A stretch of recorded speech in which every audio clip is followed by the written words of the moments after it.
No way. You're making it up as you go along. What do you think? I agree. So what did we do over the weekend? Anything good? Yeah, worked a ton. Watched the Vikings kick a little ass. Yeah, that was a good game. Kind of get their ass kicked a little too, though. Yeah, it was a very weird vibe, but it was probably the most impressive win I think I've seen from the Vikings, just given all the circumstances. So now I was at, excuse me, Ethan, my grandson's birthday party was yesterday. His birthday's the 7th tomorrow, along with mine, but he celebrated on the weekend, of course. So the whole family's over there, both sides, mom's family, dad's family, the whole deal.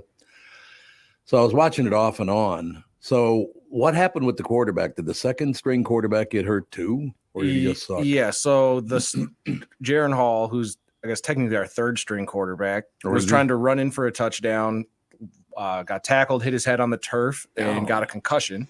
So he was out.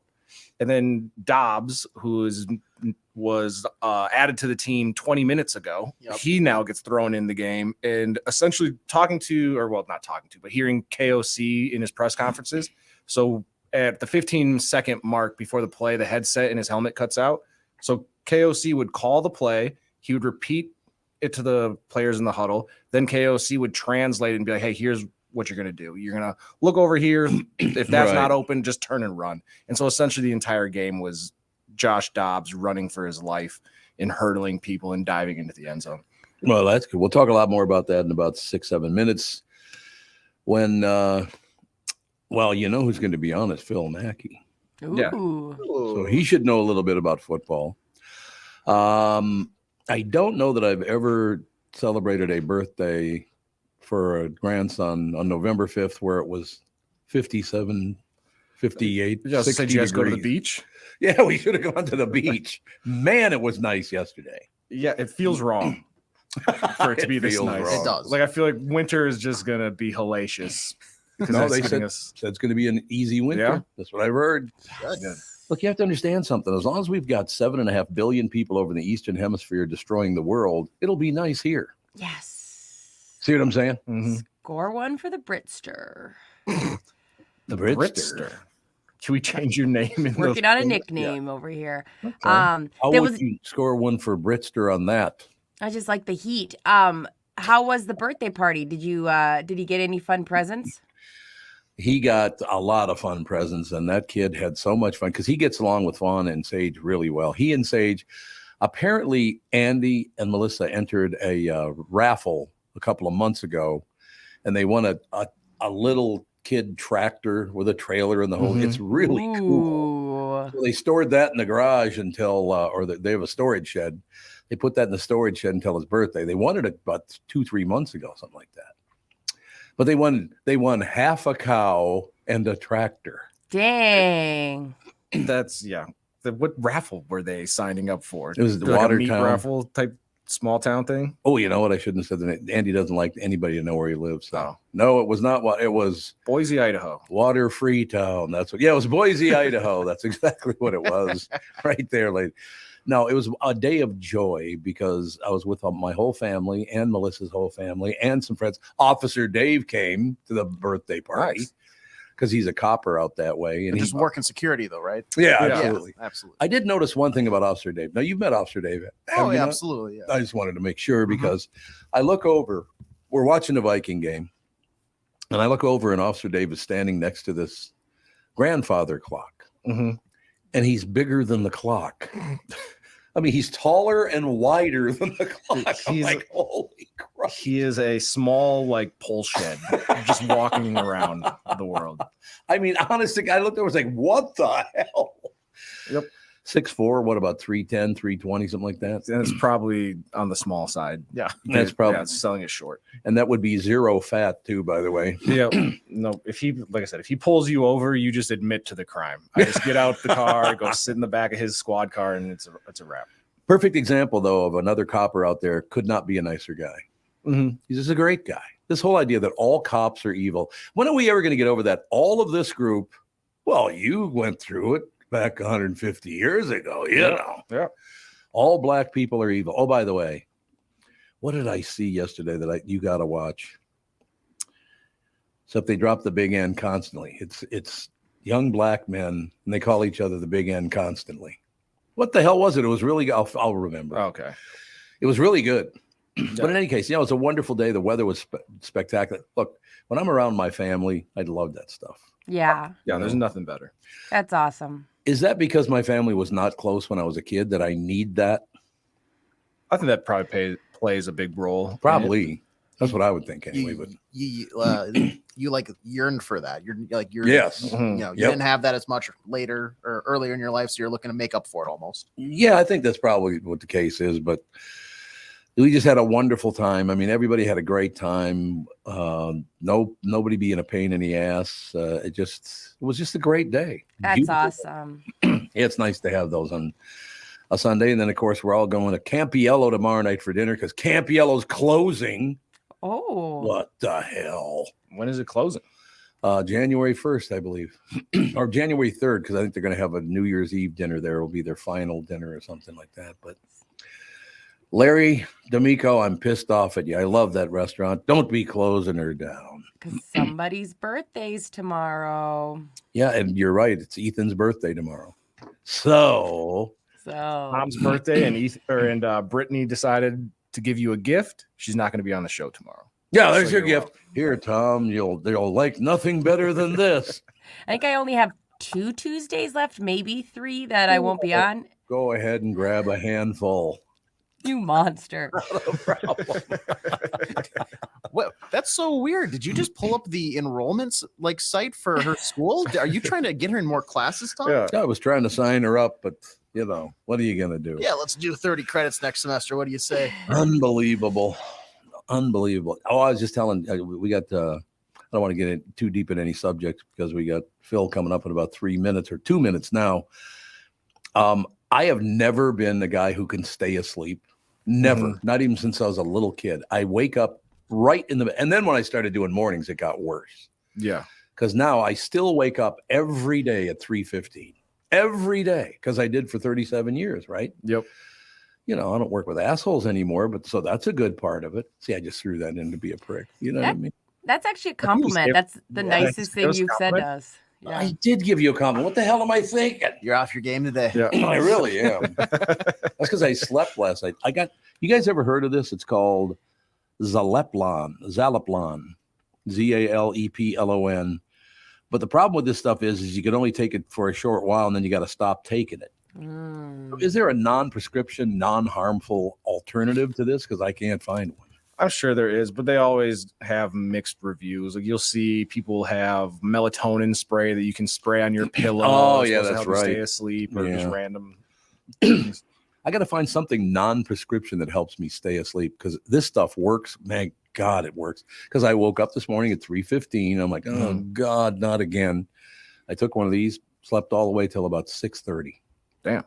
So I got to find a one that I can take. There's got to be something like this I can take every night, don't you think? You can't do this. I know that. They don't want you taking it because apparently you turn into a drug addict or something. I don't know what the hell it is.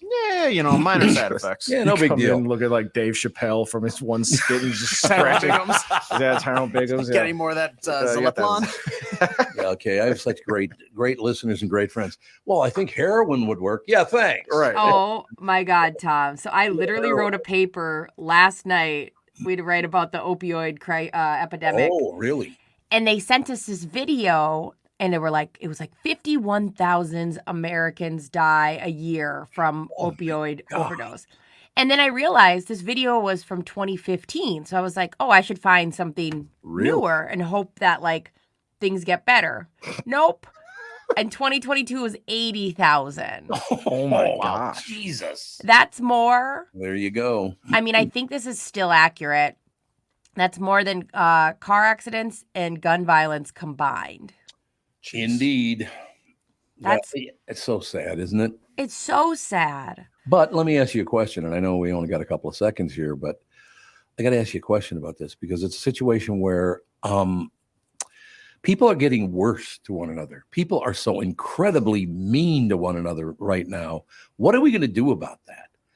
I mean, instead of sitting down, why don't we talk about Israel and Palestine? We'll schmoo. I'll fly over. I'll host it. I'll get up there, tell a couple of jokes. two Palestinians walk into a bar. You know what I mean? That would be the most horrific comedy show What? or I difficult didn't even crowd. finish a joke. That'll solve it. Hey, let me tell you, two Palestinians walk into a bar. One turns the other and goes, Jew eat? No, Jew. Oh, God. No. Everybody wins. The Palestinians win. The Oh, Jews my win. God. That's how it should be. Let's have a laugh and get off your ass and work together. God, Right? That if you could get even one laugh out of a room that was half Palestinian and half That'd be a Jewish, little that would difficult. be, yeah. That does make me very sad, though. Again, because I grew up in North Minneapolis. I was around people all my whole life. It just makes me so, and this can't really be just about religion. It cannot. I don't know. But also, who would you call to set up a USO type tour for comedians over to go to Palestine or the Gaza Strip? Or I just do it myself. I'll handle you just it. book yourself a Delta flight over there. And We're just gonna give you a fake Zoom link, and we're gonna tell you that's the audience, and you're just gonna be doing it to just like me and AJ at home, and we'll just like prevent some world war happening. We'll pipe in some crowd noise or something. I just got an audio message from Hamas that said, "Tom, come on over. We have a great place called Chuckle Hut." No. What do you think? No, you're not believing it. You're not buying it. I'm also not No, 100% sure that that's a Palestinian accent either. Wow, you might have a point there. You know, The accuracy is blurry at best. You might need to iron out a few details. This might be a good time to segue to Phil Mackey. Oh, Phil. you let me host the show there, Buster. Jesus, pal. I mean, no, let me ask you a question about that. Yep. See right there.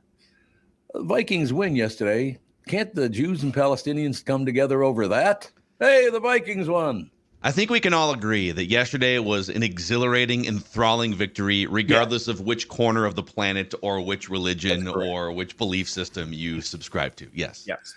It's absolutely true, ladies and gentlemen. Oh, speaking of that, I got to do this right now because this is so cool. And by the way, thank you so much. You guys have been amazing responding to this. The Eagles are at XL Energy Center on their farewell tour on Saturday, November 18th. And you can see them with me in my suite. Catherine will be there too. To whether just go to Tom Barnard app or the website at tombarnardshow.com. Listen for your name to be announced each day at 8:10, 9:10, and 10:10. Email us back by midnight at contest@tombarnardshow.com. And you can win today's qualifier. Name for the Eagles with me in my suite is Todd O'Connor from Coon Rapids. Todd O'Connor. Email us by midnight tonight at contest@tombarnardshow.com. And by the way, congratulations to our first two winners from last week. We've had two announcements already. We're betting 1,000%. So here's the deal. Congratulations to our first two winners from last week. Jackie Vick and Aaron Pace emailed us back. They and their guests will join me in my suite to see the Eagles. That's on November 18th. Be a winner. We're going to have a ball. So yeah, sign up, hop on, win the tickets.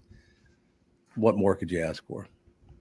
Okay, so yeah, thank you again to Jackie Vick and Aaron Pace. You guys were great. And yeah, immediate responses, which I really love. Okay, moving on to sports. I want to get the bad part out of the way, and then we'll talk to Vikings, if that's okay with you guys. Yeah. Wow. I'm trying to think of what the bad part could be after this great weekend of talking about the Gophers. I mean, maybe. You might be right about that. I had a great time at the game. Getting buzzed on Saturday. I didn't see what happened at the end. I left a little early to go to the bathroom. So did the defense. Yeah. The defense left early too. I didn't even know you went to North High School. I didn't. I went to Buffalo High School. No, you didn't. I'm looking at your shirt, and that's exactly how they spell victory at North High School. Oh, okay. VIK. This is my Illinois Illini Victory Monday shirt today. Yes. Okay, that works for me, ladies and gentlemen. All right, so a question I have. Now, I never played football other than we played tackle football, but not for an organized team. There was no equipment or any of that stuff. You would just smoke some guy. Right. Playing in the street. Playing in the street or in the meadow or some. You used to love to play in the snow, by the way. Tackle football in the snow is phenomenal. It's the greatest because there's a lot of alcohol involved. But anyway, moving forward, I think PJ should be fired. I really do. I love this. I love this take. I don't know if I fully agree, but I love the hot take on a Monday morning here from you. This is great. All you got to do. How many guys have to be on the line in a college football game? You're talking about for the defense? Yeah. Nobody. Yeah. Why don't you go down to the 20-yard line, put 5 guys there, and then at the 10-yard line, put 6 guys there because you ain't getting by me to score a touchdown. It is. Why amazing. didn't you just do that? Yeah. Because wasn't the touchdown scored with about 40 seconds left or something like that? Yeah, Yeah, there was like, 54 40, seconds when the 50 game, the clock started. Yeah. Which, by the way, is way too much time to leave a PJ Fleck offense. I'm shocked that they didn't march right back down the field and score a game winner. But, I think what's getting kind of annoying here is after these losses, and it used to be that there was like maybe one of these a year. Remember he lost to Bowling Green one year when they were like 35-point favorites, and it's like, all right, well, it is, it's not, we're not talking about, Ohio State here. They're going to lose some games. It's the Gophers. But now it's like 2 or maybe 3 of these losses a year. The Northwestern game, you're up by 3 touchdowns in the fourth quarter. And after all of these losses, he comes out, PJ Fleck, and he says, hey, here's what went wrong. Like, I'm going to throw the safeties under the bus. We got to be back further. But at the end of the day, it's coaching, so it's on me. It is 100%. Okay, but like, where's the accountability? I don't know. Mark Coyle was sitting in the back row. So where I'm torn on this is I think he's the second best Gopher football coach since Murray Warmath in the 1960s. I think Glenn Mason taking the program from nothing and making it relevant is the best coach. And then PJ Fleck. So the last time when you fired Glenn Mason, you whiffed on the hire and went into like a 10-year. You hired greasy used car salesman Tim Brewster, right? So I don't know. I'm mad at PJ. I'm disappointed. But I need to know who would replace him before I go crazy and fire him. But I love I love the take on a Monday morning. This is great. I'm fed up with this guy losing games. He had that game in the bag. There is no way you let a guy get behind you in that situation. No way. Right. It was so he bad. Split the defense right down the middle. It was so obvious what was going to happen. That was their backup quarterback that came in too. He went 3 for 3 for like 85 yards and a touchdown to win the game. The Gophers. I have since I was a little boy. Whether it's Gopher basketball, Gopher football, whatever it is, I've always loved that. That school sucks at all sports now. Every sport they suck. Okay, the basketball team. So my wife and I went over. They played like an exhibition game against McAllister, which is, and by the way, friends with the head coach Abe at McAllister, and he does an amazing job. The student section brought like 200 kids. They treated it. McAllister at the barn treated it like an NCAA tournament game. Mm-hmm. They were hyped for every basket. But that is a Big Ten basketball team against a Division III school, right? The Gophers didn't take a lead in that game until the 6-minute mark of the first half. Yeah, it's inexcusable. There's no, and I get it. McAllister has a kid that is probably going to be playing Division I next year, but the rest of the team is not going to be playing Division I next year.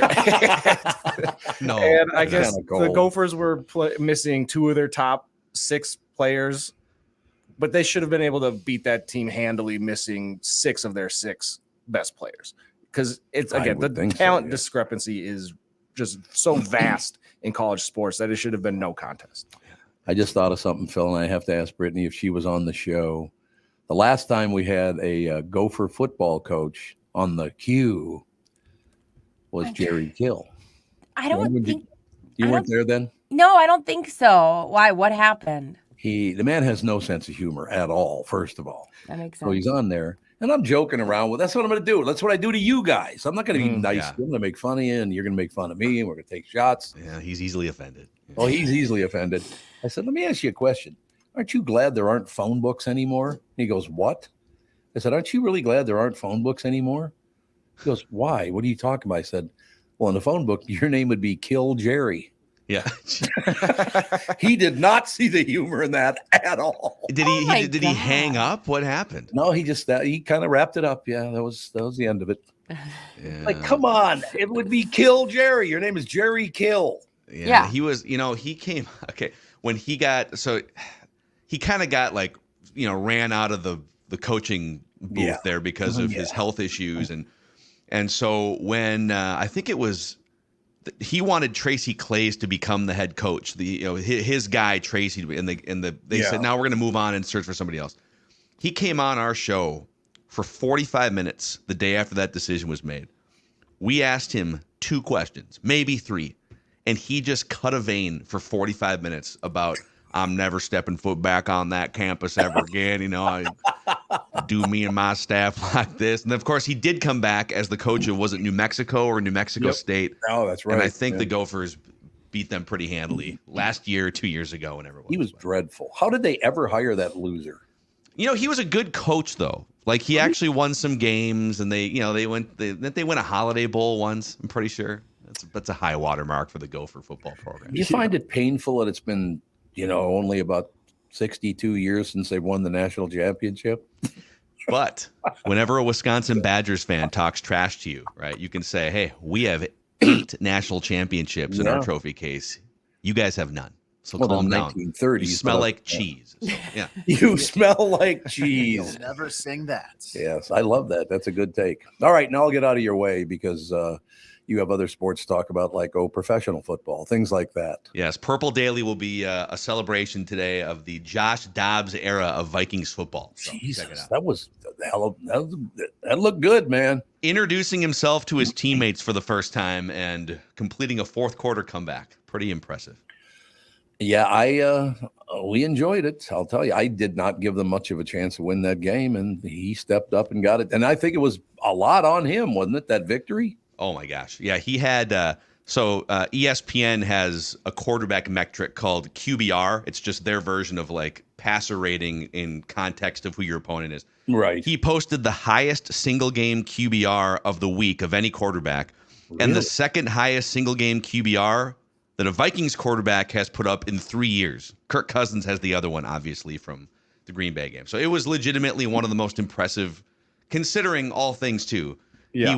He was telling the offensive line what his snap count cadence was on the sidelines before he went in. All right, guys, here's how I call for the football. Love it. Gather around the fire. Well, because this week in practice, they expected Jaron Hall to obviously play the entire game. So he didn't take any reps. He doesn't even know the plays. He probably doesn't even know his teammates' names. And so Kevin O'Connell is literally translating the offense. And Josh, it looked like backyard football, him just running around trying to make plays happen. It was impressive. It was and one of the first plays was a safety that he came in for. Oh, it got off to a bad start. So it was about as bad as it could have been. Safety, a fumble. Yeah. Yeah. I was told personally that the franchise would crumble without Kirk Cousins. That Kirk Cousins was the glue to all things Vikings football going back 60 years. And so thankfully that wasn't necessarily the case, that he wasn't the glue that held everything together. I think he's a good quarterback, but I don't think he's that good. No. And I don't want to disparage him. He's recovering from Achilles surgery. He's a good quarterback, but the train moves forward. Phil, just remember, you asked for this. You wanted this, remember? Yeah. People That's all I saw. are assholes. That's the moral of the story. I remember that. Well, took that very well, I thought. I really did. So who we got coming up next week? I don't even know. It's a home game against the New Orleans Saints. They're a tick better than the Atlanta Falcons, and now you'll have not much though. The sort of the high of okay, let's win one for Kirk. We got our Kirk T-shirts on. Right now you're going to settle in and probably have it was a tough win yesterday, but you're playing a better team in the Saints, so we'll see. But it's a home game. The crowd should be lubed up and festive. What do you mean by lubed up? What do you mean by that? Responsibly, of course. Responsibly lubed up. Yeah. Do you think the new quarterback has flashcards he's making with their faces and names on the back? He's an aerospace engineer. He's one of the smartest players in the NFL. He'll be fine. He has learned 5 offensive systems in 2 years. He's been with 5 different teams since the start of the 2022 season. So he told the coaches on Friday, he's like, I know I haven't had any practice reps and I've been here for literally 48 hours, but everything you've given me so far, you can run it in the game and we'll be fine. And they did, and they won. I'll tell you what kind of listeners we have to this show. And if I'm in a really good mood and, I just hop on and go, hey, Vikings won a great game, blah, blah, blah, blah, blah. Guy texts me back or emails me back or whatever the hell they do. I don't even know how they respond. But, Tom, I know you've been chirping about how much you love the Vikings, all that stuff. You're a big NFL fan. Did you know that just 3 years ago, Jim Kick died? I'm like, what? Why would you? First of all, why would you tell me that? Who the hell is Jim Kick? Oh, Jim Kick and Larry Zonka. They won. Oh, Larry Zonka, what a legend. Well, Jim Kick was the other guy. Oh, was he? Okay. Yes, sir. Yes, sir. And apparently he died at 70. But why would you tell me that? I don't want to know that. Yeah. Larry Zonka, man, with that the helmet bar that came down over his nose, too. Yes. Caterpillar Exactly. right on the lip. Yep. That's football right there. Hitting holes for the Dolphins like nobody's business. Well, he also died 3 years ago. That's what he said. 1920. Wait till pay attention. No. A lot of times on Yeah, shows, come on, I'm saying, like, try to it keep up. wasn't- But it wasn't like breaking news. He didn't need to text you today. No, and he be just wanted to annoy me. That's Oh, why. He I did was that. like, It's the only reason was what is just going how on? could I annoy Tom? Because I know he was a big Zonka Kick guy. I was too, and I know they kicked the Vikings' ass, but I was still that team undefeated that season. And they've been popping champagne every year since when the last team exactly. the last team loses.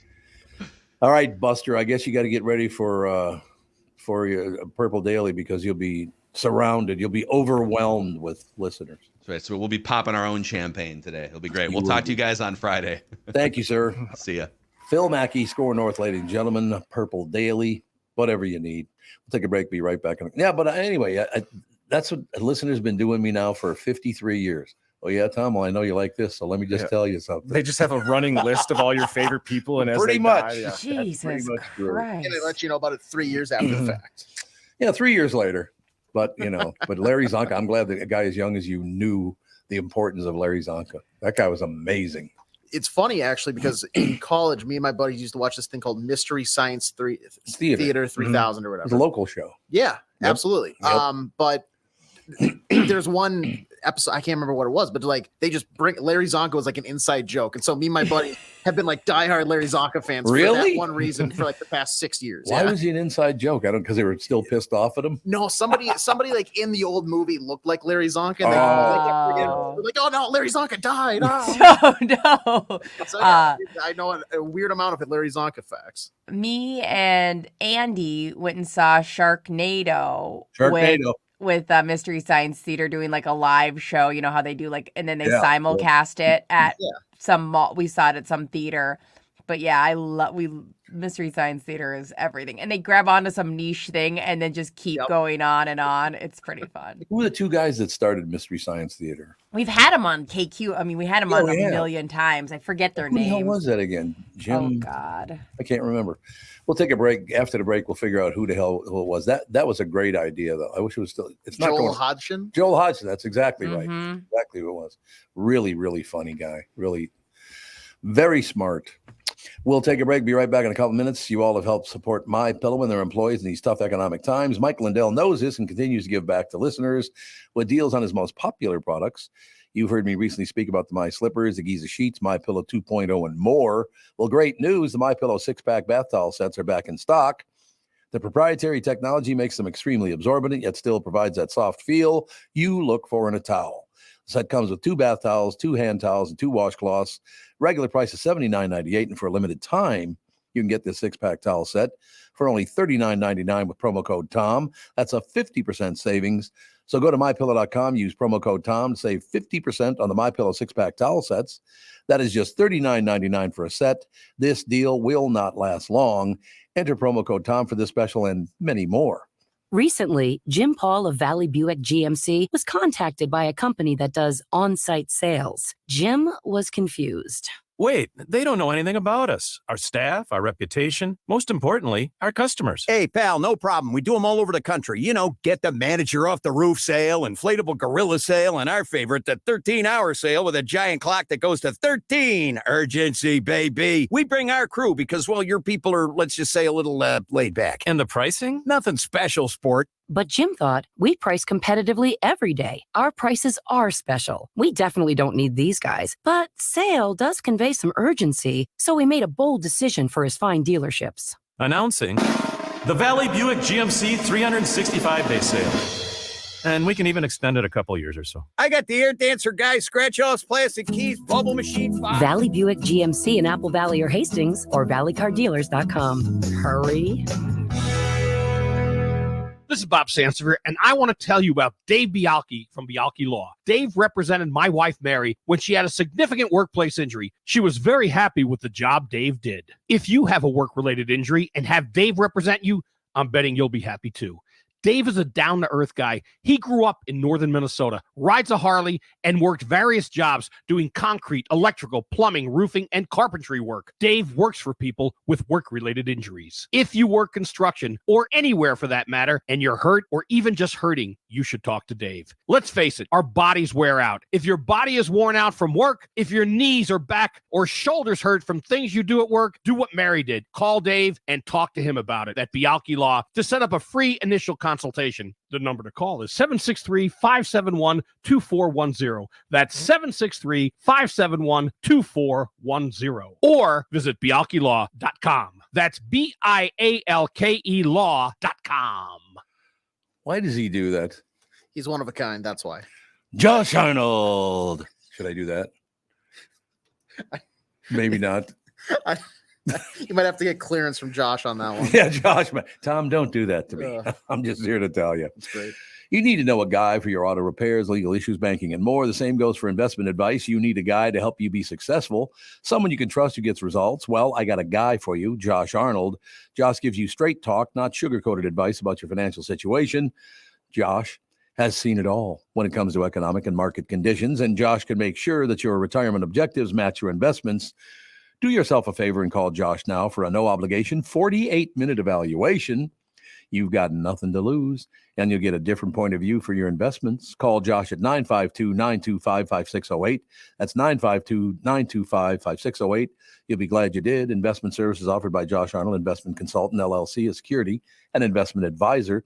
Past performance is no guarantee of future results. All investments involve risk. All comments and opinions are Josh Arnold's and do not constitute investment advice. I am Tom Barnard, and I'm a paid endorser.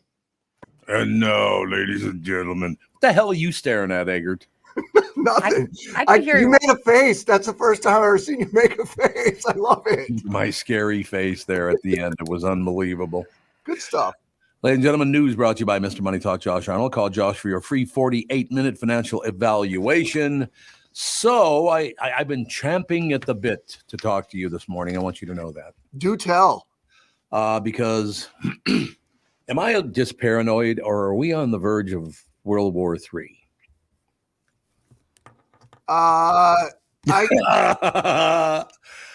This is getting scary, Chris. It's getting very, very scary. I agree 100%. It's super scary. It's not even. I don't know. It's just not good. None of it is. Well, you know what amazes me about things like this, and it always has. Human beings' reaction to anything like that is always the wrong one. So, in other words, what I'm saying is, and I'm not just singling these two groups out. It's just that they're involved in this right now. What basically Israel and Palestine are doing right now is proving to people that there is no God. Now, I'm not saying there isn't a God, but the fact that you two are fighting and killing people in God's name is way out of line. Wouldn't you agree with that? You don't have to. No, you don't have to. Well, there's. I don't think anybody can look at what's going on there and like none of it's good. No. What started initially, the terror attack in Israel, is not good. The response. I mean, nobody wants to see thousands and thousands of people die. And to your point, what's frightening is you see this world order and people lining up and countries lining up. And I don't know. I just hope that everybody can keep their cool about them. I mean, obviously the situation there is what it is, but everybody else stay out of it enough to let them. But I don't know. Is that ever happened? Is that, I mean, no, and I didn't want to drag you into anything no. else. It's just, why do people always go the exact opposite way they should? If you both have a huge faith in God, it is time to come together and focus on the greater good, the goodness, God, whatever you want to call him, her, them, whatever. I would think it's time to come together, not kill one another. I mean, it makes no sense to me. And, Israel is in maintaining, and Netanyahu's done a good job of, well, not a good job, but I know what you're saying. He's been very front and center comparing this to 9/11 and saying nobody, when this happened to the United States, nobody was going to convince the United States otherwise of what they felt they needed to do at the time. And so, you'll keep hearing that from him. And, the Palestinians are going to do what they do, which is keep the Hamas people in areas where there's civilians everywhere. I mean, that's their whole strategy. They've always fought with that strategy. So I know. I don't know. Like I said, I'm not trying to get anybody to take sides in this or whatever, but it seems to me that if this is truly about faith, which it is, I mean, that's what it's all about. I would go the other route and go, hey, look how well this is working, because I will throw a stat at you and then we'll move on to much more positive news, because this is not a very positive stat. During World War II, there were 2.2 billion people on the planet Earth. There are now almost 4 times that many people in just a short 80 years. That's pretty amazing. World War II, okay? 2.2 billion people on Earth. That war killed 73 million people. Did you know that? 73 million people died during World War II. If that same thing happens again with the number of people on Earth now at 8.2 billion, 300 million people will be killed. Do we really want to do that? 300 million will die if this goes forward. It's just too much. So sorry to make you sad, but I want people to know the stats. These are real stats. This is the truth. This has got to end. And we as a planet need to come together and go, you're going to destroy the planet if we don't get away from all this. Let's get together at the table. Let's stop making money on the national news. You guys don't do it on the local news, but the national news is making so much money off of this conflict. It is unbelievable. So could we take our focus off making money and report the news? How about that? What do you say? Right? Okay, now moving on to local news. What kind of happy shit you got going on? I'm giving you the stats. These are stats that stand. No, it's so freaking awful. It's hard to even. It's so hard to talk about. And I know, but we got to take it on. That doesn't mean you can stick your head in the sand and pretend that nothing's happening there. So can't run and hide, man. So nothing is happening locally. Obviously, that it can come to any level of importance of what's happening in the Middle East right now. But what were you saying, Tom? I have a good question for you. I think it's a good question. Yeah. TK Simmons. He's the director at the Brooklyn Center Salvation Army. Yeah. TK Simmons. You know him? I think I know him, but his name sounds very familiar. Saw him on the news last night. Did we interview him because they had rebuilt after that fire? Yeah. See, look at that. All I ever do is support Channel 5 Eyewitness News. That's what I'd like to point that out. Thank you for your support. But TK Simmons was talking about the fact, and they still don't know why somebody burned the old chapel down. It's a Salvation Army chapel, and somebody burned it. And they used freaking donated coats to start the fire, which is even more messed up. Yeah.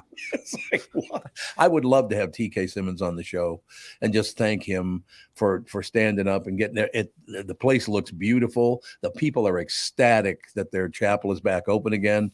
Salvation Army does an amazing job. So if we can track down TK, that'd be great. I would love to. And don't get a hold of Tom Kelly. Hey, Chuck, man, they got the wrong TK. What do you think? I would like to have both Tom Kellys and TKs, both TKs, and we could do a blind test to see if we could tell which one was which. That'd be fun. Okay, I will say one more thing and I'll get off it because it made me tear up. The gratitude that those people have that their chapel is back because of TK Simmons. He busted his ass to make sure that thing got rebuilt. And the people were just overwhelmed with gladness and happiness. It was wonderful to see. Well, particularly as we approach the winter months, right? Like it's important for there to be places, shelters, and organizations like that who are providing for people. And as we know, that's coming. Although according to the forecast, we're looking unusually warm, like for the next 2 weeks. Which I don't know about you guys, but I'm not mad about that. It was it 60 yesterday some places? I was told it was. I'm not sure. I didn't see what the high was yesterday, but I know like early this morning it was like mid 50s, which felt super warm out. It's unbelievable. Yeah, it's 52 right now. 52. Okay. I mean, that's not bad for November 6th. No, it was great. It was like t-shirt weather. You know what I'm saying? I do know exactly what you're saying. So, I'd like to address something that was brought up in the last segment. Phil Mackey. I told you already, we're not getting rid of Brittany. I don't care how many times you insist. I wasn't at that meeting. What? Why would we invite you to your own termination meeting?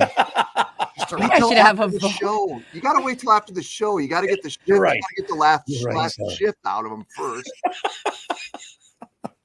Anyway. You're never going to get fired before the shift because that would be great. You'd be like, all right, well, I guess I don't have to work today. I mean, I guess if I was going to get fired on a Monday is better than fired on a Friday. I'll take True. that. Yeah. That's a very good point. Are we really ready to proclaim Josh Dobbs as the second coming of our Lord and Savior? No. No. I like that take, though. But, I mean, it was great yesterday, but I'm like, everybody's lost their mind. Like, you guys have seen this movie before 10 billion times, right? We know how this goes. Yeah, it should still sort of be a discussion. Should we start Jaron Hall? Because he looked good. He looked calm, poised in the first 2 drives until he got hurt. But yeah, to now all of a sudden, you know what? Everything's fine. We've got Josh Dobbs. It's going to lead us to this. Yeah, Kirk who? Cousins Schmuzzins. Who cares about him? If every game goes the way yesterday's did, as far as the fumbles and the safety and, missing players because he just doesn't have any timing with anybody, we're going to lose more often than we're going to win. For sure. And you know that, Tevin, as a player, like, it is probably hard to defend somebody like him when you know he doesn't really know the play. So the guy's like, he's unpredictable, right? Like, yeah. So the opponents, whoever we're playing, they don't really have, I mean, they've seen him play before and he played in Arizona or whatever, but somebody who's like running blind like that, it's very, very hard to be able to defend somebody like that, right? Right. Yeah, when he doesn't even know what is going on. Because I'm sure that they called a play and his read was, all right, you're going to either throw it to TJ Hawkinson or good luck and just run. Because that you can't defend that. And especially if you're a bad Falcons team. If once we start playing better opponents, we're going to drop more games. But the one nice thing is the team around him played extremely hard. Like there was no quit in the team. It was 100%. We're going to will ourselves to victory, whatever it takes. So I think that's the most positive thing we can take from. No, and like I hope it. I mean, listen, what a great story that would be, right? Like he comes in, we end up making a run after that horrid start to the season. I think it'd be awesome. I'm like, come on, everybody. Calm down a little bit, all right? The support for Josh Dobbs has been overwhelming. And there was I saw on, I believe it was Twitter, X, whatever now, somebody shaved their head and eyebrows because I Josh retweeted Dobbs. that. That was so funny. The guy's like shaving his eyebrows. He's like, yeah. What? So Josh Dobbs has alopecia. So one of the fans was like, you know what? In support of Josh Dobbs, I'm shaving my head bald and shaving off my eyebrows. Remember the great Martin Short bit about that? Who was the band leader again for David Letterman? Paul Schaefer. Paul Schaefer, yeah. So he has Martin Short played. Remember he put on the fat suit and he played a very heavy interviewer. What the hell was? Glick. Jiminy Glick. Jiminy Glick. That's exact. So Jiminy Glick is interviewing Paul Schaefer, and he's looking at him, and Paul Schaefer stops talking, and Martin Short, Jiminy Glick does not respond. He sits there for about three seconds, and he looks at him and he says, "Now you have to understand something. If you don't know who Paul Schaefer is a very bald guy. He's one of those guys that shaves his head and all the rest of it." So Jiminy Glick looks at him on national television. He goes, I've got to tell you, that alopecia is a tough road to hoe. That's funny. That is so cold. That's old school alopecia, way before the old Jada Pinkett Smith resurgence of alopecia talk. You guys know what alopecia is? Yeah. You lose all your alopecia is a tough road to hoe. God, Martin Short is so funny. Undoubtedly. He's crazy funny dude. I like to watch montages of him on talk shows because he always brings material and makes it sound so natural. He's hilarious. He's very, very funny. No question. All right, Chris. Oh, God, you got to go. What the hell kind of world? Yeah, what do I got to impart the last wisdom? Tomorrow's election day. There you go. Tomorrow's the no. Have they decided who's going to be on the ballot or not? Because apparently there's some battle over who's going to be on the ballot and who isn't. Oh, that's the presidential stuff. That's next year. This is that's not even this is like local elections, local referendum, lots of school referendums, like 65 different school referendums and stuff tomorrow. So and lots of council races and that kind of stuff. All righty, we'll keep an eye. So is anybody you're pulling for or anything? You know what? I am pulling for freedom. Oh, I love that. Yeah. Can we get an American flag waving in the background? Maybe a bald eagle flies. Yeah. I'm pulling for freedom. All right, Chrissy. Freedom it is, Buster. You're free until tomorrow at the same time. Bye. Goodbye. News brought to you by Mr. Money Talk, Josh Arnold. Call Josh for your free 48-minute financial evaluation. I know I've said it a million times, but I've known Chris for years and years. Showed up and did this family podcast. God, I don't even know how many years ago it was. First time I ever met him, could not be a more pleasant guy. He's a very nice man. And look at how time has changed him. He's horrible now. He's a horrible human being. It's all downhill. That's all downhill, and we hate him now. We'd like to point that out. We will take a break, be right back with an even bigger pain in the ass. Bob Sansevier will be on right after this. No support for Bob. I love me some Bob, but I can't. I don't think Bob alone. I don't think I'm supposed to admit that I love Bob. Like I think we're always supposed to be in denial that we like Bob.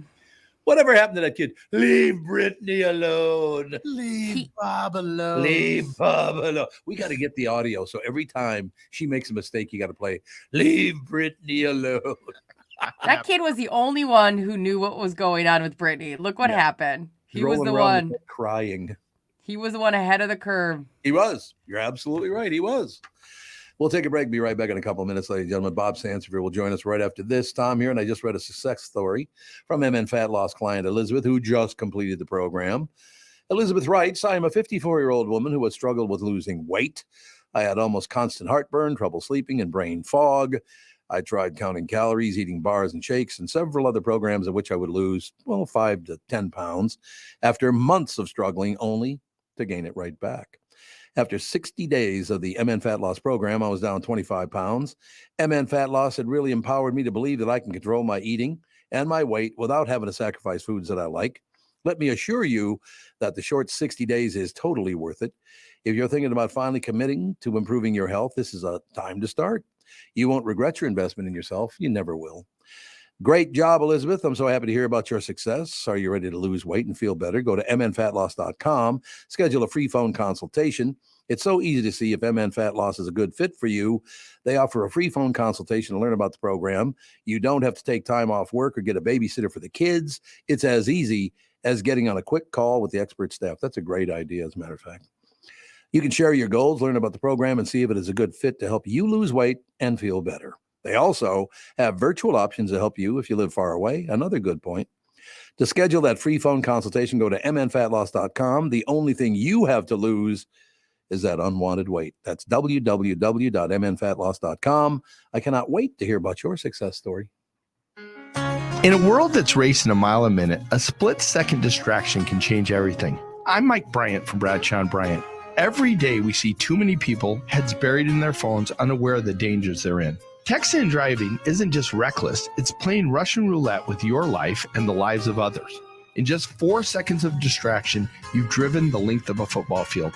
Is there any text message that's worth your life, that's worth the lives of others? I've been fighting for the rights of the injured for over 30 years, but I'd rather you never meet me in a courtroom.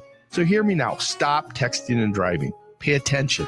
Value your lives and the lives around you. And if you won't, know this, at Bradshaw & Bryant, we're relentless. We won't back down.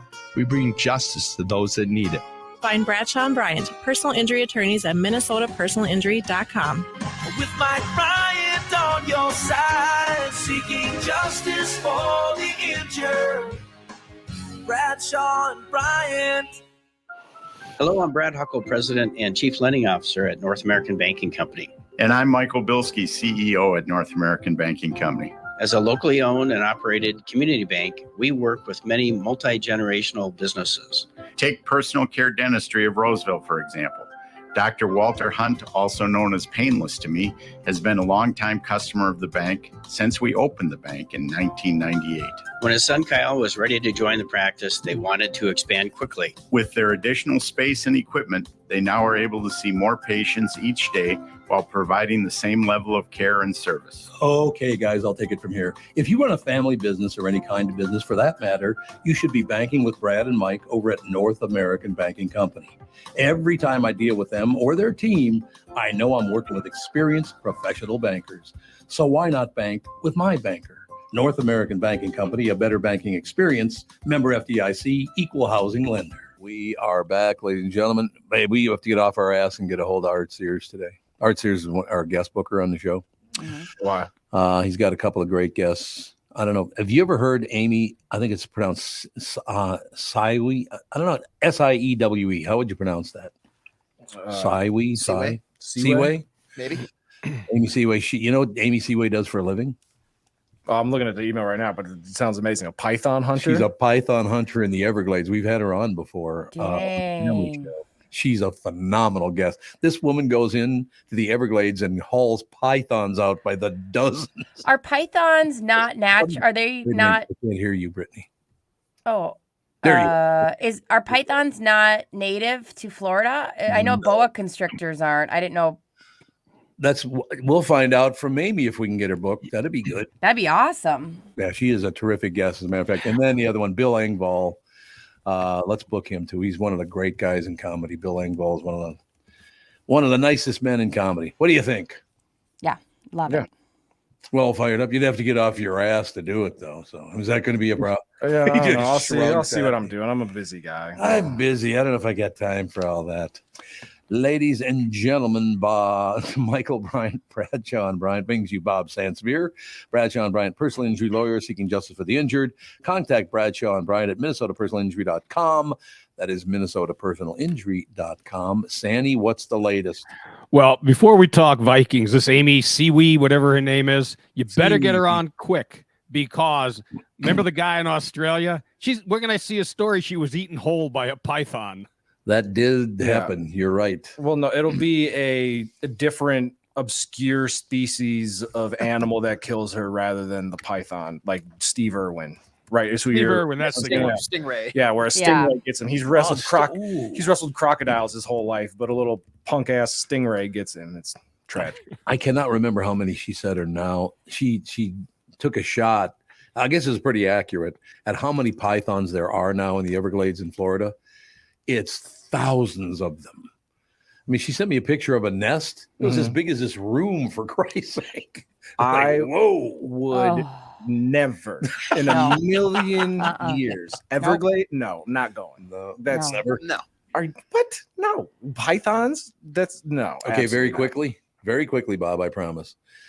They took the family out on the old Everglades tour, and the what's those boats called with the big fan at the back? Airboat. Yeah, airboat. I guess it is an airboat. We come upon this nest of baby alligators. Oh. I mean, there's like 20 of them in there. Little tiny alligators.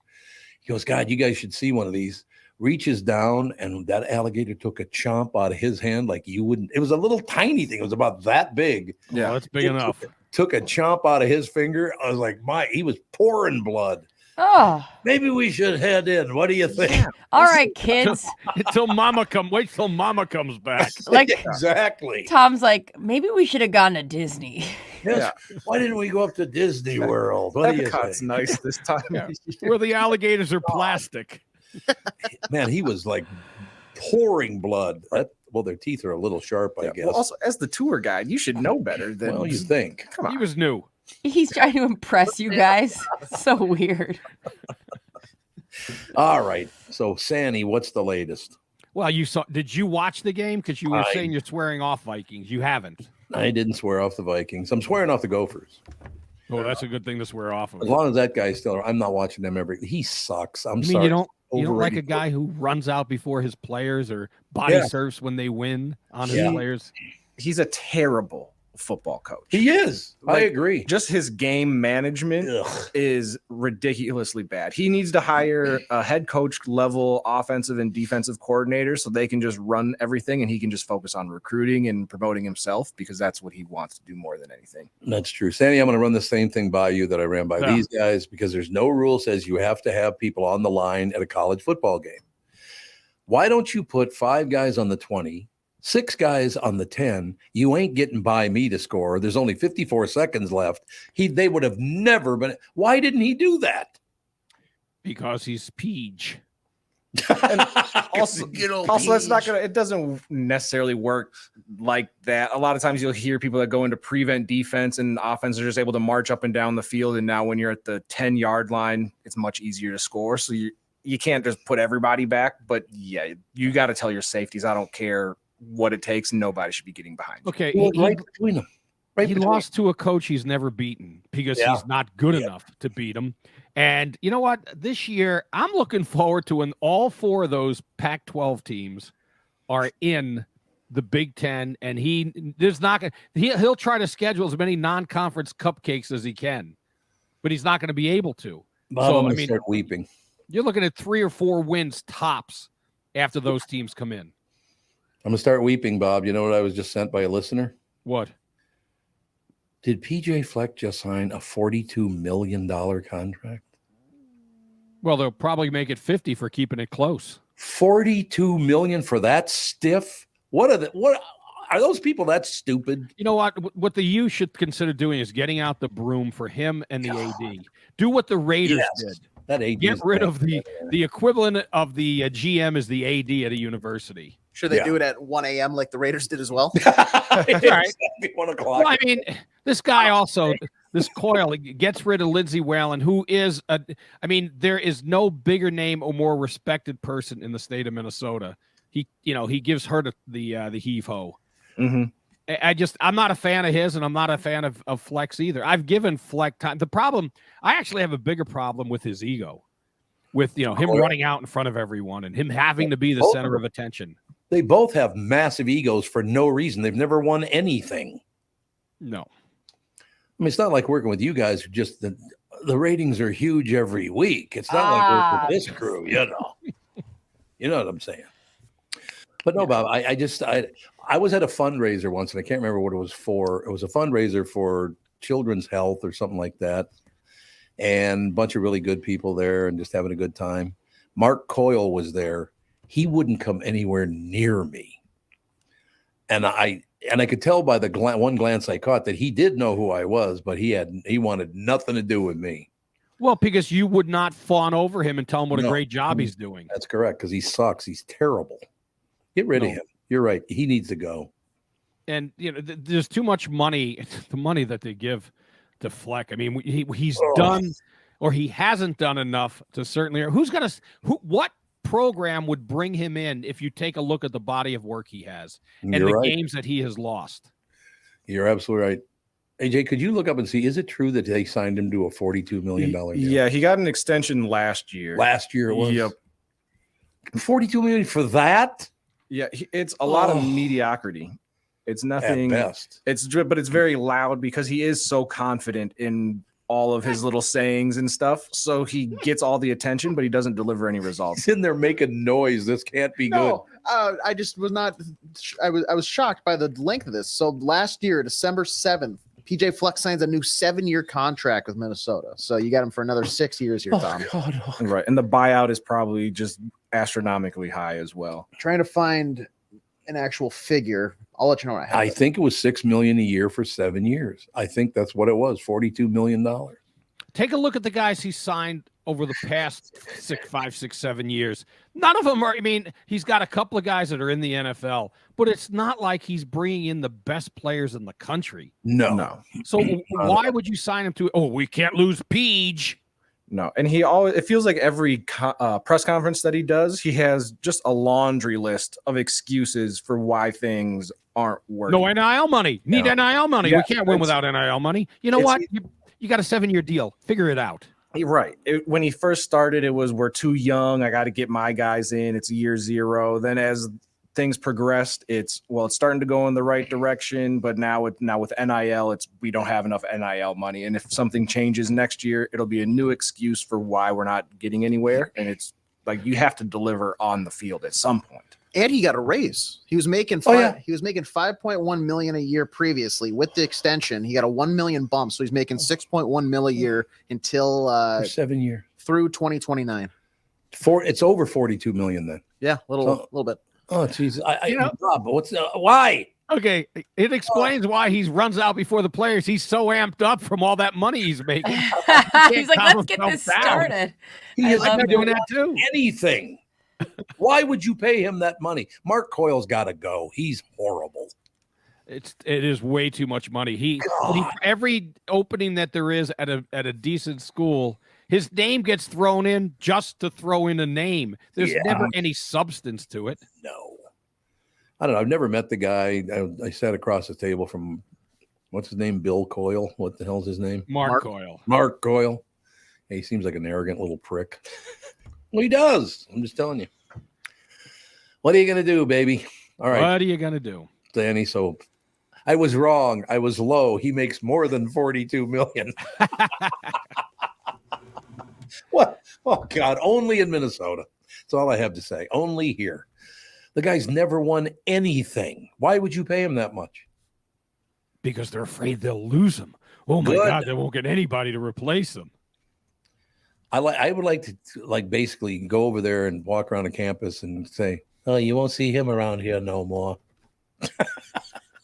What do you think, Sandy? Give him the old Italian threat. Let's just say he's going to be taken care of. Capiche? Capiche. We don't want him dead. We just want him out. Go away, both of you. Mark Coyle and PJ. Go away. And the basketball coach sucks too. That was a huge mistake. You could have hired Dutcher's kid, Brian Dutcher, right? Yep, and brought him in as a top assistant. Would he have said no? No, most likely not. But no, let's give it to him. Made no sense. All right, Sandy, I'll get out of your way. What else is happening in sports? Well, okay, I just want to know, are you you had to, in a rare instance, enjoy the game. It doesn't matter that the Falcons, they stink like yesterday's diapers. There's a Roger Rabbit reference for you. There you go. But, I mean, what he did after getting the safety, 2 fumbles, the kid's resilient. And here's the difference with him, why he can keep you in a game. He's not a running quarterback, but he has mobility. What he did on that 4th down, was it 4th and 7? He ran 22 yards. Yeah. I mean, it was impressive, his ability to get out. And he did it without Christian Darrisaw, without Akers got hurt. He had he had career ending, most likely, Achilles. Yep. And then KJ Osborne had the concussion, as well as what happened to Jaron Hall. And there's people out there, oh, well, Jaron Hall, they're wondering, he shouldn't lose his spot because he had the spot for like 10 minutes. So you do not start anyone but Joshua Dobbs against the Saints. Yeah. To have that it's ridiculous not to, because of what he did and how he got that team. These guys believe in him now. For a guy, he's one of the best stories in the NFL this year. Did not take a single snap, which, by the way, you're Kevin O'Connell. Give him a few. I know you want to get Jaron Hall ready, but you're just a play away from putting him in. Not a single snap. Never took an exchange from the center. Didn't know most of the guys' names. And it also appears afterward that O'Connell, a little bit of PJ Fleck in him, explaining how he had to talk him through every play on his headset. You don't have that much time on the headset. They shut it off with like 15 seconds left or 10 seconds left. So you're not like, well, the wide receiver will be here and the other guy will be here and the tight. No, you just give him the play and see what happens. And he made it work. I think he did a little bit more than just giving him the play and seeing what happens. It was probably here's your first read, and if this happens, run and best. Do you know how little time he has to be in his head? Yeah, it cuts off at 15 seconds, but you only have 10 seconds because you don't have that much time because the previous play is run. If the clock's running, if you had a completion or a running play, 10 seconds to 15 seconds are off the clock right away.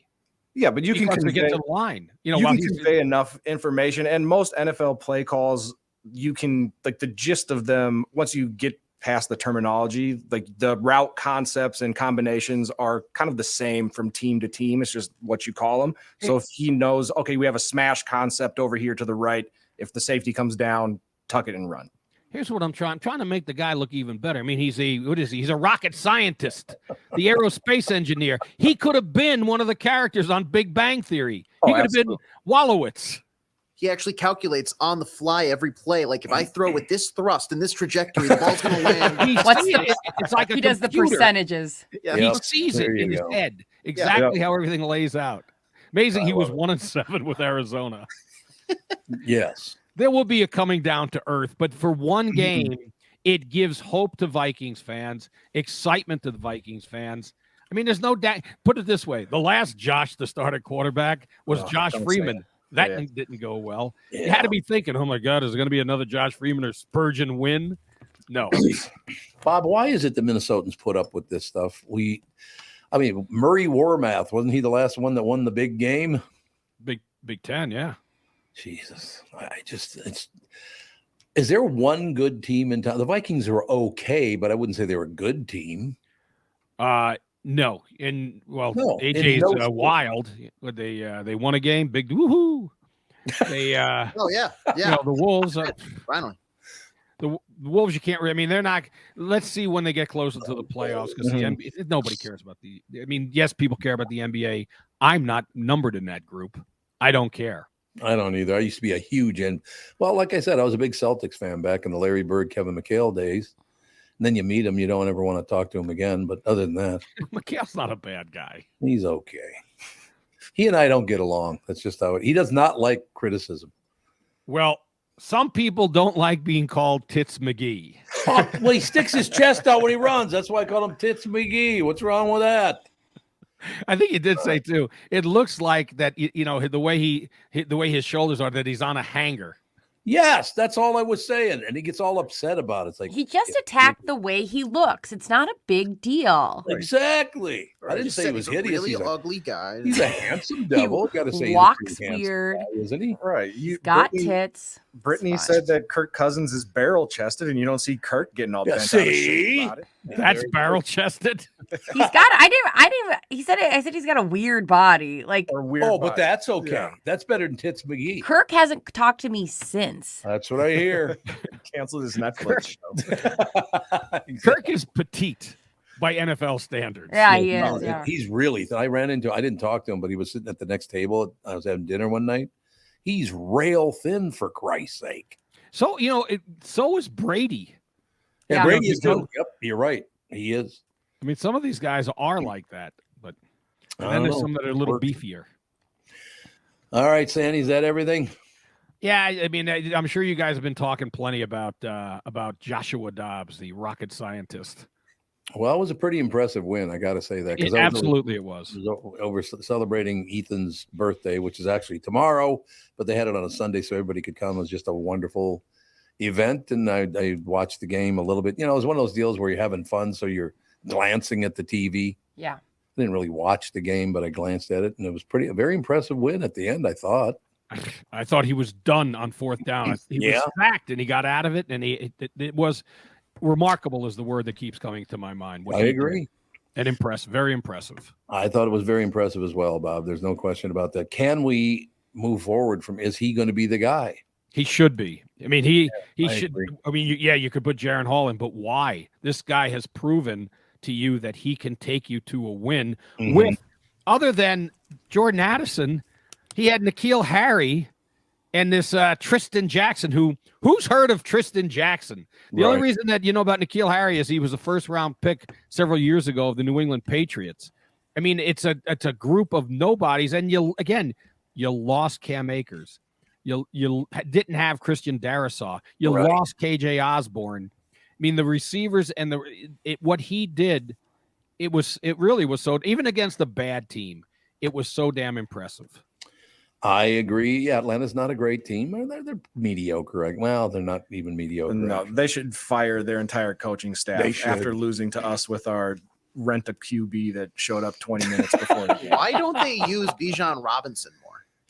That's exactly what I want to know, and not just because I have him on a couple of fantasy teams. Oh, he is a terrific player. Get him in there. He's your home run threat. You're absolutely right. And by the way, Arthur, why don't you go by Artie? They've done the same thing now. Two high draft picks in a row. Bijan doesn't matter. Like they just stash him on the bench. Kyle Pitts was amazing in college, amazing, and he comes into the NFL and there's all these. It's highly touted, and then it's like, well, we're just not going to throw him the ball because we don't want to. They draft these talents, Bob, and then they just put them in the back drawer. Did you have the Falcons? No, week? I just didn't expect the Vikings to. I actually predicted a tie. I thought it was going to be a terrible game all around. That is pretty good. I like that call. Taylor Heineke, he's the future. Oh, yeah. All right, Sandy. A hell of a report, I thought. Uh-huh. All right. What? I'm going to give you a compliment, and then he pisses all over. Yeah, it's me. Piss all over. Hey, Brittany, I heard what you said about me. I don't believe a word of it. Yeah, that's fine. I actually like that you'd think I don't like you. It works better for our relationship. Yeah. Oh, you call that a relationship? You call that a relationship? That's all. Just kidding. Love the dress on over your right shoulder. Thank you. All right. Oh, you're still bringing that dress up every time. Prove that I got married at one point. Or she's keeping it handy in case she has to get married another time. Or if I have to celebrate a very elaborate death. Woo. Or sort of elaborate death. What is that? One of the two. All right, Pally. We'll talk to you later. All right. See you later. Thanks, Andy. Bob Sands for your sports is brought to you by Bradshaw and Bryant, personal injury lawyer seeking justice for the injured. Contact Bradshaw and Bryant at minnesotapersonalinjury.com. Bob Sands Sports, sponsored by Bradshaw and Bryant, personal injury lawyers. What more could you ask for? Correct. I'm loving this chaos that is the Vikings. Like, no, I understand. It's fun. Like, as somebody who's not like, constantly watching, the idea that some guy showed up and was like, I'll give it a go, and that they won, like, that's pretty fun for me to listen to. I agree with you. I thought I didn't get to watch the whole game, but what I saw, I was very, very impressed with it. That's awesome. They could have lost that game in a heartbeat. Oh, they should have. Realistically, we should have lost. Yes, very, very badly. And I love that the reasoning that you guys were talking about, I can't remember who mentioned it, but being like, yeah, it's really hard to kind of strategize against a random. And I'm like, maybe that should just be our strategy going in, is like, we have random quarterbacks and nobody knows what they're going to do. Yeah, probably not a bad. There was a team many, many years ago that had 3 quarterbacks and they rotated them. See, I love that. There's a saying in the NFL where if you have 2 quarterbacks, you really have no quarterbacks. Because if you had one that was good enough to win you a game, you would just play that one rather than rotate. Okay, let me throw something at you. See if this proves your point. Who was the backup to Tommy Kramer? There you go. Right. It was Tommy Kramer. Tommy, it was great seeing you the other night, by the way. I love Tommy Kramer. Ladies and gentlemen, the Eagles are at XL Energy Center on their farewell tour on Saturday, November 18th. You can see them with me and Catherine and I in our suite. To enter, just go to Tom Barnard app or the website at tombarnardshow.com. Listen for your name to be announced each day at 8:10, 9:10, and 10:10. Email us back by midnight at contest@tombarnardshow.com, and you win. Today's qualifier name for the See the Eagles with Me in my suite is Todd O'Connor from Coon Rapids. Todd O'Connor. Email us by midnight tonight at contest@tombarnardshow.com. So, by the way, congratulations to our first 2 winners. We've been doing it for 2 weeks. We've got both of our winners. Yeah. Sweet's filling up. Batting 1,000, baby. Congratulations to our first 2 winners from last week, Jackie Vick and Aaron Pace. Emailed us back. They and their guests will join me in my suite to see the Eagles. That's on November 18th. So, again, Todd O'Connor from Coon Rapids. Todd O'Connor, email us by midnight tonight. Contest@tombarnardshow.com. We shall take a break, be right back, and just continue the fabulous show that is this one that we're doing right now. What do you think? Love it. Sounds good, Harry Carey. What? Sound a little Harry Carey-esque. Let me just tell you something. What's that about being a hot dog? I was talking to the guy last week and he told me. I just love it when Harry used to call in. That was so much fun. My favorite line of Harry Carey's, you know what it is, right? No. He's on with us, and Mike Gelfand takes a shot at him. Hey, Harry. I don't remember what he even said, but Gelfand took a shot at Harry Carey. And there was a long pause. And Harry Carey said live on the air, Barnard, control your monkeys. I do miss Harry. Did you ever watch Harry back when he was doing either the White Sox or certainly the Cubs? Did you ever get a chance to watch him? Never a live game, but you would always hear the clips of him and stuff like that. So I was familiar with who he was. He would come in sometimes. AJ, do you even know this? He would come in so hammered he could barely talk. I've heard. Sometimes when you're at the game and you wish that the guy on the field See, Harry. Those sober up a little bit. Tom, he was smart because he had his cadence sloppy. So it was like you would never know. So like that's what my goal is. Like I'm such a bad broadcaster that if I do decide to start drinking, you guys will never notice. He shows up to the game sober and he's like, damn it, now I have to pretend to be drunk today. I know. Smart man. Never got to meet him in person, though. I talked to him on the phone, talked to him on the show, but I never got to meet him in person, which kind of makes me sad a little bit. I always loved Harry Carey. Me too. Yeah.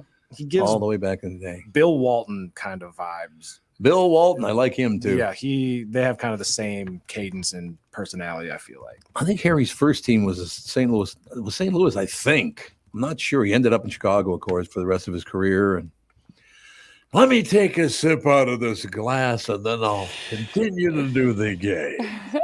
What do you think? I love it. We'll take a break. Be right back in a couple of minutes, ladies and gentlemen. K&L Surplus and Ammo is your one-stop shop for all firearms-related products and is the preferred choice among trap enthusiasts and waterfowl hunters for over 25 years.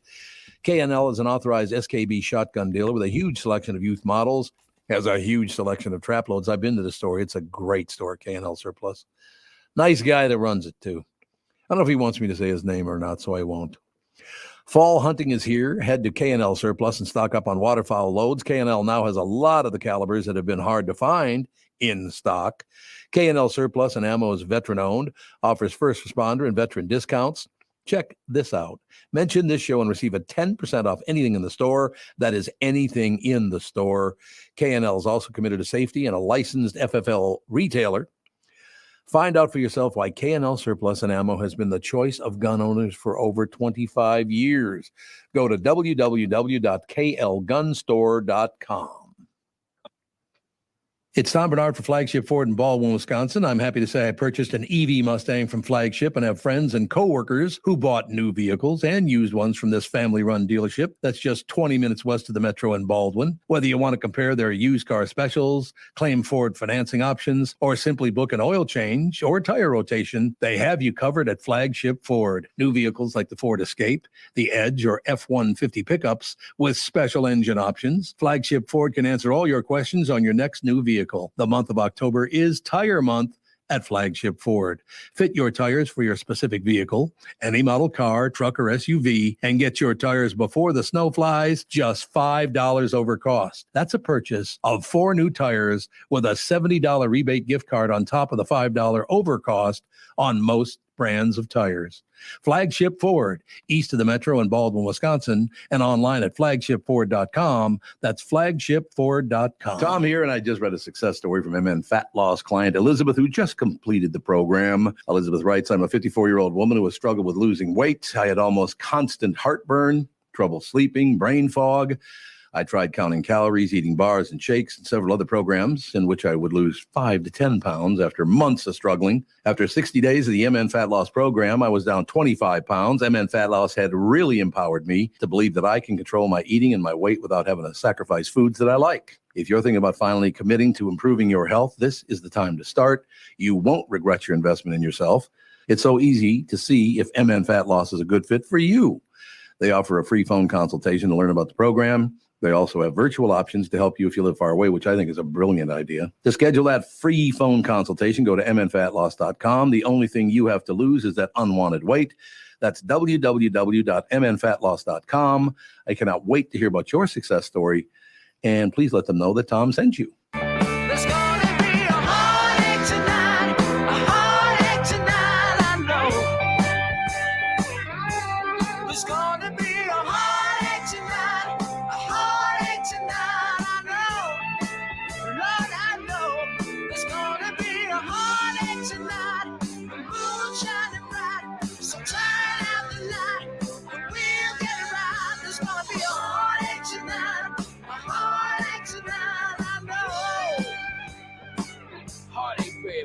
Listen to The Tom Barnard Show any time of the day or night. Episodes are released every weekday. Just search Tom Barnard Show on Apple Podcasts, Spotify, or wherever you get your podcasts. Ladies and gentlemen, we are back. A little news, a little information. Jeff Pfoser just got here. I like Jeff Pfoser. He's a good guy. Oh, yeah. Very, very funny. Very nice. And when he gets back in, hopefully, I'm gonna ask him to stand up so you can see his pants.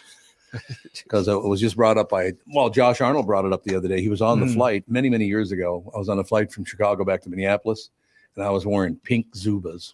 Ooh. Yeah, that's still bizarre to me because you don't seem like a pink Zubas type of guy. I once was talking to Catherine, and I was like, yeah, the first time I met Tom, I was wearing sweatpants in the studio, and he was like, wow, we're the way to step up for work.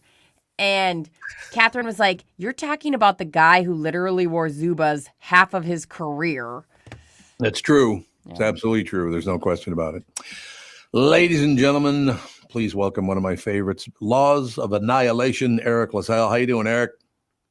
Good. How are you? I'm magnificent. I got to ask you, you probably don't even see this, the thing they send out to promote your appearance on the show. There are 2 pictures of you. And there's one current day and one from maybe a couple of years ago. But that picture, you know, the one where you got the kind of the afro going and you got the scarf around your neck. You know that picture I'm talking about? It's a very famous picture, actually. No, I don't.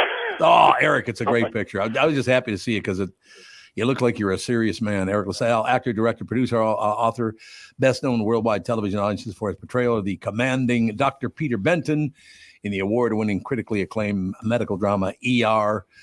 So I will now shut up, Eric, and I want to hear you talking about Laws of Annihilation. What's that all about, sir? Laws of Annihilation is the 3rd novel in a thriller series. And the series is called the Martyr Maker series. And it's very, like, tonally, it's like in the vein of the movie Seven. You have two cops. One is Irish Italian American, and one is African American, and they are considered the best closers of cases in New York City. They end up teaming up with a Jewish female FBI agent, and they investigate high-profile serial killings. And so in the 3rd installment, we have hate crimes. So in the first couple of chapters, 2 rabbis are viciously murdered in a synagogue. And so they are investigating this crime. They later find out that an African-American activist has been kidnapped along with a Jewish American. The son of a rabbi has been kidnapped, and they've been imprisoned, and they hate each other. So, you know, the book deals with racial discord. There's the threat of a race war that someone is sort of helping to manipulate. So you have the presence of white supremacists. Unfortunately, it's very reflective of what's happening today, or today is very reflective of what we're talking about. So no one, it's sad that, we're still dealing with this stuff at this level. But the book explores, racial discord, racial hatred, the threat of total destruction from race wars. And so it feels very relevant and resonant of, the times that we're living in and what we've been going through. And, it's scary, but, people are responding to it because of that, and reviews and it's popping up on, bestsellers lists. I think because it does feel so timely and it does feel so relevant, which, I in some ways I wish it didn't. Of course, you don't want to, you want this stuff to stop, but that's pretty much what the book, deals with. Eric, that had to shock you that right when Laws of Annihilation comes out, that this happens in the real world as well.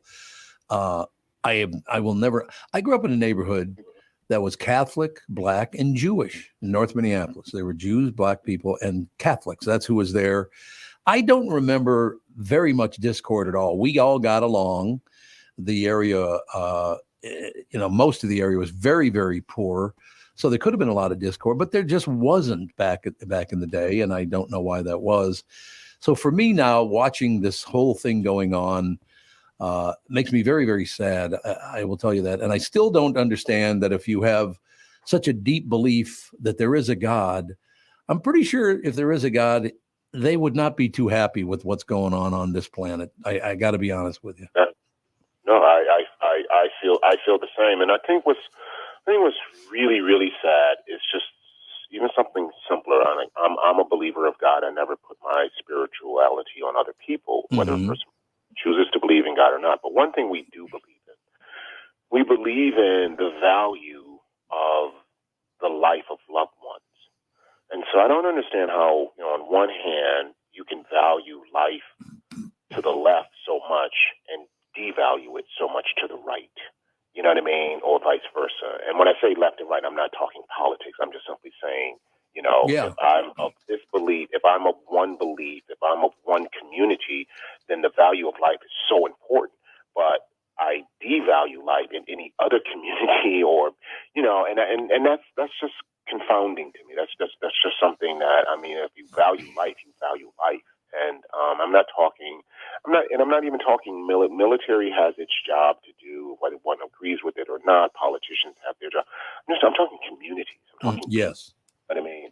And so that's, but that's something that we explore in the book because the book also really delves into the concept of tribalism. The tribes that we're born into, the tribes that we create, the tribes that we choose, the tribes that we reject, the tribes that we hate simply because they're different tribes.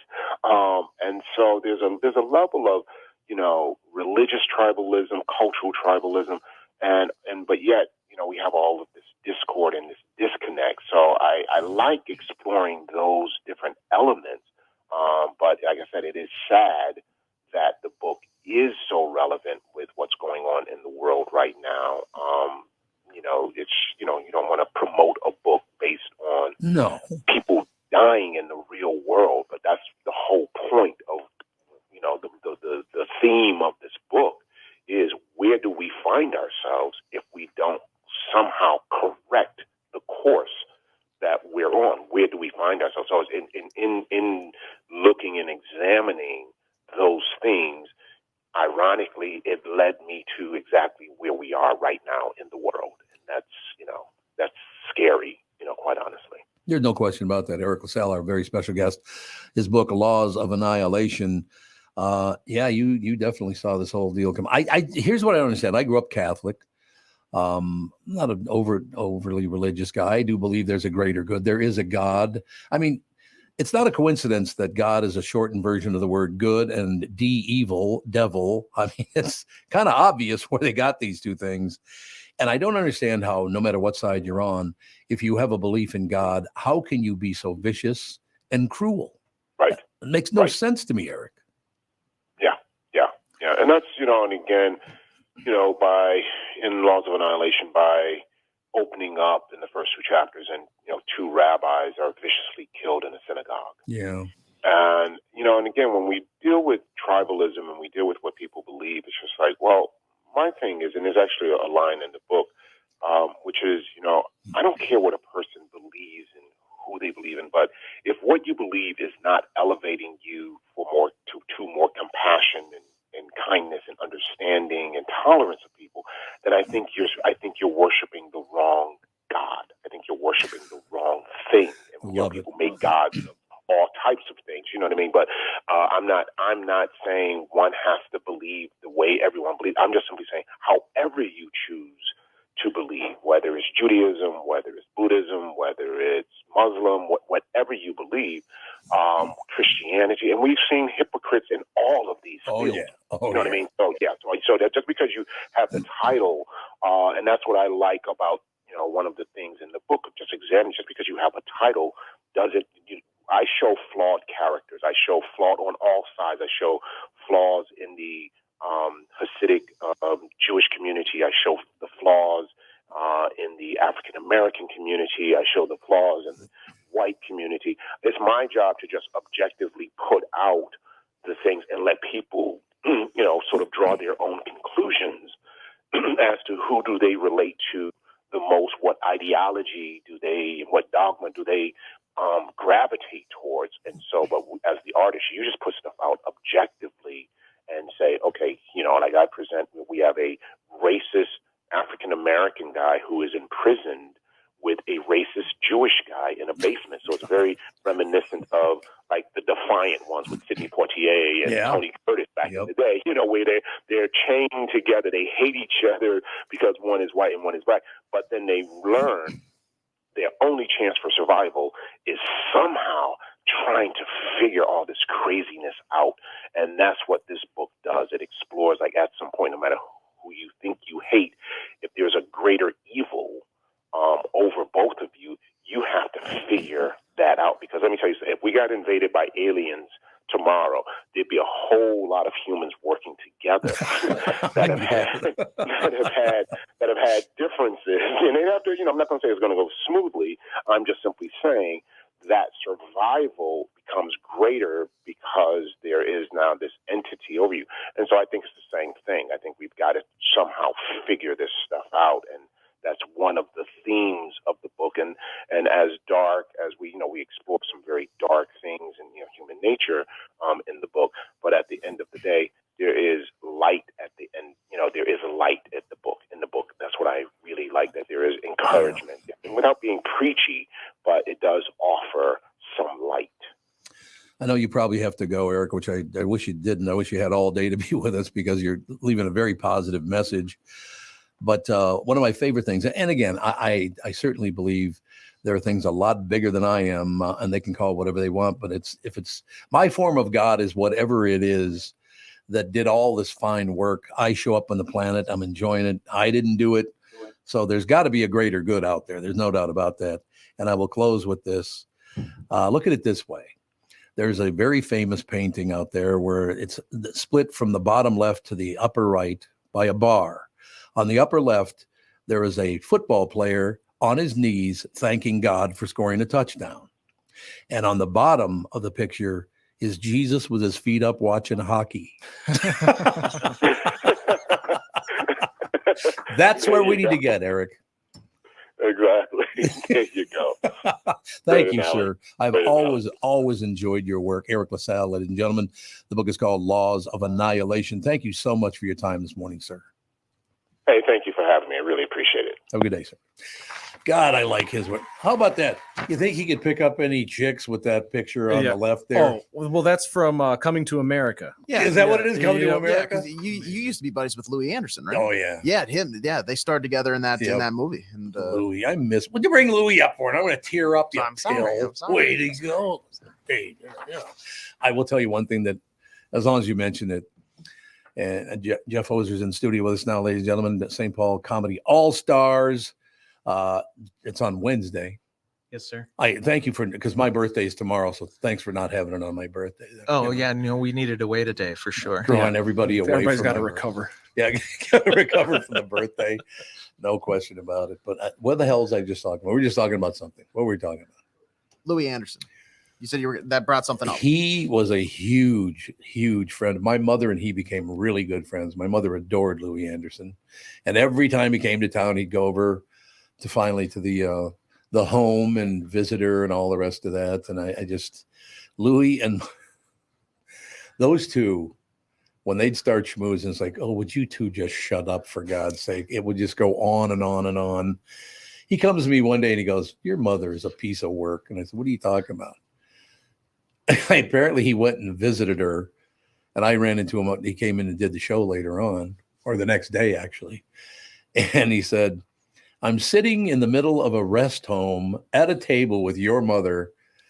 And she leans over and she goes, Louis, you see that guy over there about 10 feet to your left? He goes, yeah, Toots, I see him. What about him? Yeah, he's been trying to scramble my eggs. Oh, Jesus. Yeah, you're 90. I'm sure that's exactly what's going on. My mother thinks everybody's hitting on her. So, that's awesome. Brittany, you knew my mother a bit, didn't you? No, I never got to meet her. No, but I always feel like I know Toots. I'm dying. I would love you to someday bring in a video of her because you've done so many impressions of her that I feel like I wonder what's in my head is accurate to I want to know if the voice is actually as deep as you make it sound. She had a very deep voice. You kids behave in there. I also hope that when I'm that age, I also think guys are just constantly trying to get in my pants. Like, I want to assume that as well. Well, that's exactly what it is, too. Yeah. It's like, I know I'm 88 years old, but they still want me. I understand that to be true. And if she thought that about that guy, I just want to know all the other things that she thought were going on at the home. Yeah. She had, and what's funny, my mother was an ardent Democrat. I mean, she was a big time Democrat. You go to her house, she would have about 50 little angel statues because she was Catholic. So she loved it. In the middle of the angel, like 50 angel statues, there's a statue of Louis Anderson. Remember that one he put out there? He had the bobblehead. Yep. Louis Anderson and another one of Tim Pawlenty. What? Mom, you're a big time Democrat. He's a big time Republican. He's a good guy. Just settle down. Praise be. Yeah, praise be. If they ever started a Toots and Louie show, I would watch that. Oh, God, those two? Yeah. Take it on stage, man. It would be unbelievable. Well, and then Brittany, at that age, scramble is the only thing somebody could do to your eggs. That's more over easy. No. Yeah.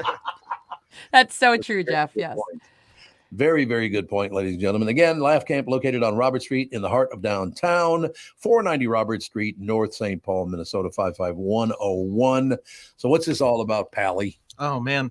So my good friends, Jesse the Shrink and Nathan Hood, they are producing this show because they felt like so much action is happening in Minneapolis all the time. Let's get the St. Paul All-Stars. So some of the best comics living in the capital city.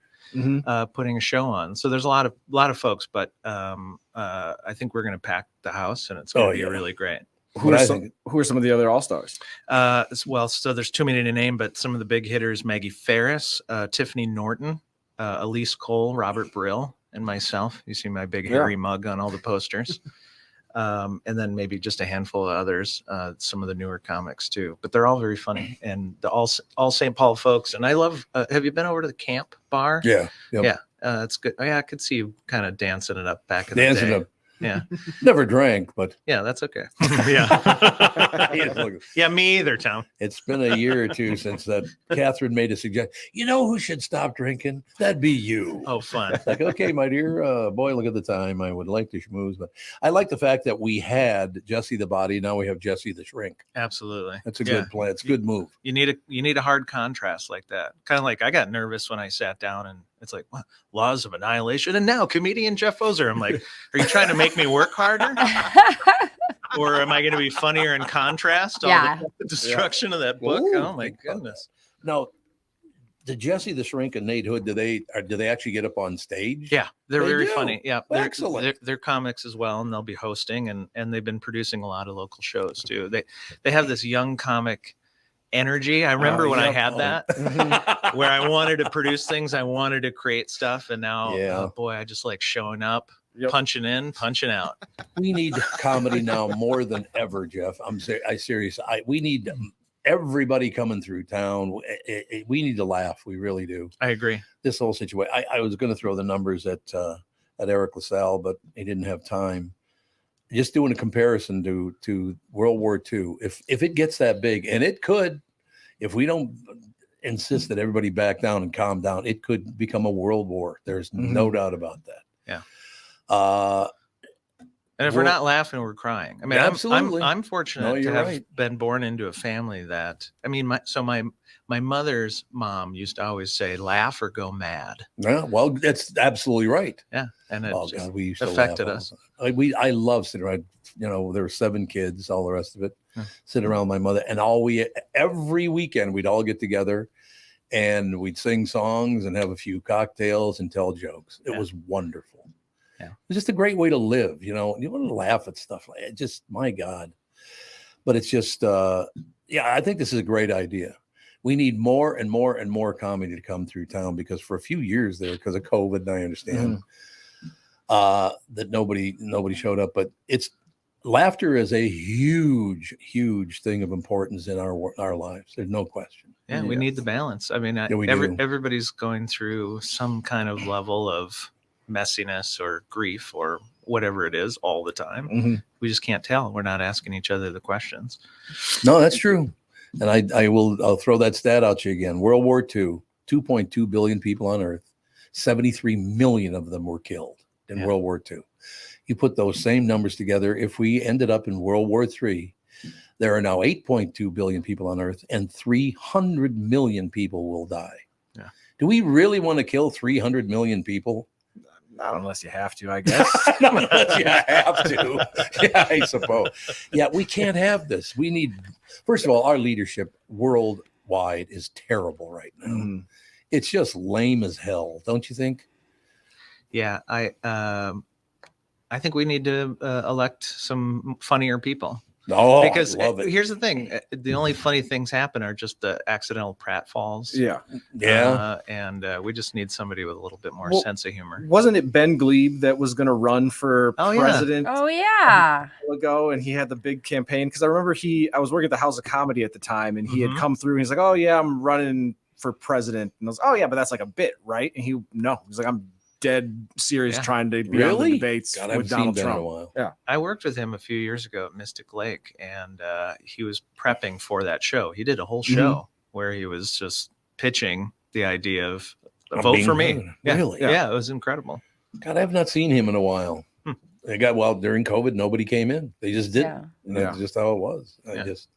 They didn't do studio tours and that kind of stuff. But well, I got my shots and I'm back, baby. I got your shots. Yeah. Did they work? I don't know. The only reason I'm asking you that is I got vaccinated 3 times, boosted twice, got COVID twice. Yeah. It's like I took your stuff. That was they shot some water in. Probably true. I saw an ad while watching the Vikings game for Moderna's got some new shot that they're pitching to everybody to help kill COVID now, and I was like, we're still pushing this hard, Moderna. You're spending your advertising dollars on a brand new shot. They're still going after it. Yeah, they're still Moderna Gatorade. Yeah, right. I like it. Yeah, it's just it'll be just hydration for the inside. Got an energy drink now. COVID cranberry. Yeah. Do you think we can get this thing under control? Because it looks like it's ramping up to me. So can we get this deal under control? I don't know. I thought it was already under control. I thought it was all a thing of the past now. Yeah, that's what we used to think. Right. But Who knows? Well, again, I'm sorry, and I won't drag anybody's name into it, but as soon as that money showed up, $6 billion showed up, all of a sudden we're going to go out and just massacre everybody. I don't get it. If somebody gave me $6 billion, I'd probably just stay at home. You'd never see me again. Liar. Liar. You'd come and turn the mic on and say some words. Yeah. I'm sitting here with $6 billion in my pocket, and I'd like, did you see what Jeff Bezos did? No. Jeff Bezos is leaving Washington State because of the tax rate. Yeah. He's going to live in your favorite state that you hate. And I Florida? love Florida. I don't hate Florida, Jeff. I don't hate Florida. You hate Florida. I once said I wouldn't want to send my kid to a public school in Florida, and now Tom is convinced I hate Florida. You hated Florida. No, Brittany's 100% correct. Thank she you. was like, the test scores are down a little bit. I don't know that I would send my kid to Florida. And then somehow it morphed into she wishes Florida would just get cut off from the United States. No, I just don't want her ever allowed in the state again. Well, guess what? I go every year because my parents live there, you nerd. Nope, you're not getting in. I'm talking to the governor. They're never going to let you back in that state. I'm just going to grow out my mustache. You won't even see it coming. Just show up with a mustachio. That'll work for me. No, I'd love to send my kids to school there. I don't want them to be smarter than me. That's I'm a having good a hard question. enough time as it is. You could send them to any school then because the test scores across America suck. You're right. It's not Florida. It's everywhere. The test scores are horrendous. Yeah. So unfortunately, that's the case. But see, now that I was, damn it, I lost my Bezos. Oh, Bezos moving to Florida. Good thing you have all these helpers around. Oh, I need it at this point in my life. And my birthday's tomorrow, so I'm just getting older. Jeff Bezos has had enough of Washington's taxes, and he's moving his business and everything to Florida, to Miami, actually. So he's worth what, 150 billion? I think that's about right. 150 Give or billion. take. Went down and bought 2 houses down in Florida, but right next door to one another, for a grand total of $440 million. It's a small starter home. A small starter. What are they, like two castles that are right next to one another? My gosh. $220 million for a house? Although there's a lot for sale in Palm Beach for $200 million. Just the lot. The lot is $200 million. Okay. It starts with a moat and then you build in the center. Yeah. Do you think any radio people live on that island? Well, Rush Limbaugh did, I suppose. He was a radio guy. But in any case, did you ever hear that story? No. So he died, what, a couple years ago? Yeah. Rush did. His wife, he had a house he bought for $3.4 million in 1998. 1998, he bought it for $3.4 million. She sold it to Estee Lauder's grandson, Connor, for $125 million, and he tore it down. Wow. Oh, a teardown. Yeah. We're just going to do away with this and start over. $1 million teardown. Because the lot right down the block is $200 million, so I suppose the lot's still worth $125 million, I guess. Yeah. Even though it doesn't have a house on it anymore. It's so much more dramatic than just saging. Like, ooh, it's got bad energy. Bulldozer. No, I don't think Rush was a big hit on Palm Beach Island. I'm going to be honest with you. I'm not sure. I never hung out with him or anything, but I don't think he was that kind of fit in out there on Palm Beach Island. No, I don't think so. And what the hell? So is comedy, do people really recognize at this point that comedy is one of the most important things in our society? It feels like it. Everybody Good. that I talk to, Good. all the normies, the non-performers in my life, Yeah. they go, "You're a hero." I go, "Oh well, please." Well, I've always said that, Please. Jeff. You're just my hero, and that's just how it is. Well, and I don't even have real big, hard-hitting opinions on things. I just think getting hundreds of people, or even if it's a dozen in a room laughing, is the right direction. Yeah. Well, there's no. Can we just stop with the battling over everything and have some fun? Calm down. Like I said, I grew up in a Black, Jewish, and Catholic neighborhood. I mean, you would look at those three societies and go, God, you couldn't be any different. Yeah. Everybody got along. It was wonderful. I remember very, very few things. Then, of course, 1967, they burned it to the ground. But other than that, do you think burning the entire neighborhood to the ground? Do you think that had to do something with, like, everybody had their head down and was trying to, work hard and make money that they couldn't be? It's kind of like the privilege of getting to think about the differences. You know what I mean? Like, when you have to work and make sure that you're, putting food on the table, you don't have time to worry about what the guy next door's religion is. I hope that's true, but boy, I tell you, there were some problems. The one thing I will tell you, it was very, very sad, but it was very educational as well, that as a young boy from 5 to 11, 12 years old, I would meet my friends' grandparents, and every one of them was tattooed. Every Jew was tattooed. It was just, and I asked at first, what is that? I said, you don't want to know, kid. I remember asking a neighbor, because I grew up in the Highland Village area of Oh, St. yeah. Paul. Oh, So okay. a lot of Jews, Russian Jews, Yep. Catholics, one black family down the block. So it's just like North Minneapolis, Just 'cause like of one North family? Minneapolis, yeah. Very diverse. The Jones family. And Of course that's it true. was the Of course it Jones. was, yeah. Nope, Of that's course that it was their the name. Jones family. But yeah, boy, did I get the looks. Hey, what are those numbers on your arm? Ugh. I know. We don't bring it up. But I wish people did pay attention to that. Yeah. Really, you want to hate people? Why don't you look back at somebody's great-grandmother, great-grandfather who was tattooed and put in prison for their faith in the wrong God? Ugh. It's like, what?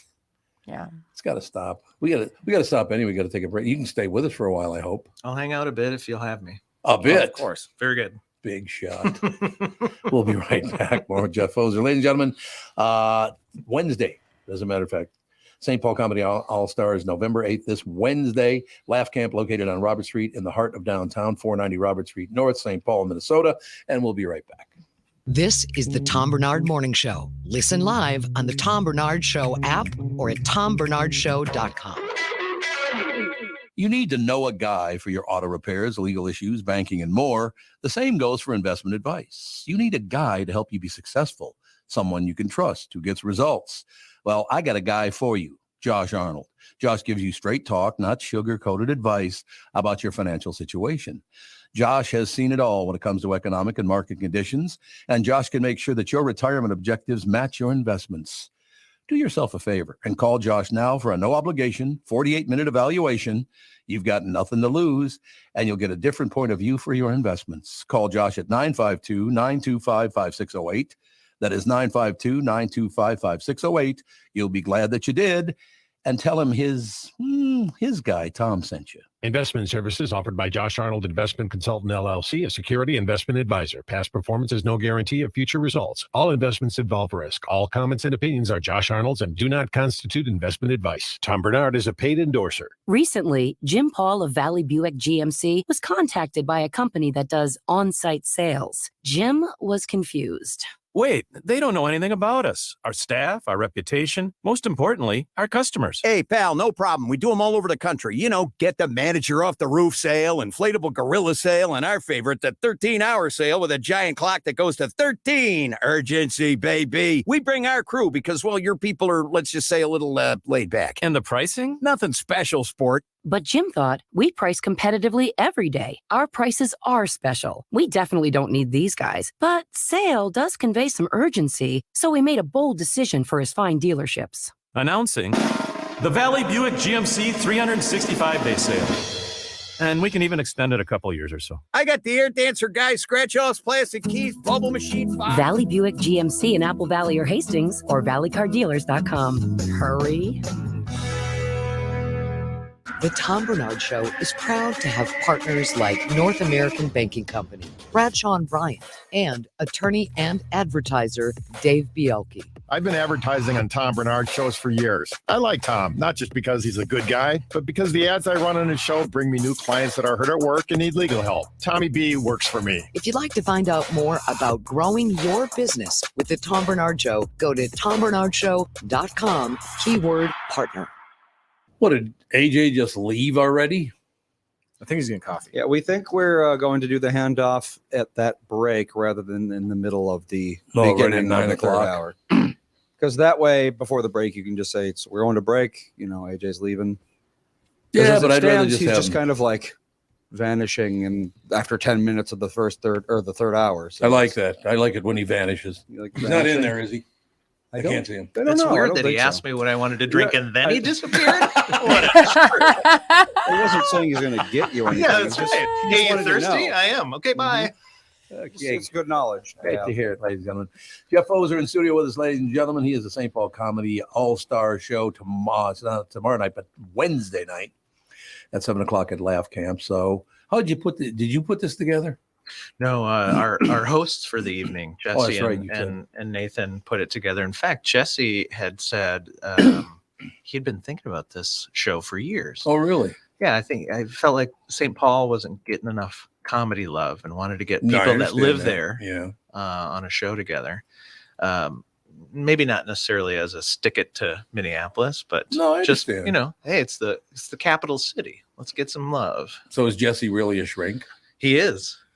How come Yeah. I've never gone to him? I've gone to every other one in town. Have you? Oh, God, keep it in my life. Oh, it's been a thrill. Yeah, but you know what? We'll get him in here and we'll sneak some therapy on you. I think the first time I ever went, I did the Marlon Brando thing. The horror. I did that deal right there. Did that. Oh, Andy, I need your help with something because I brought this up earlier. Uh-huh. What the hell is Oh, that? That's the coffee. That's your my coffee. fault. Wait, what the hell is that? Could we brew you the loudest beverage Yes. before we That's your jump double on air? espresso. That's right. Andy, have you ever heard of Zaleplon? Zaleplon? Yeah, It's like a sleep medication. It's a non-benzo. Zaleplon. Because I've been 37 years doing a morning show. Is this something you found in the parking lot? No. Because Zaleplon's the guy who sold him the thing. Yeah, Zaleplon. Bill Zaleplon was his name. And no, but because I did the KQ morning show for 37 years, I still wake up every day at 3:15. Yeah. And I don't have to be here until 7 o'clock? No, 8 o'clock. Yeah. So every night I wake up at 3:15, 3:30 every night. So this, if you take it in the middle of the night, it puts you back to sleep. But now I noticed by looking at the little container, you're not supposed to take it every night. No. Most of these things you're not supposed to take every night. Is there any stand-in that's non-prescription that would kind of do the same thing? Drinking less caffeine, yes. I don't drink caffeine anytime after like 10 at night. I might have some gummies in my pocket for you. See, I got gummies too, but gummies give me, if I take too much THC, I get nightmares. Well, go CBD and some of those other. I thought you were going to go see a psychiatrist. Yeah. Did you bring enough for the class? You brought the bottle out, showed us, and put it back in. Yeah, see? There you go, right there. The Lepilon. Love it. And it did put me back to sleep. It was great, but and I'm thinking, oh, finally an answer after all, because I've never slept through the night in my life, even when I was a little kid. As I get older, I can't sleep in anymore. My eyes snap open at 6 a.m. every day because my body is sore from sleeping. Like I don't even understand how that's happened. Oh, I know. Once you turn like 30 or so, it's like, I can't lay in any position for too long, or else awful. Back starts hurting. Okay, so one question I do have is, I take 10 milligrams of melatonin to sleep. Could I just take another 10 milligrams of melatonin at 3 o'clock in the morning? Would that work? I would technically can't take too much melatonin. Well, that's what I was wondering. But it will. The more you take, the faster it will stop working. Of course, that's the way it is. I used to take melatonin to sleep pretty much every night, and 10 milligrams is already quite a bit. Oh, is it? Yes. 10 milligrams is? I didn't know it was that much. Yeah, standard, like a baseline dose is 3. Oh. 10 is what I give my 10-year-old every night. Is that a bad idea? Is that a bad move? No, I'm looking. It just was so nice to get back to sleep. I'm trying to figure out, should I just start drinking again? No. Fake sleep, though. It is. That's fake sleep. That's not even real sleep. That's no, true. it's not. So there's just no answer to put you back to sleep other than a couple of days. Apparently, you're not supposed to take it more than about twice a week, something like that. Well, less caffeine, but I did cut way back on my caffeine. I drink caffeine in the morning, but not so much the rest of the day. Do you meditate? I should meditate. I mean, I have a lot of darkness swirling around up in my head. You and so me when both, I get up, I Raleigh. can't get back to sleep. I got to get back to meditating. All right. I just thought I asked for help. I get nothing. Don't worry about me. I'll just funny keep that moving forward in life. the pharmacology major in the show has no input. I'm in one farm class right now, and now I'm a pharmacology major. And that's a FARM, by the way. So Yeah. that's a big difference. Really big with herds. Okay, so like when I started looking into it, the amount I know, it's a non-benzo, so it's kind of a broad class, but I think it's a hypnotic. The idea is it's supposed to be not only short term, but as you said, sporadic, and then it's habit forming. And also, a lot of this stuff, they don't have a lot of research on long term. No, they don't. That's what's scary. I mean, the melatonin thing came out, 3 or 4 years ago? They started putting dosage on it. And like Andy said, they say tops 3. Then they also talk about melatonin has a tipping point of like at some point you're just putting extra melatonin in, it doesn't do anything. It doesn't do anything. So there's my little small amount I know. So in other words, all you guys got is bad news. That's what you're telling me. When it comes to sleep, Jeff's right. A lot of times it's like habit and what your your routines are, and getting a routine set and then building off that, and know that there's probably not going to be an instant gratification solution. I woke up this morning well rested. I was in a good mood. And then I look at the thing, I'm like, oh, this is going to be great. I can just take this every night. No, you can't. Oh, I love a good sleeping pill. I leave them for travel, but I love a good sleeping pill. Now, some sleeping pills you can take every night, can't you?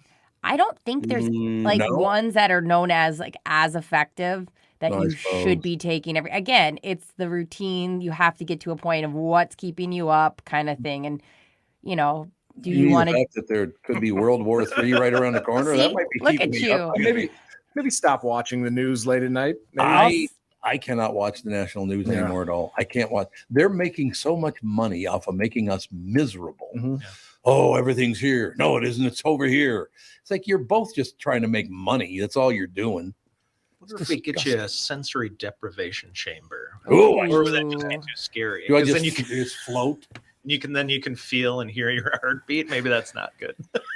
I tell you, well, other than the hangover in the morning, Schwelen put me to sleep. That was great. Oh, but it was such not good sleep. Like, that's the thing. You're just tired all day. Very bad. I've never been a good sleeper since I was I couldn't trust my old man. He was nuts. How often That have crazy you bastard in the house didn't help. How often have you tried therapy? Like, actually done? Nonstop now for about 70 years, but other than that, Okay, that's good. no. But I mean, it's just I got to find something. I just want to sleep. I know. It's That's not going to right. happen, is it? No, you will. Okay, first off, You guys are horrible. We have the threat. Eventually, you will forever. You'll be forever. I did threaten your life. No, Tom, first thing you have to do, and this is what I like truly believe, is you have to verbalize and manifest that you will sleep very well. And you at some point will sleep very, very well. Because if you go into it going, I'm never going to sleep well, then it's self-fulfilling prophecy right there. It's just, God's mean to me. That's all. Okay, take it easy. There's that route too. Okay, so in other words, you have no answer for me. That's great. I think that you probably drink more caffeine than you realize in the afternoon. I do in the morning. Well, AJ/Andy, because his name is on there, is saying that you do sleep in the afternoon, or you have it in the afternoon. 100%. Once in a while, I do. Evening as well. Also, the half-life of caffeine can be up to 9 hours. So, Oh, for Christ's sake. So now I got to give up one other thing that helps. Oh, boy.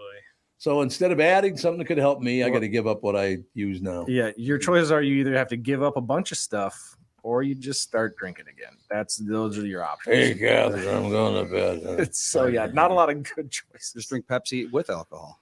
Yeah. Yeah, you can put alcohol in the Pepsi. There you go. Cancels out the caffeine. Mm-hmm. So I'm going to have to then figure out how, because I've been getting up at 3:15 in the morning for 37 years, I'm going to have to figure out how to adjust that as well. What time do you usually go to bed?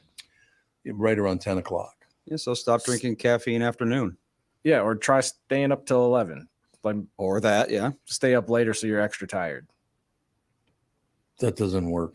That really doesn't work. I'm just trying to, I'm throwing stuff that out. doesn't work for me. You guys either. have no answers at all. I'm deep. I'm leaving early today. We're gonna have to stop seeing you. Thanks for your time, Tom. Exactly. That's exactly right. Have you ever had a therapist break up with you?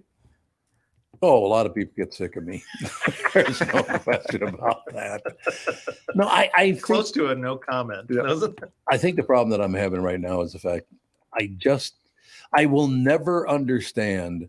I'm going to kill you because my God is better than yours. What? I don't understand that. I don't get it.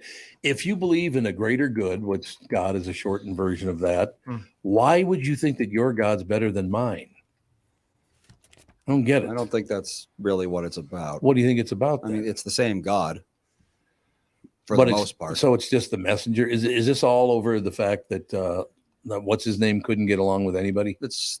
Could be the prophet. It could be the interpretation of the word of God. Yeah, it could true. be the territory that they believe they're That is entitled true. to. Right. There's all sorts of different reasons. Yeah, because even in Christianity, there's a million different subcategories and things like that. So, yeah. Well, there's Catholicism, and the rest don't count. Is that Yeah, that's what I'm talking about. And Exactly what I heresy. said. Those are the options. Couldn't have said it any better myself. Do you guys think there's a possibility this will turn into a world war? Yes. No. I do too. I think there's a legitimate chance. I don't think it's maybe not like the most likely outcome, but it's I hope definitely an option. It's a possibility. Stop. Yeah, good. So how could we stop that from happening? Is there any way we can stop it from happening? Because the prophets. How can we stop a world war? No, I'm talking about we as human beings, not just 4 of us or 5 of us. Another 100,000 years of evolution ought to do it. Yeah, you Yeah. All I got to wait is another 100,000 years. Yeah, Good. You have to have a lot of people put their egos aside. Yes. And be willing to come talk about their differences rather than resort to violence. Why? I don't know. We got Go-Go, Teeth Are Not for Biting book, and that's helped her a lot, my kiddo. So There you maybe go. something Bombs are along not for those dropping. lines. Bombs are not for dropping. It's perfect. That's a good book. Feel good children's story for the Middle East. That's a good book. There you go. I don't know. Like I said, once again, thanks for none of your help. That's all I'm saying. Yeah, I think if they really want to solve the issues, they all get tickets to go see Jeff Pfoser and his friends. There you go. I Brings would have people to agree together. with How many that. people live in the Middle East, and how big is the comedy club? I need to do some math. Oh, we can pack him. I was thinking, can we stream it over to them? Yeah. Get a couple Just million sardine extra everybody in. chairs. You know. I think we're gonna have a better chance of figuring out how to get you to sleep in than stop this world war. No, I think you might be right about that. So Oh, you do think it could turn into a world war? Yeah, well, anything could happen. We've seen it before. We It's have been a seen it while. before. And it's always about money and God, isn't it? Always. And Always about- or. and or. Yes. What else is it about, Andy? Well, I'm saying I don't think like in the Soviet Union it was really about God so much. No, for it's about example. money, though. Yeah. All about money. And hence and or. I just love the fact that guy, he's the richest man on earth. He's a trillionaire. Yeah, he's I can't even comprehend the little amount. Putin. No. What, Yeah. Isn't that his name, Putin? Well, after a certain point, money like a just it prick. doesn't even matter. There's no reason to even count it. It's like if you want Yeah, that's something, true. you can buy it, and it's not going to put a dent in your finances. So why even keep a number? I guess. What is it about human beings that they just can't sit down and go, hey, we can work this out. Don't worry about it. Why can't we do that?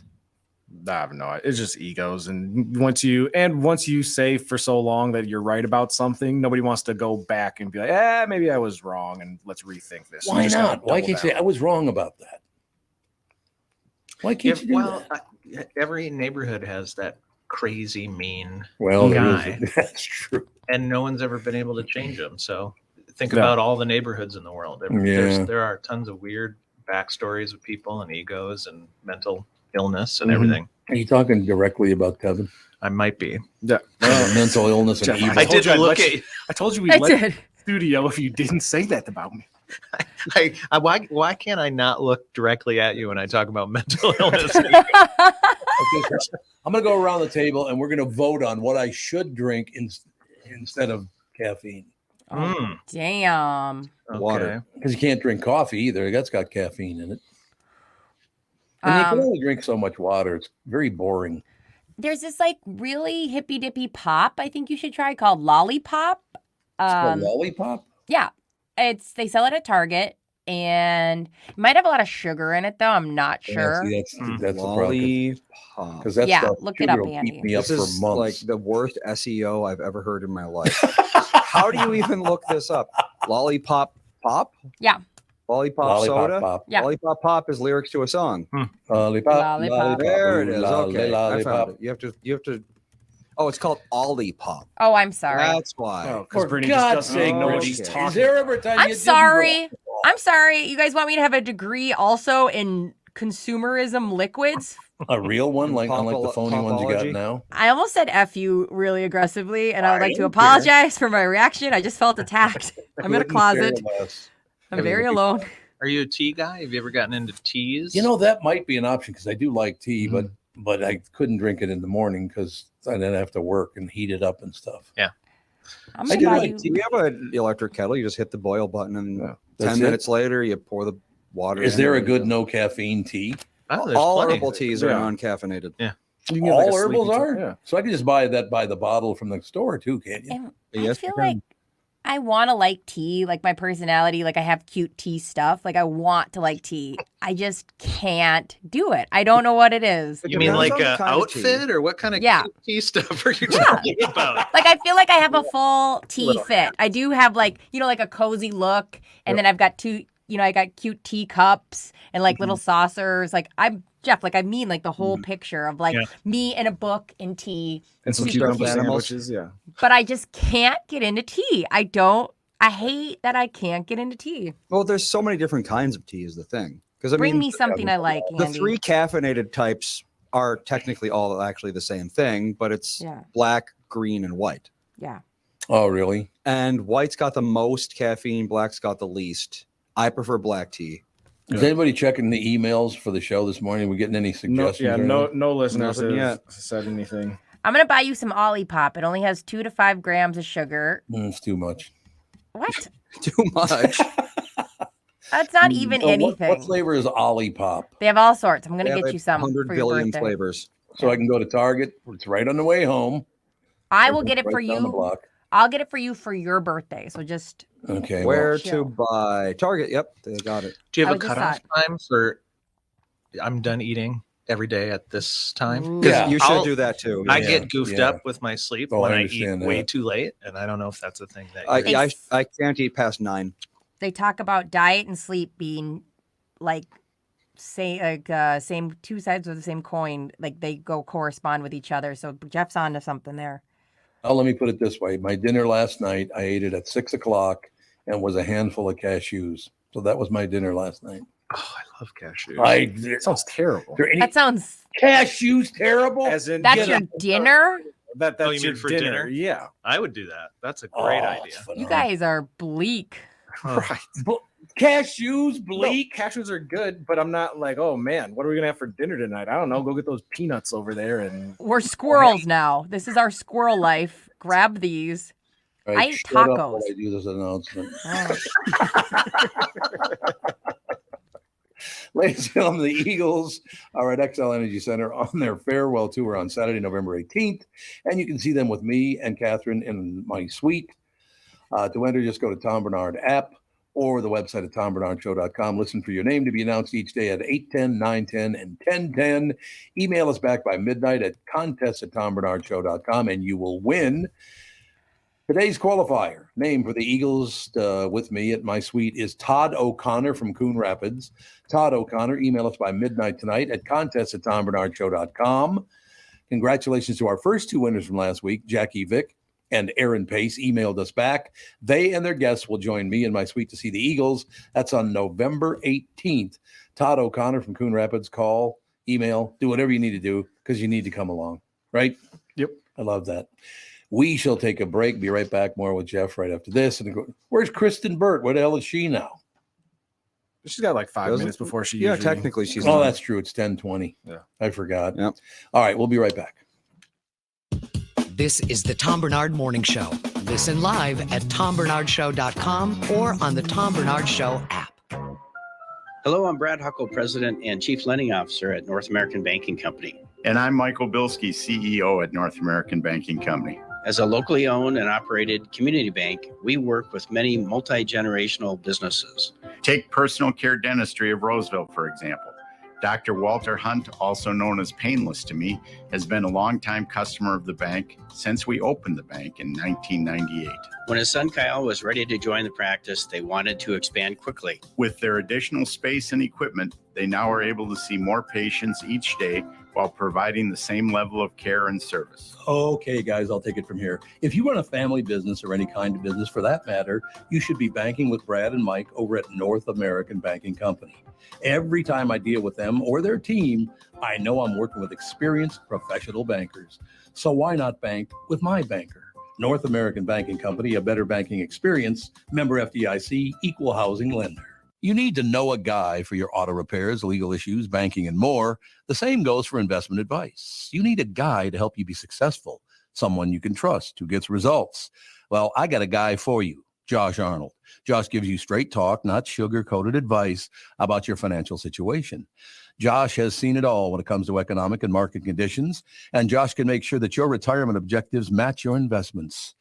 Do yourself a favor and call Josh now for a no-obligation 48-minute evaluation. You've got nothing to lose, and you'll get a different point of view for your investments. Call Josh at 952-925-5608. That is 952-925-5608. You'll be glad that you did. And tell him his guy, Tom, sent you. Investment services offered by Josh Arnold Investment Consultant, LLC, a security investment advisor. Past performance is no guarantee of future results. All investments involve risk. All comments and opinions are Josh Arnold's and do not constitute investment advice. Tom Barnard is a paid endorser. In a world that's racing a mile a minute, a split-second distraction can change everything. I'm Mike Bryant from Bradshaw & Bryant. Every day we see too many people, heads buried in their phones, unaware of the dangers they're in. Texting and driving isn't just reckless, it's playing Russian roulette with your life and the lives of others. In just 4 seconds of distraction, you've driven the length of a football field. Is there any text message that's worth your life, that's worth the lives of others? I've been fighting for the rights of the injured for over 30 years, but I'd rather you never meet me in a courtroom. So hear me now, stop texting and driving. Pay attention. Value your lives and the lives around you, And if you won't, know this. At Bradshaw and Bryant, we're relentless. We won't back down. We bring justice to those that need it. Find Bradshaw and Bryant, personal injury attorneys at minnesotapersonalinjury.com. With Mike Bryant on your side, seeking justice for the injured. Bradshaw and Bryant. Tom here, and I just read a success story from MN Fat Loss client Elizabeth, who just completed the program. Elizabeth writes, I'm a 54-year-old woman who has struggled with losing weight. I had almost constant heartburn, trouble sleeping, brain fog. I tried counting calories, eating bars and shakes, and several other programs in which I would lose 5 to 10 pounds after months of struggling. After 60 days of the MN Fat Loss program, I was down 25 pounds. MN Fat Loss had really empowered me to believe that I can control my eating and my weight without having to sacrifice foods that I like. If you're thinking about finally committing to improving your health, this is the time to start. You won't regret your investment in yourself. It's so easy to see if MN Fat Loss is a good fit for you. They offer a free phone consultation to learn about the program. They also have virtual options to help you if you live far away, which I think is a brilliant idea. To schedule that free phone consultation, go to mnfatloss.com. The only thing you have to lose is that unwanted weight. That's www.mnfatloss.com. I cannot wait to hear about your success story, and please let them know that Tom sent you. We are back, ladies and gentlemen. You know, it's really funny because yesterday it got up to 60 in some places in the Twin Cities, and every person, particularly young people that I'm running into in the hall today, they're all in just a great mood because it was 60 degrees on November 5th. Not bad. No, not bad. I mean, you think about that over the years, of course, it's going to be colder than a witch's tit, which is a great J.D. Salinger line, by the way. I always give him credit for that one. But in any case, we will be joined in seconds. Kristen Burt will jump on with us. But, okay, so I will go over to I'll start. So any flavor you recommend for Olipop? Oh, I was just looking at them. I feel like I kind of want to try to give you the strawberry vanilla you want since you love cherry Coke. Strawberry vanilla is as close as they get. No, I just mean like it's a berry-esque. I don't know. Like I was excited about that one, so I might buy you and I that. I just got a call from someone said you're the first person to ever use the word berry-esque. Thank you. Berry-esque. It's berry-esque. Berry-ish. Berry-like. Berry-esque. I will tell you that. How you doing, sister? Oh, we don't have any audio. She should. Hello, can you hear me? There you are. Okay. Oh, you dropped the ball. I got in at 1:30 this morning, so Oh, you're back home. yes, I took a 9 what was supposed to be a 9 p.m. flight from Miami, and of course was much later than that. So Okay, we got two things to talk about today because I finally watched Sound of Freedom. Mhm. And I thought it was a terrific movie. And I didn't see anything political about it at all. I was getting the impression from other people that it was a very political movie, but it wasn't political at all. well, it's political behind the scenes. You have to remember, like the ties to QAnon of the crew. You also have Tim Ballard, who is the story is based on. They've already started to disprove a lot of his stories of being, the successful rescuer of child trafficking victims. And he also has sexual assault and sexual harassment charges against him now. Well, isn't that sweet? Yes. See, I don't think But there's I just want to say we should not diminish the issue of child trafficking. Absolutely. Tom, was No. it so sad? It's incredibly sad. Thank No, it's God. actually very funny. Yeah. Hey, look at how he's molesting that kid. Oh. No, they I don't can't even show any watch of the it. molestation, thank God. They show them leading the children away, but they don't show any of the molestation because I Oh. couldn't watch that anyway. I couldn't. Yeah, I just think people should understand that this is more likely more fiction based off of it's a Hollywood version of Mhm. what happens. in Yeah, real and that's life. I don't make the connection with the scumbag the guy turned into and all the rest of it. I'm talking about the movie itself. The movie was very well made. It's very good. The acting is terrific in it. And I mean, it's incredibly sad, don't get me wrong.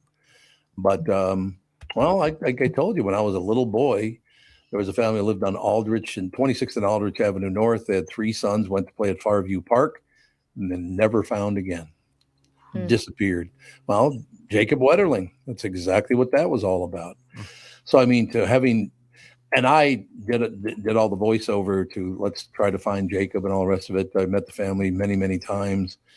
So I've been cutting those those promos for a long time. We got to find these kids that have been kidnapped, and it really rarely ever comes to a good conclusion.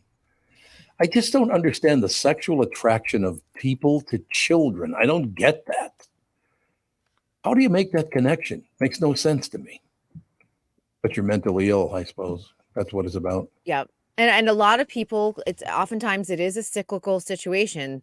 The abuser was someone who was once abused. And if we Yeah, I don't suppose. stop that cycle, it can continue. It doesn't mean everybody continues it, but it can continue for people who just can't seem to reprogram their brain, honestly. It's so sad.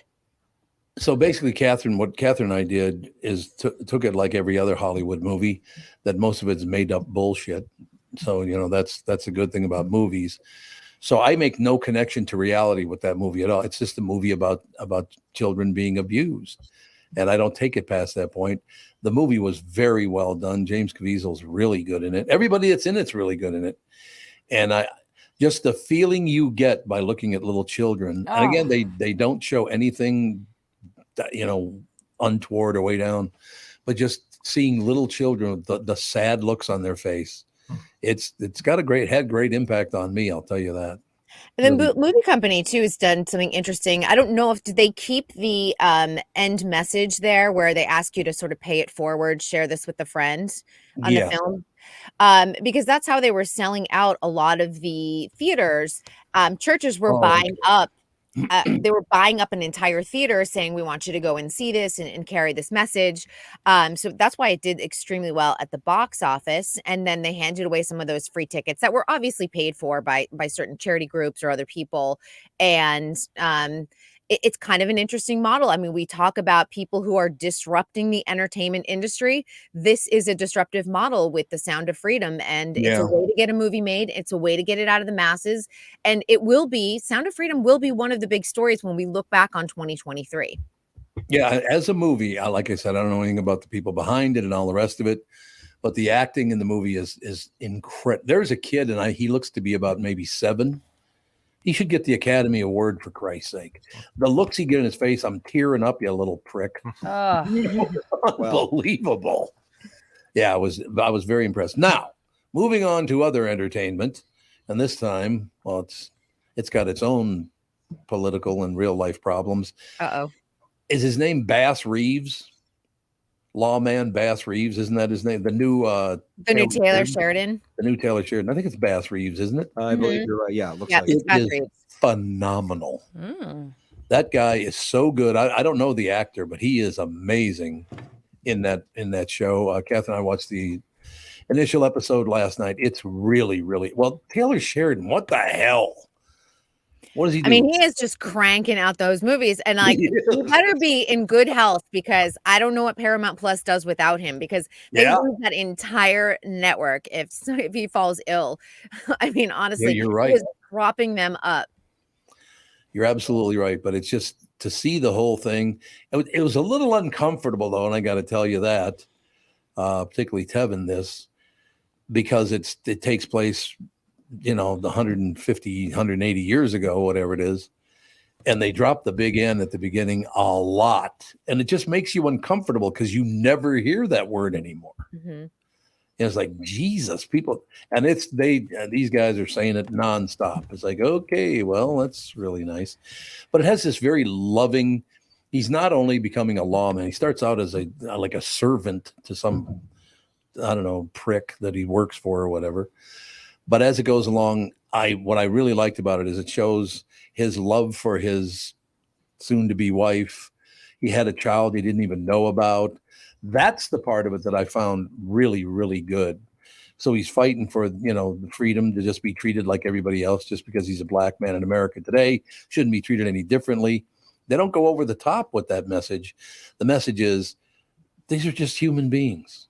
Let's look at everybody as a human being and go forward from there. I loved it. Thought it was really good. I've only seen one episode, but it's really good. Yeah, David Oyelowo is the actor. A lot of people will know him from the Academy Award nominated film Selma. Just so people. Amazing. Yeah. It's really, really good. And the kid, that should be a little cuter. That's all I'm saying. That's all. I'm a sucker for that stuff. I just a little. Well, like I said, we're at Andy's house yesterday. A 7-year-old, a 5-year-old, and a 2-year-old having fun at a birthday party. It's like you were in heaven for Christ. They're just happy. They're very happy. They don't have the weight of the world on them. Exactly. They're going to. Their mortgage is paid. Their bellies are full. It's all No, good. You're right. Well, you're absolutely right about that. So anyway, yes, I just wanted to point those two things. I watched them and really enjoyed the acting because I watch it for the acting part of it more than anything else. Because, well, in comedy and in voiceover, particularly in voiceover, you work with a lot of actors and all that stuff. So I thought they were both terrific. A lot of great stuff out there. There really is. Yeah, I'm hoping we get more great stuff. Just to kind of give everyone an update, because this is kind of like the crucial point with the SAG after strike. The studios have given what they said their best final last. This is it. Yep. Now, there is some hesitation on the negotiating committee on the SAG side. If they don't settle it this week, the Hollywood and production will be shut down for the rest of the year. And negotiations will not begin again until 2024. And that is scary to think about. So we have nothing to do. You have plenty of movies and TV shows to catch up on that you haven't caught up on in the last decade with the golden age of TV.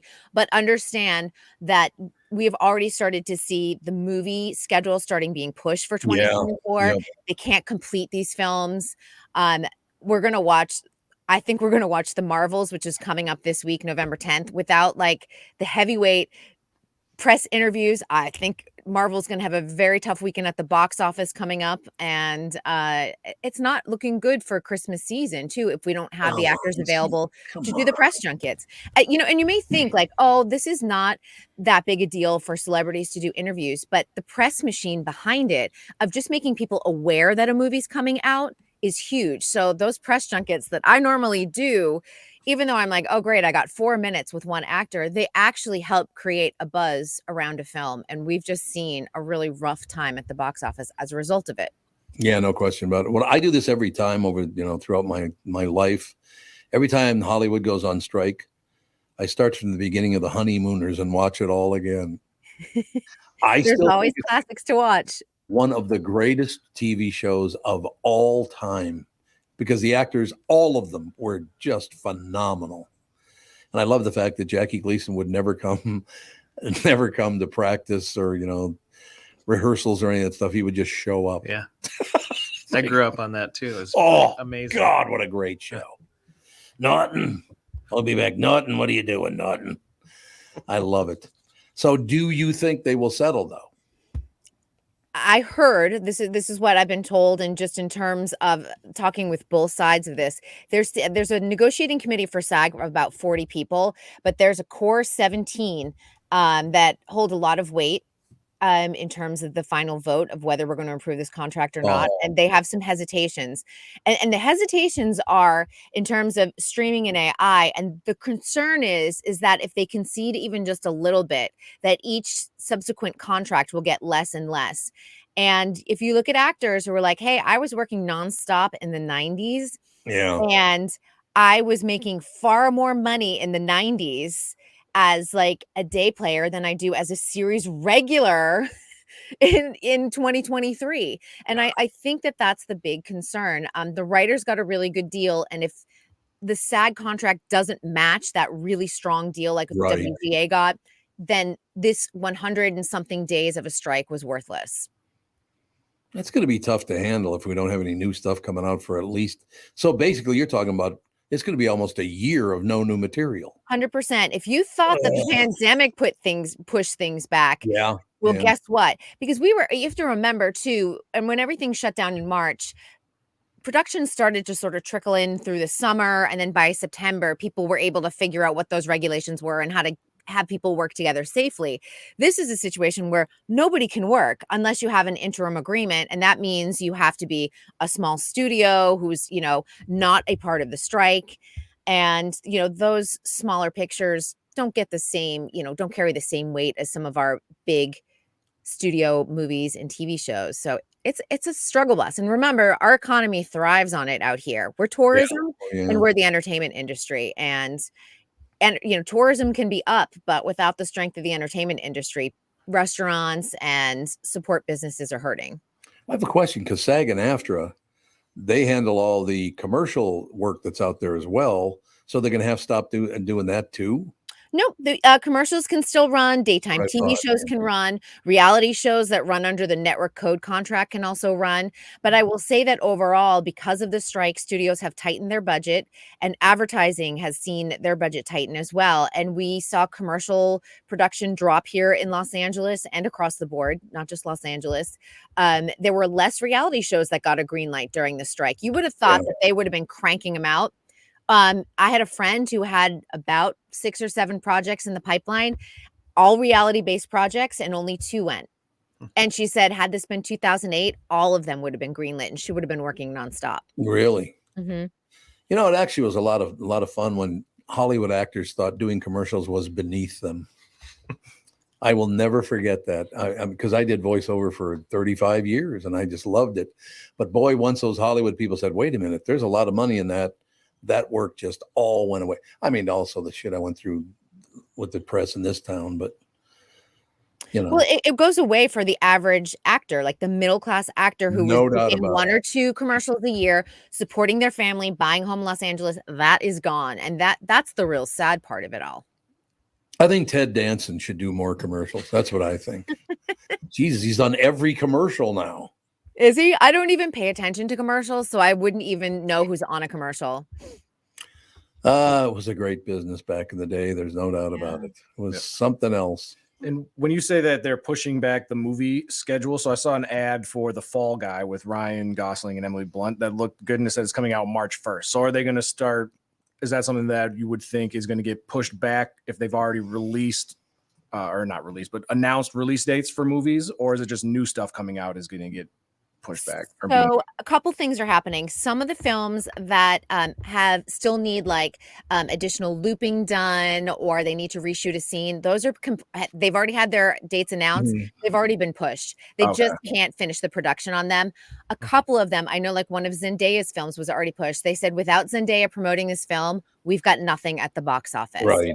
So where Ryan Gosling to me is super hot coming off of Barbie, I wouldn't be surprised if this if this strike doesn't end anytime soon and gets pushed into 2024, I wouldn't be surprised to see them pushing a movie like that. And they've got a little buffer because it's March, but to me, you need Ryan Gosling to sell Fall Guy.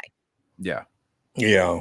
He's too big a star. He's too charming. Women love him. Men want to be him. Like, I just feel like you need him all around for that press push. What are you laughing about? You don't want to be Ryan Gosling? I mean, it probably wouldn't be so bad to be Ryan Gosling. It would not be bad. You have Ava Mendes as your wife. You have 2 cute kids. Yeah. You have a great career. You can look just as good as Ken as you do in The Notebook. Come on. He's one of the best comedic actors I've seen in a good. long time. Yeah, he is good. You're right. His timing is impeccable. So you're saying basically he's almost as lucky as I am because, I mean, Catherine, when if that's where you're going to start, you know. That is where we are starting. Okay, well, then I guess he better kick it into high gear. Yes, and I've got a little bit of Taylor Swift news for Brit on this Here Monday. we go. Jeff will be all excited. Yeah. Yes. Let's hear the Swift alert. The Swift alert. Swift First alert. of all, Swift me. I'll Swift you. First of all, Dancing with the Stars is doing a Taylor Swift night. Oh, God. Wait. Brittany just had a heart attack. I might actually watch Dancing with the Stars. I don't know how to watch it. You can watch it on Disney Plus. You can watch it on ABC. You can watch it on Hulu the next day. Still in a real conundrum. I don't know how to access any of that. So I will work on it. I'll give you my password. Okay? Perfect. Okay. I'm like, don't tell anyone. I But won't. and then that's November 21st. Sorry, Tuesday, November 21st. That's happening. And they are bringing in Mandy Moore, not the actress, but Mandy Moore, the choreographer who choreographed the Eras Tour, to be a guest judge that night. Kind of exciting. OMG. Oh my God. And I am working on my ticket to go to that show that night. And the other thing I wanted to mention is that officially Gannett Newspapers, which I think maybe we talked about this a few months ago, they were hiring a Taylor Swift reporter. Yeah. That person has been announced and they have moved to Nashville. And I'm curious to see how this plays out. And I'll just tell you a couple things on this because I want to watch how this happens. I think right now, because the reporter obviously has a ton of news. You got the international tour. Yeah. There's so much happening with Taylor Swift. But as we know, celebrity news and celebrities kind of ebb and flow in terms of being in the spotlight, coming out of the spotlight. Like, how long does this job last? Yeah. Because maybe in 2 years, she's back writing in the studio and there is no Taylor Swift news. And will other newspapers find that other sort of like breakout star that's having a huge year and do a reporter strictly dedicated to news about that particular celebrity?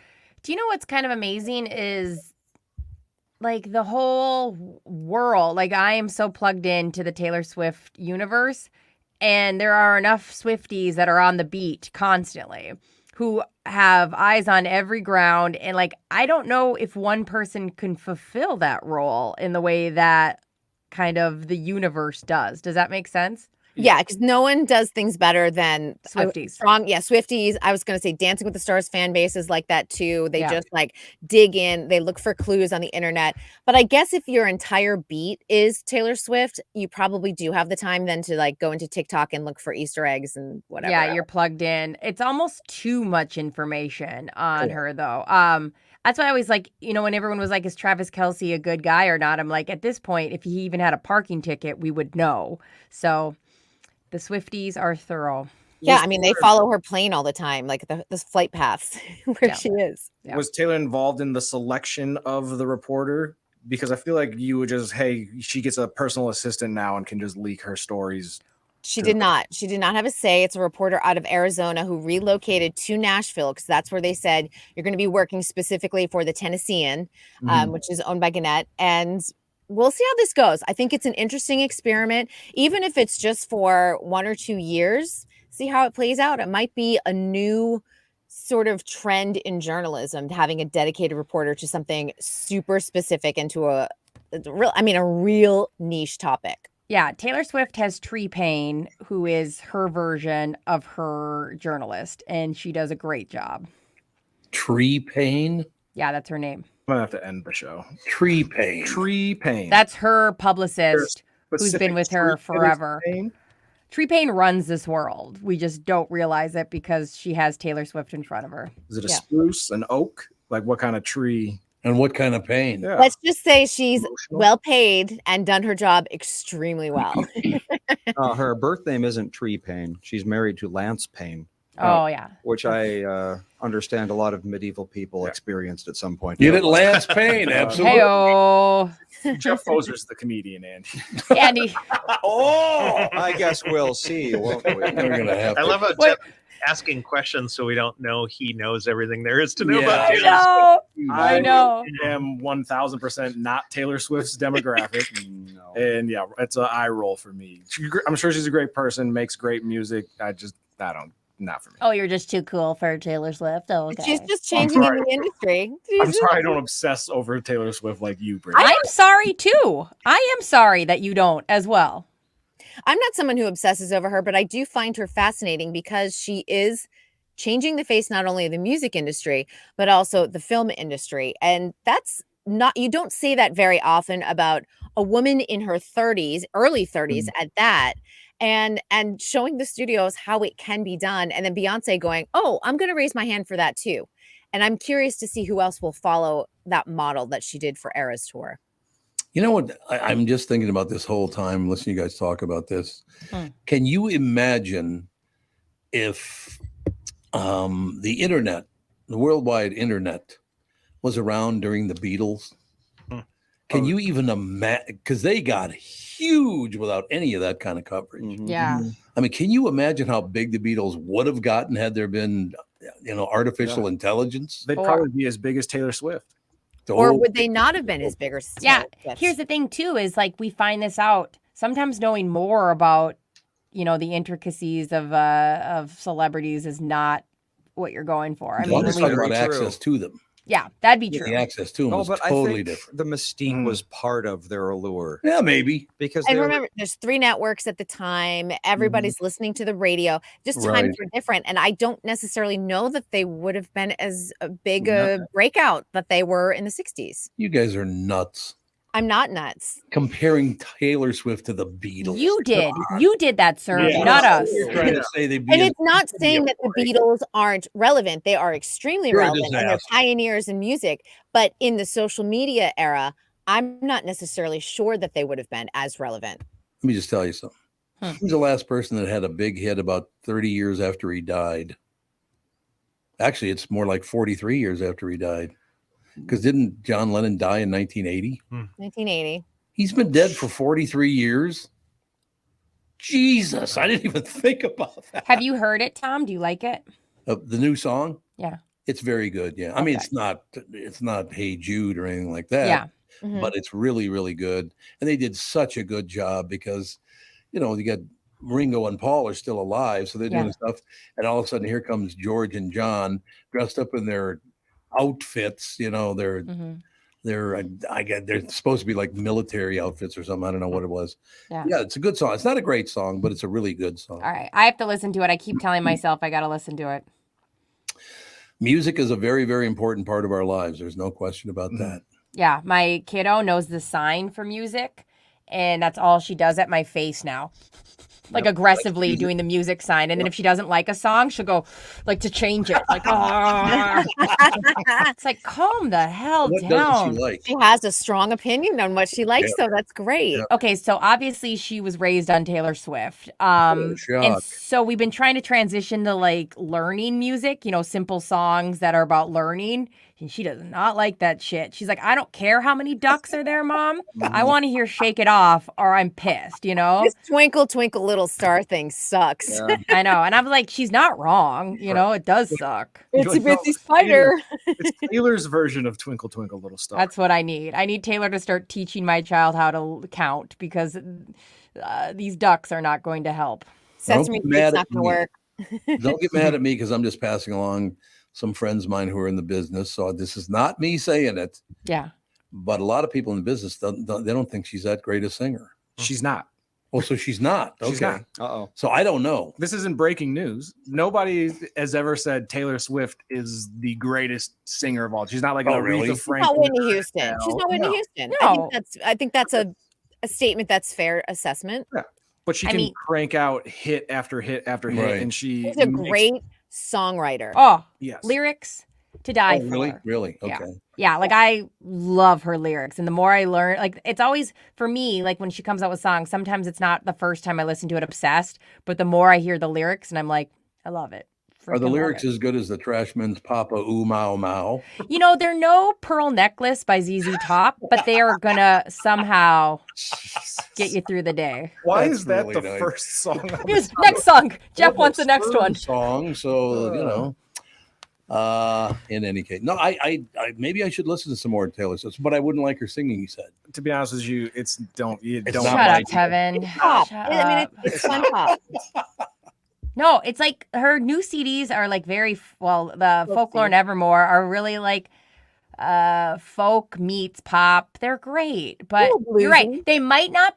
I don't want to say they're not. You're not the demographic because I don't like putting people in those kind of like you won't relate to this. It's music. But it's music, so I don't know. You'll here's what's gonna happen. You'll listen Shut to up. Taylor Swift, you'll come in the next day and you'll be like, nah. You're like, that's what this is what the hubbub is about. And you'll probably say it's terrible, and then all the Well, Swifties will hate I mean, you. the one thing that is very, very true that it might hurt or help, I don't know which one it'd be, but female singers who are really good, I enjoy much more than male singers who are really good. And that's not to say that the great singers aren't great singers, but wonderful female singers have been a huge, like her or not, Barbara Streisand was one of the greatest singers of all time. Yes. You're going to hear about Barbara Streisand all week, you guys, because her really? memoir comes out tomorrow, her 1,000-page memoir. I didn't even know that. Yeah, I think it's just gotten overshadowed because we've had so many memoirs come out this fall, as we've talked about. And then Matthew Perry, rest in peace, his memoir has gone back to the top of the charts. I've been listening to the audio version of it, and it is absolutely heartbreaking. It's crushing. He does such a good job at telling his story, but now knowing what the end result is, it's just, oh my God, it hurts my heart so much. Yeah. Did she that whole story about Barbara Streisand and the way her father treated her is amazing. Barbara, it's too bad you're not as pretty as your sister. I think she's What a stunning. horrible thing to say. I say that to my sister every day. That's I'm the pretty sister. So sad, Lindsay, that you're not as pretty as your sister. I tell her it God. daily. I mean, if Barbara, I don't know what her sister looks like, but if she wasn't as pretty as her sister, I mean, I'm sure Barbara already knew. Yeah, why would your Like, dad want to tell you that? You don't need to say that, Dad. Barbara's really pretty. I love like her profile and her nose because it makes her so unique. And I've interviewed her before, and in person, she is stunning. Really? Absolutely stunning. Yep. Well, that's cool. You got to interview Barbara Streisand. That must have been something. With my mom. My mom talked a little bit about it on Friday. Renee. Yeah, Renee. That was her big flex. Right. Yeah, Renee got fan mail too. I want. Yeah. People were DMing me about Grammy Burt. So she's People like, are- I got fan mail. She's got to have fan names like Renee Heads or something because we got a lot of positive emails about Renee. Yep. Nay. Yeah, Nay-nays. She's Or welcome on Riri. the show anytime. Yeah, she was terrific. She was really good. No question about that. All right, sister. What do we got coming up? We only got about one more minute. What do we got coming up we should watch? Oh, you know what I watched over the weekend? The Milli Vanilli documentary on Paramount Plus.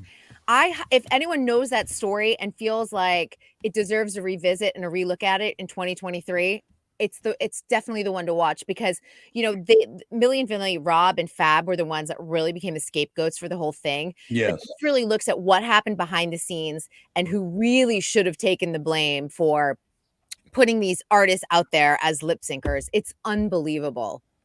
It was their agent, right, that did all that for them. Well, there was a music producer that sort of organized all of that and was like, hey, we'll record your voices later, don't worry about it.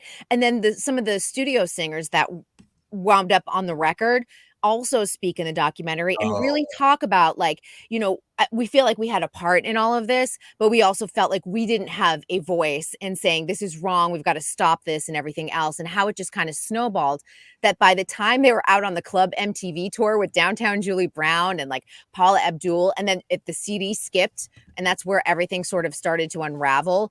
But some of the MTV personalities say, they really didn't have a grip on English. So that's actually what started to tip us off. Like, are they actually singing? Yeah.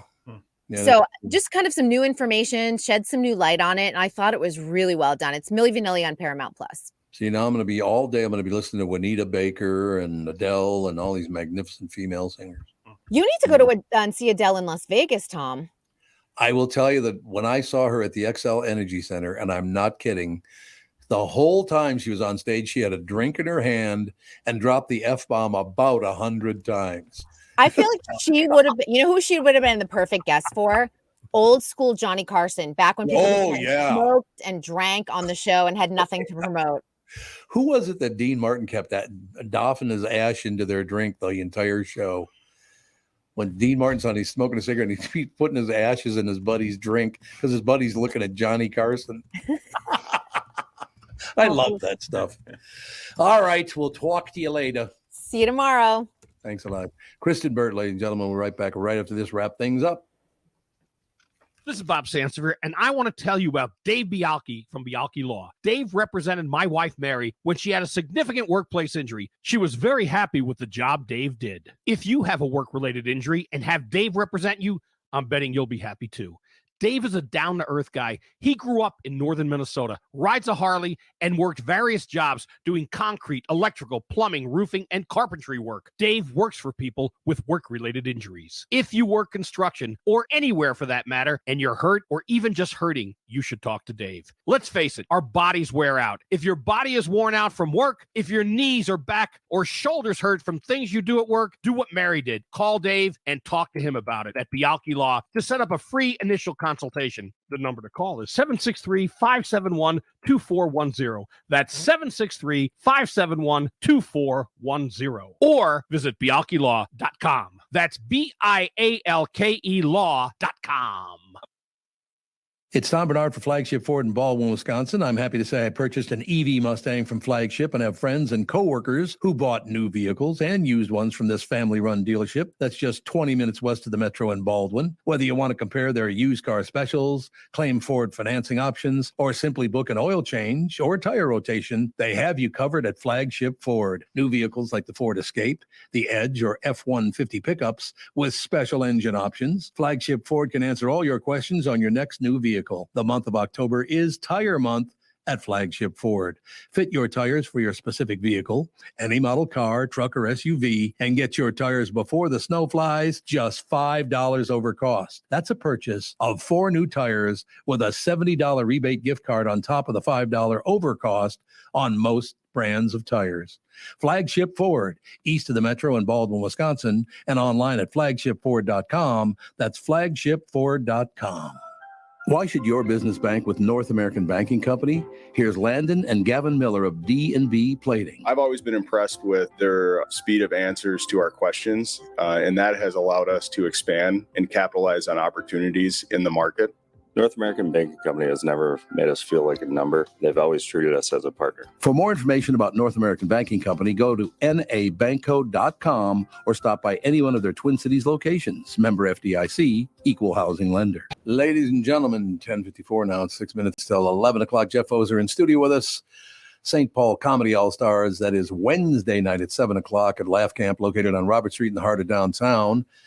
490 Robert Street North, St. Paul, Minnesota. 55101, just in case you want to drop them a letter or something like that. You know what I mean? So, yeah, listen to this list.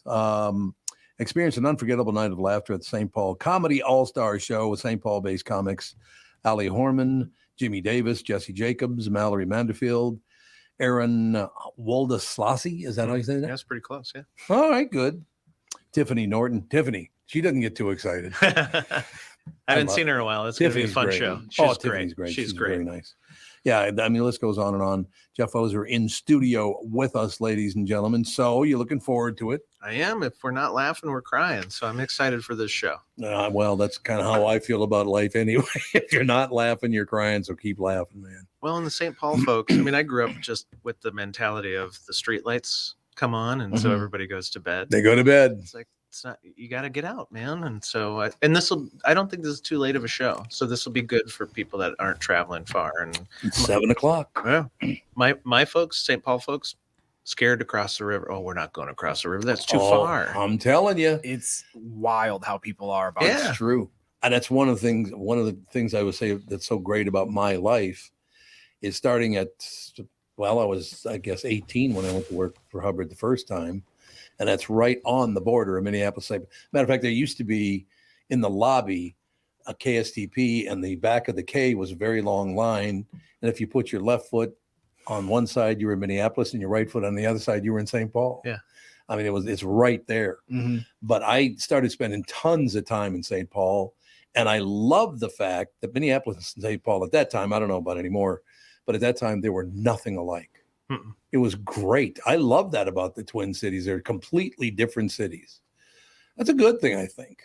It is different energy, and that's part of the reason for the show. It's like let's get some big hitters and some newcomers onto a show, and train the kind folk of the capital city. That big entertainment and big shows can happen in St. Paul too. Oh God, it's just I love it. Yeah, and Minneapolis and St. Paul have such a strong local comedy scene. A lot of people, they'll only go to shows if it's, I see Kevin Hart's coming into town or some big name that's selling out a stadium.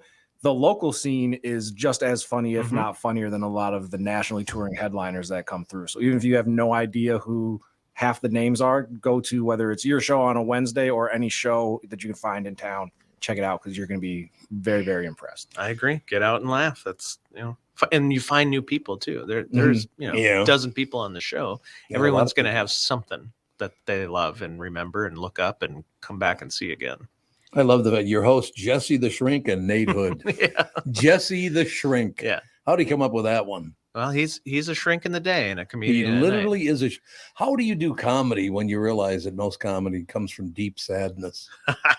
I think he's got some great material. I bet. Yeah, it's really fun to watch him. And I've only seen him for the last year on stage, and I like that he's got this energy to put shows together and perform and produce. So I wish I had that energy. Oh my goodness. I find it when I'm on stage, but yeah, there you go. 48. It's like I'm moving slow these days. 48, really? It's I tough know. on you. Yeah, it is, man. Okay, I'm sorry to hear that. He's slogging through life. Yeah. Wait till you turn 31 and then get back to me. Look at you. 31. All three of you get out. That's all I have to say. You're too young. No, I am so glad to see comedy making a big comeback, because it was gone for 3 years because of the pandemic and all that. And it was just nowhere near as much fun to do a morning show or whatever it was. No. Comedy's out. And I didn't, again, I know I mention this quite often, but I did not know that radio didn't have comedians on before the KQ morning show. I never knew that. But that was 37 and a half years. Well, it's 38 years ago now. Yeah. And if they did have them on, it would be, hey, Jeff, so how was your trip to the airport? Tell us a joke. Now Jeff's trying to be funny. Tell us a joke. Whereas when they come on, like your show is more conversational and people feel like, oh, I know Jeff Pfoser as a person. Now I'm more likely to go out to his show and listen to him. Tom, we used to have people come, when you were broadcasting from home, and they'd come into my studio at KQ and they'd say, here, this are the lines I need you to feed us, feed me, so I can get these in. And I was like, you haven't listened to our show. Like, meet Tom Barnard. And I'd always take them and say, oh, sounds good. I will try to, I'll get this to Tom and we'll try to fit him in. And then I would take that and just throw it out and be like, if I told Tom this, he would somehow avoid this completely. So maybe we'll get there naturally. Tell them to go home. I'm not talking to them. You love those scripted conversations. Oh, yeah. Those are big ones. Yeah. No doubt about that. No question about it. Yeah. All right, Jeff, you got to come back more often. It's great to see you in studio. Thanks. I like being here, and everybody, when we're on air, treats me real well. Good. Tevin. There was a whole coffee fiasco. Way to go. Oh, did you mess up the coffee order? Well, AJ did, so we kicked Oh, him out. that's right. AJ was making the coffee for him. Brittany, have you listened to any of the They Might Be Giants songs for kids?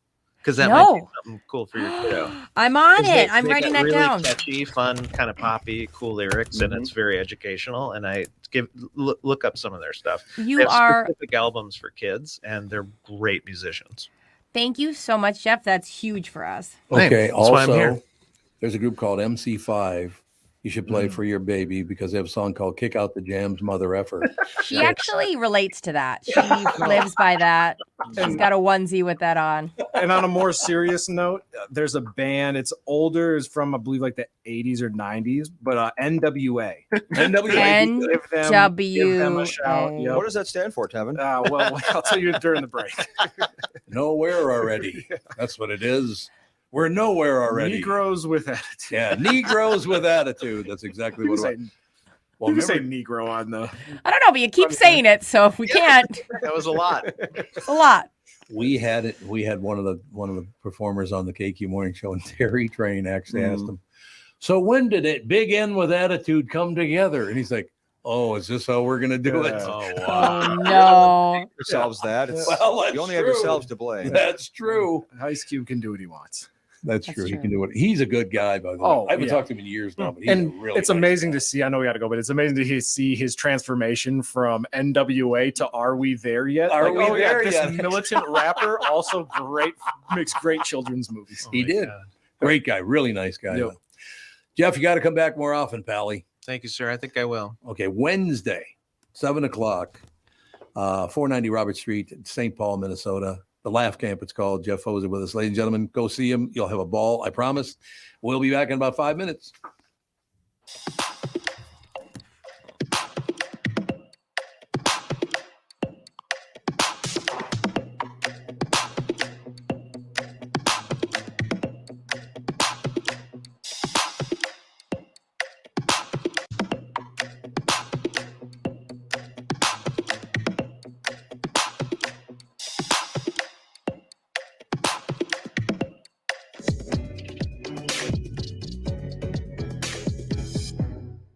This is the Tom Barnard Morning Show. You need to know a guy for your auto repairs, legal issues, banking, and more. The same goes for investment advice. You need a guy to help you be successful, someone you can trust who gets results. Well, I got a guy for you. Josh Arnold. Josh gives you straight talk, not sugar-coated advice about your financial situation. Josh has seen it all when it comes to economic and market conditions, and Josh can make sure that your retirement objectives match your investments. Do yourself a favor and call Josh now for a no-obligation 48-minute evaluation. You've got nothing to lose, and you'll get a different point of view for your investments. Call Josh at 952-925-5608. That is 952-925-5608. You'll be glad that you did. And tell him his guy, Tom, sent you. Investment services offered by Josh Arnold Investment Consultant, LLC, a security investment advisor. Past performance is no guarantee of future results. All investments involve risk. All comments and opinions are Josh Arnold's and do not constitute investment advice. Tom Barnard is a paid endorser. In a world that's racing a mile a minute, a split-second distraction can change everything. I'm Mike Bryant from Bradshaw and Bryant. Every day we see too many people, heads buried in their phones, unaware of the dangers they're in. Texting and driving isn't just reckless, it's playing Russian roulette with your life and the lives of others. In just 4 seconds of distraction, you've driven the length of a football field. Is there any text message that's worth your life, that's worth the lives of others? I've been fighting for the rights of the injured for over 30 years, but I'd rather you never meet me in a courtroom. So hear me now, stop texting and driving. Pay attention. Value your lives and the lives around you. And if you won't, know this, at Bradshaw and Bryant, we're relentless. We won't back down. We bring justice to those that need it. Find Bradshaw and Bryant, personal injury attorneys at minnesotapersonalinjury.com. With Mike Bryant on your side, seeking justice for the injured. Bradshaw and Bryant. Hello, I'm Brad Huckle, President and Chief Lending Officer at North American Banking Company. And I'm Michael Bilski, CEO at North American Banking Company. As a locally owned and operated community bank, we work with many multi-generational businesses. Take Personal Care Dentistry of Roseville, for example. Dr. Walter Hunt, also known as Painless to me, has been a longtime customer of the bank since we opened the bank in 1998. When his son Kyle was ready to join the practice, they wanted to expand quickly. With their additional space and equipment, they now are able to see more patients each day while providing the same level of care and service. Okay, guys, I'll take it from here. If you run a family business or any kind of business for that matter, you should be banking with Brad and Mike over at North American Banking Company. Every time I deal with them or their team, I know I'm working with experienced professional bankers. So why not bank with my banker? North American Banking Company, a better banking experience, member FDIC, equal housing lender.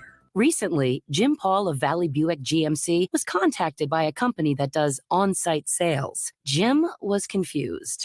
Wait, they don't know anything about us, our staff, our reputation, most importantly, our customers. Hey, pal, no problem. We do them all over the country. You know, get the manager off the roof sale, inflatable gorilla sale, and our favorite, the 13-hour sale with a giant clock that goes to 13. Urgency, baby. We bring our crew because, well, your people are, let's just say, a little laid back. And the pricing? Nothing special, sport. But Jim thought, we price competitively every day. Our prices are special. We definitely don't need these guys. But sale does convey some urgency, so we made a bold decision for his fine dealerships. Announcing the Valley Buick GMC 365-day sale. And we can even extend it a couple years or so. I got the air dancer guy, scratch-offs, plastic keys, bubble machine. Valley Buick GMC in Apple Valley or Hastings or valleycardealers.com. Hurry.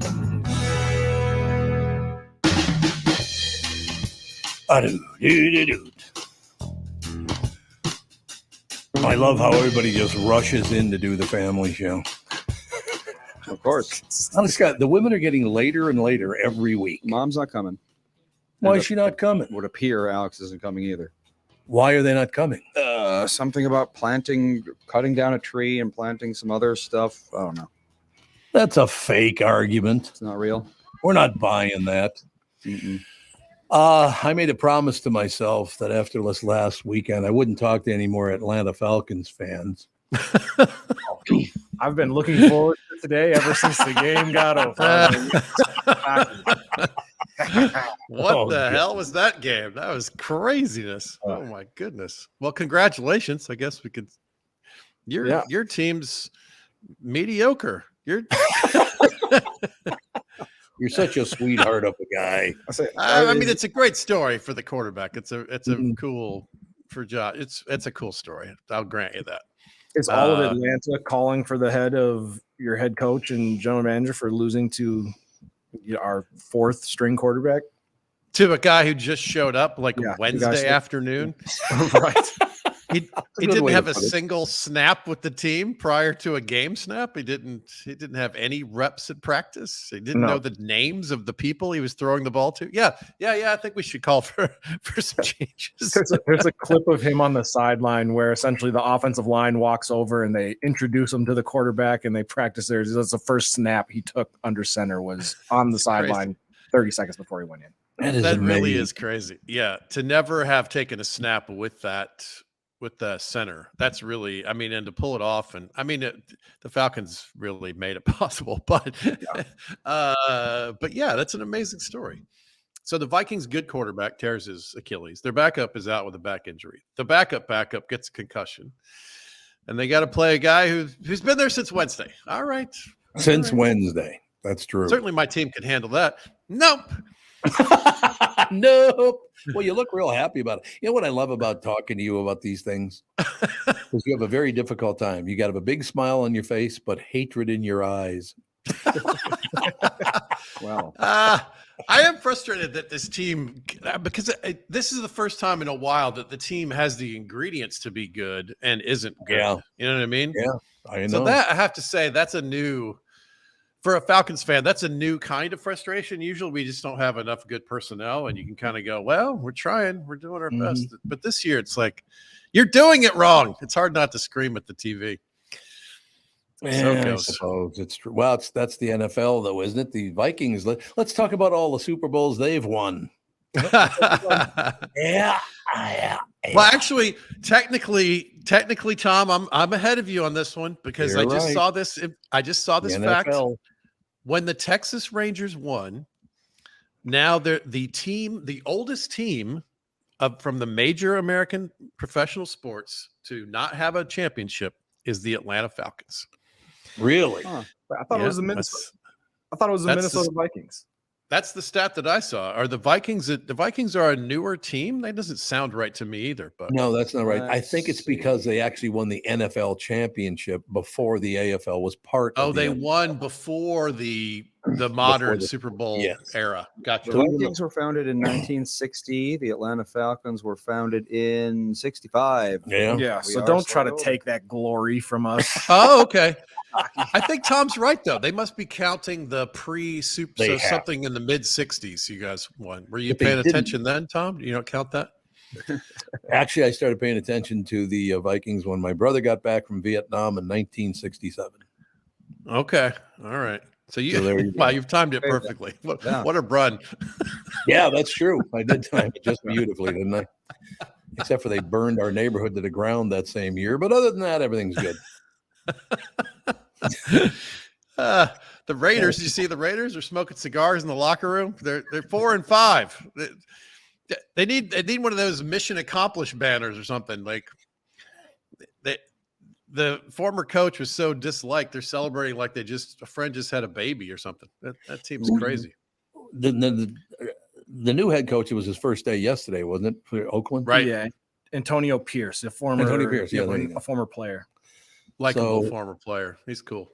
Here we go. Vikings won the 1969 NFL championship, the last one prior to the AFL NFL merger. Yep, the last Tom one. had it right. Okay. So there But you they go. did not win the Super Bowl. Right. Won the champion. They've been to 4 of those. Yes. Yes, they have. Right. It's all true. No need to change the clocks in the Raiders facility. The owner has already set the team back a decade. Did you work hard on that one? I enjoyed that one. Yeah. Yes, you did. Now listen to this stat. The Raiders are now paying their 2 prior coaches almost $85 million to not coach. Oh my God, Jesus! When are they going to stop? Well, like I said, this came up, and I'm not going to spend a lot of time on it. But the head coach of the Minnesota Gopher football team just signed a deal last year for $43 million. The guy sucks. He's never won anything. But they can't. That's so interesting. They're not really. They can't pay the players directly. So the money that they have, it goes into coaching. It's fascinating how it works. Is it Gruden is the other coach that they're paying along with McDaniels? Yes, right? that's right. Yeah, John Gruden goes back a ways. Yep. Yeah, whatever. Yeah, the Raiders owner, Mark Davis. Can you imagine that he's got a team in worse shape than his hair? That's really hard to believe. Oh, that's nice. Davis Al. should sign a deal with Sports Clips to say he goes to Supercuts. I think that's probably. He doesn't come here. We know that.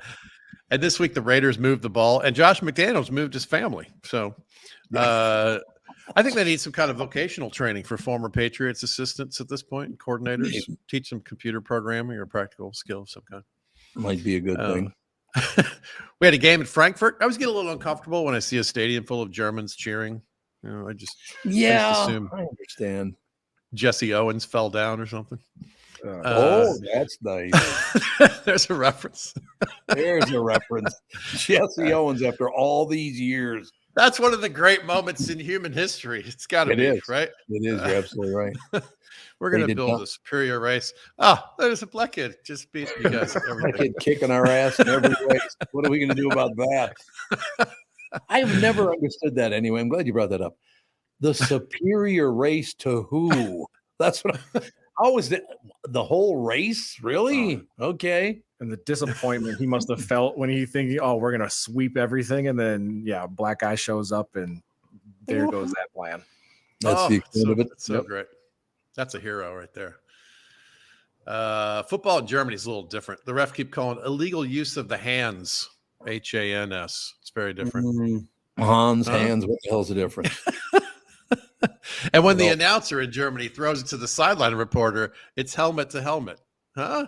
It goes from helmet to helmet. Like the name. Listen to this. Jalen Hurts has an audible. I don't know if you saw this in the game where he yells Tiger Woods. What does that mean? You bang some models and crash your car? Is that what happens next on the play?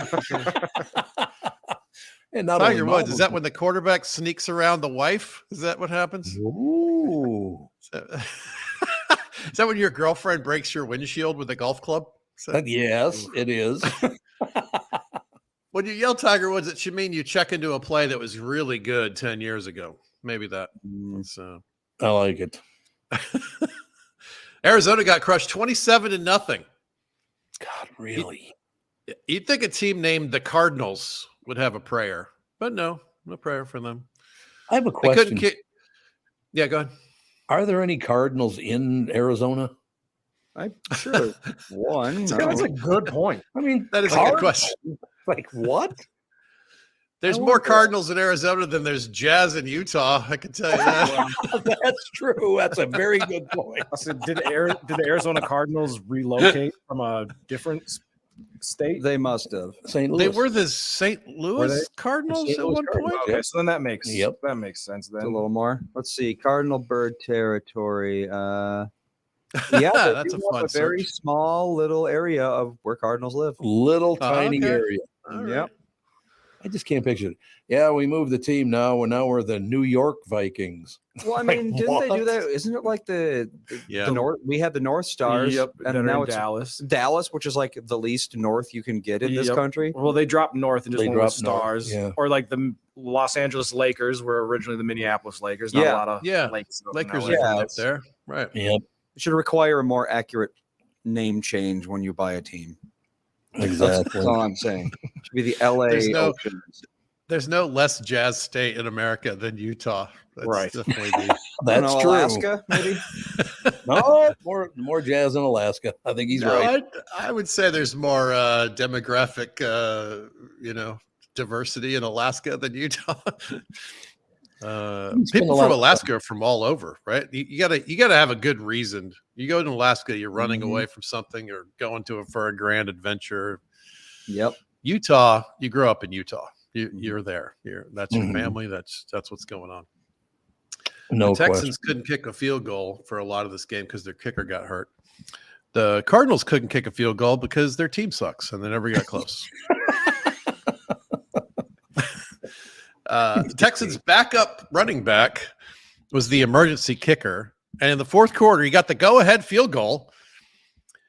Dari Ogunbonwale, first non-kicker to make a field goal in 20 years.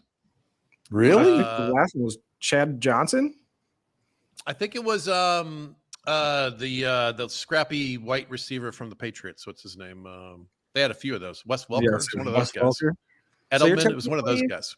You're allowed to just like pick anyone on the team and say, "Here you go, make the field goal." Yes. Yeah. And about half the team thinks that they could make a field goal if they were put in the game.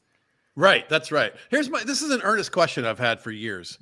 How is the punter not the second best place kicker on the team? Right. How is it the beefy running back? How is that the better place kicker? It doesn't make any sense to me. Well, I guess when you're punting, it's not about accuracy; it's about distance. So, I don't know. I understand that you might not be great at place kicking, but you should be better than the beefy running back. Yeah, that's true. It just seems weird to me. I don't know. Deshaun Watson started Sunday. Started what? Acting like a grown-up? Thank you. Nice. Doubtful. Watson said not being on the field with his guys was hard on him. He said, "This is the most guilt I've ever felt." 24 women would like a word. Drew Baker's doesn't. It's a lot. And that's just the ones we know of. I'd say putting his foot in his mouth, but that's probably something he's into. Jesus. I think it's an underrated story that the Browns were terrible for 20 years, and they finally started to get okay, and then they signed a quarterback that made them impossible to root for. Right? It's like they found a whole new dimension of suckitude. It's really sad for this team. That would be Cleveland, though, wouldn't it? Yes. My kid likes the Triceratops and the Stegosaurus. I prefer Gene Sterator. That's my favorite. God. What era is that one from? Yes, that's right. The Jurassic, I believe. Sterator. Yes, there you go. Yeah, the Pliocene. I forget all the different. What are the choices? You got the choices there. Mesozoic is one of Mesozoic. All right, Mesozoic. That's a funny word. Mesothelioma. Oh, that's nice. Jim Nantz and Tony Romo are going to be the Super Bowl commentators this year. Romo likely to be the only Cowboy at that game. Oh, love it. It's got to be tough for Tony, right? You dream your whole life of starring in a porno, and they make you the cameraman. It's like, that's not... Where did that come from? Thank God Catherine's not here. Yeah, that's right. God, my kid, our kid in my life didn't show up. Romo's role is color commentary. Isn't that what John Gruden got fired for? It was. Wasn't that what Jimmy the Greek did? Oh, you got to get out of here. We can't. No buoyancy. Don't forget that. No boy. Oh man. Remember that? He said they have no buoyancy. They can't swim. What kind of, even if you thought that, how do you, what, first of all, how do you think that? Second of all, even if you thought that, what a crazy thing to say. That's odd. Just wanted to use the word buoyancy at some point. Yeah. How can I shoehorn the word buoyancy into this? It doesn't come up. Yeah. Doesn't come up a lot. No. Is that what you're saying? I suppose not. So your guy, Josh Dobbs, he's got a degree in aerospace engineering. Yeah. Very smart. He interned with NASA. He gets there on Wednesday. He doesn't have a single practice rep. And you know what he said? Hey, this isn't rocket science. Take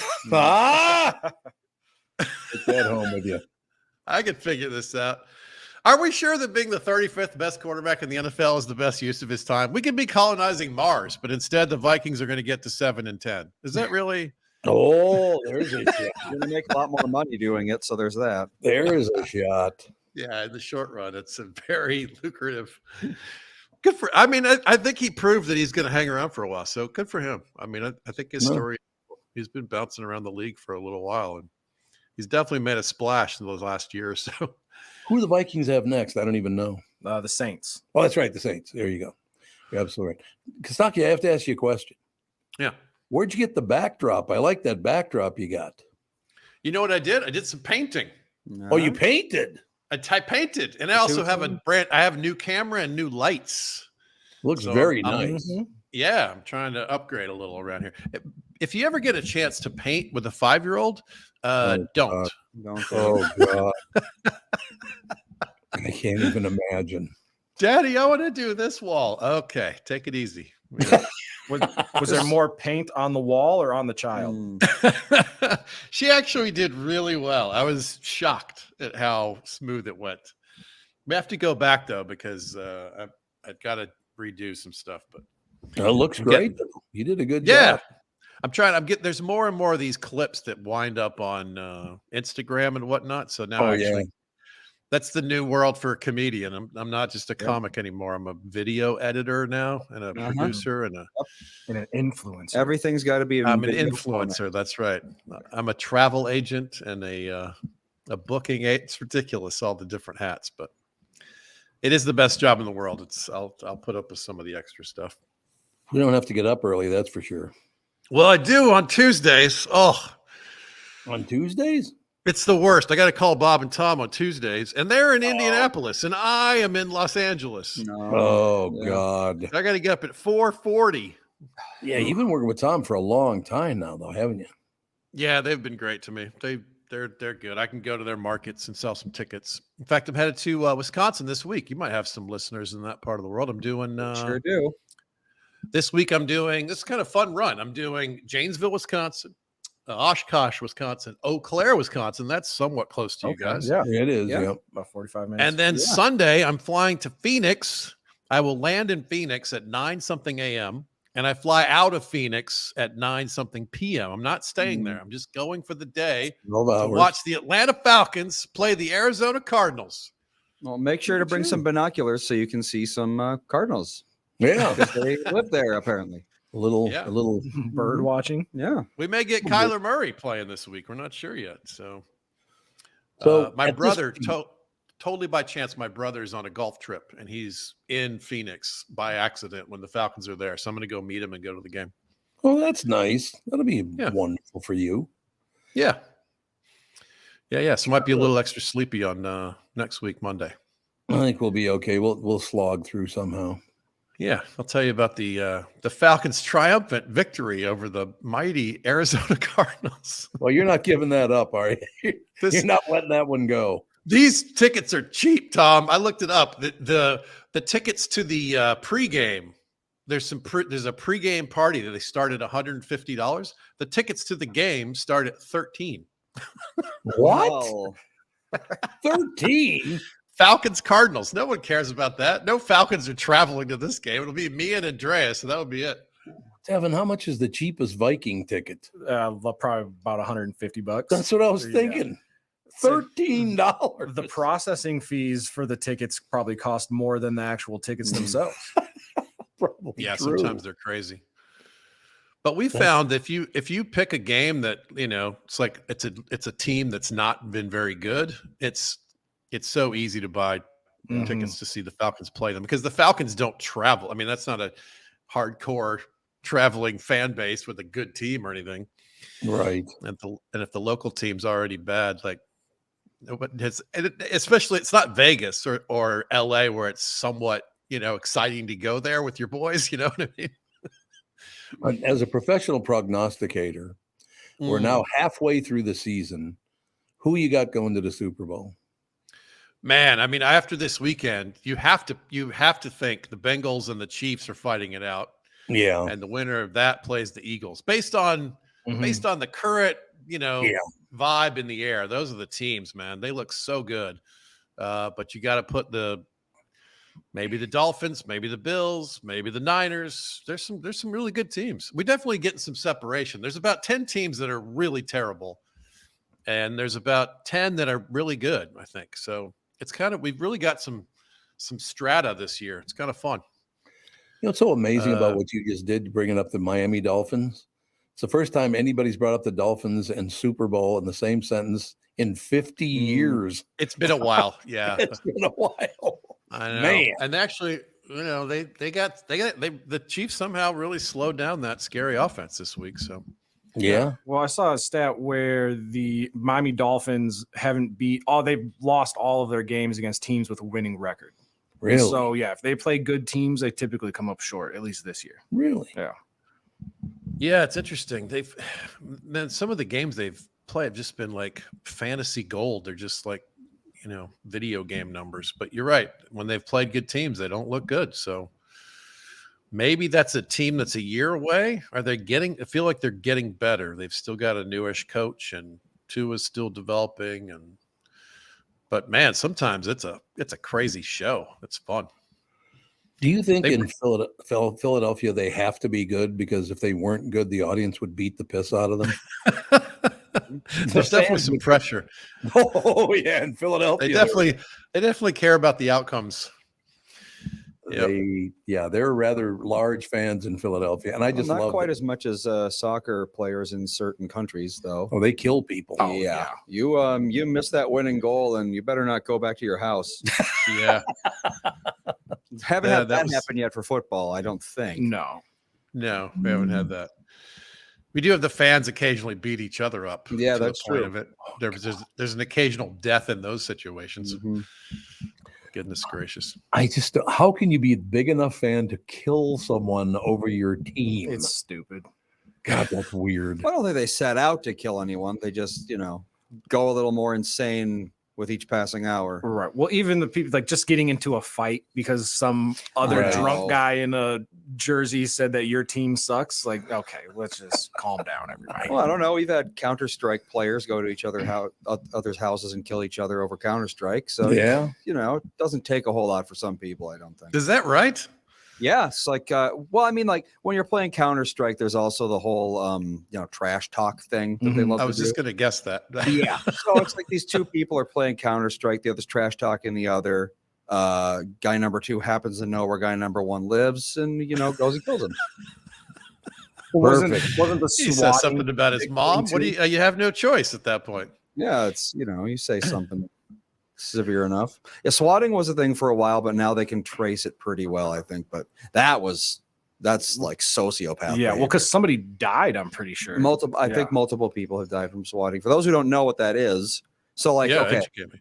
Let's say there's a streamer, he's on Twitch, he's playing a game, and I don't like him. So what I do is I call the police and I say, hey, this is a name of streamer. I got a gun and I'm going to kill a bunch of people. Goodbye. You hang up. Then SWAT goes to this streamer's place thinking it's a credible threat. Yeah.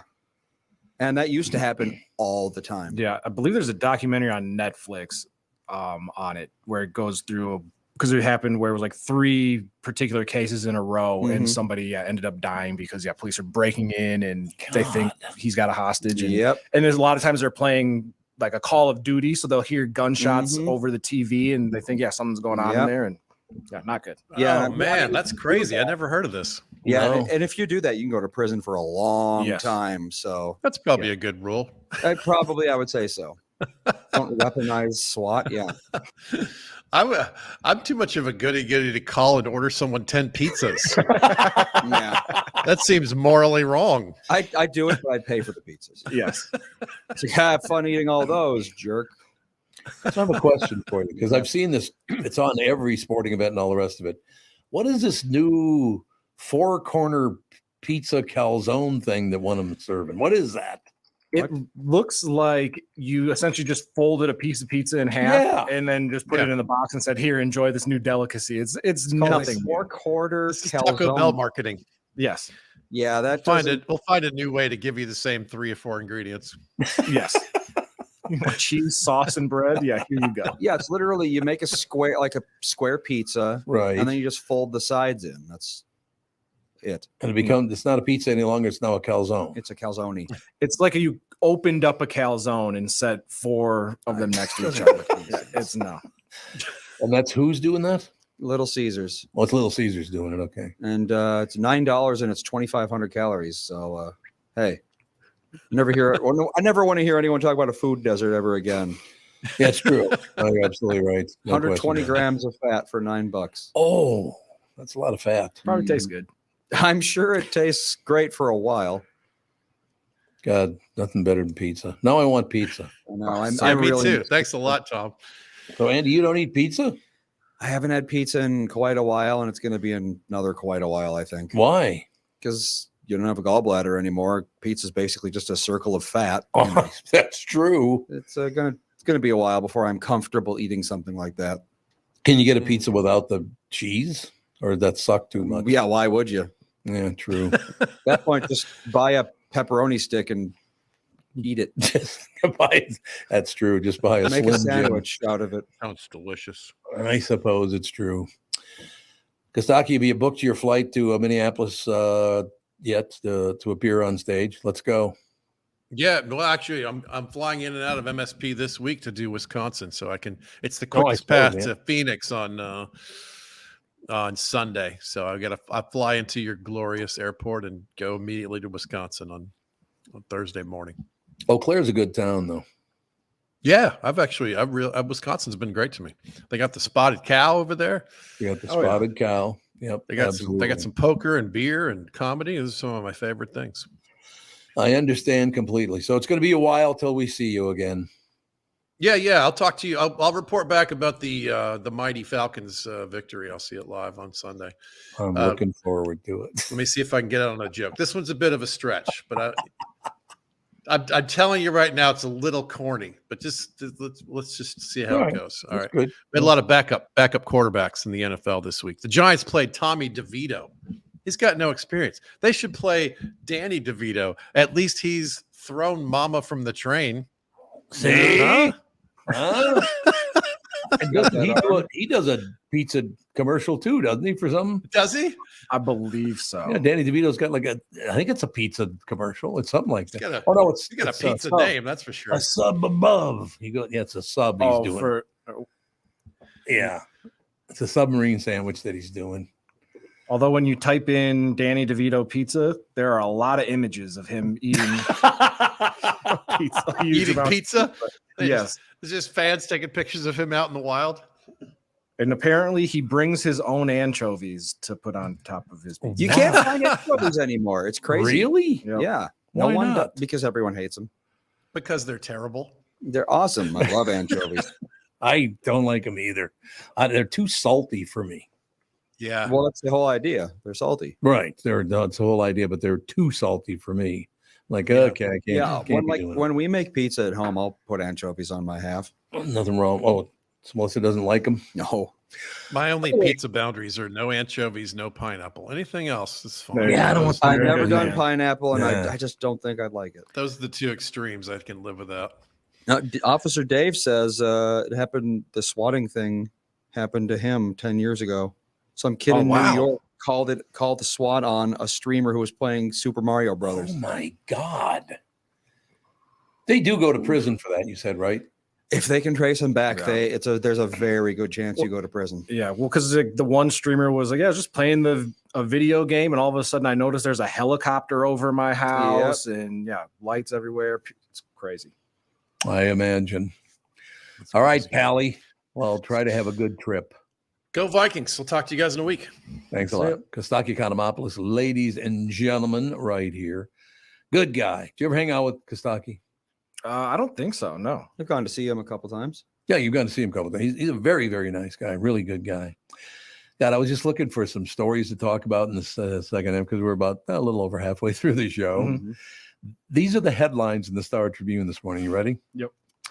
Minneapolis developers to lose millions without 2040 plan under judge's order. University of Wisconsin unveiled plans to recover $32 million cut by Republicans in diversity fight. What is that? I don't even know what that means. What does that mean? What's a diversity fight? No, and what's a diversity fight? Should I click on boxing? Yeah, is it a pay-per-view event? I'll click on it and just see what I don't even understand what the hell that story would be about. University of Wisconsin unveiled a $32 million workforce development plan Monday in an attempt to recover funds that were cut by the Republican-controlled legislature earlier this year in a fight over campus diversity programs. Well, Wisconsin's a very liberal state. Why would they do that? Yeah, I don't know. Wisconsin's not conservative. I mean, it depends on where you go. But. Yeah, I suppose that's true. Yeah, that's true. You're probably right about that. The legislature's budget committee voted in June to eliminate 188 diversity, equity, and inclusion positions within the university system and slash UW's budget by $32 million, which is the amount Republicans estimated would be spent on so-called DEI programs over the next 2 years. I have a question, though.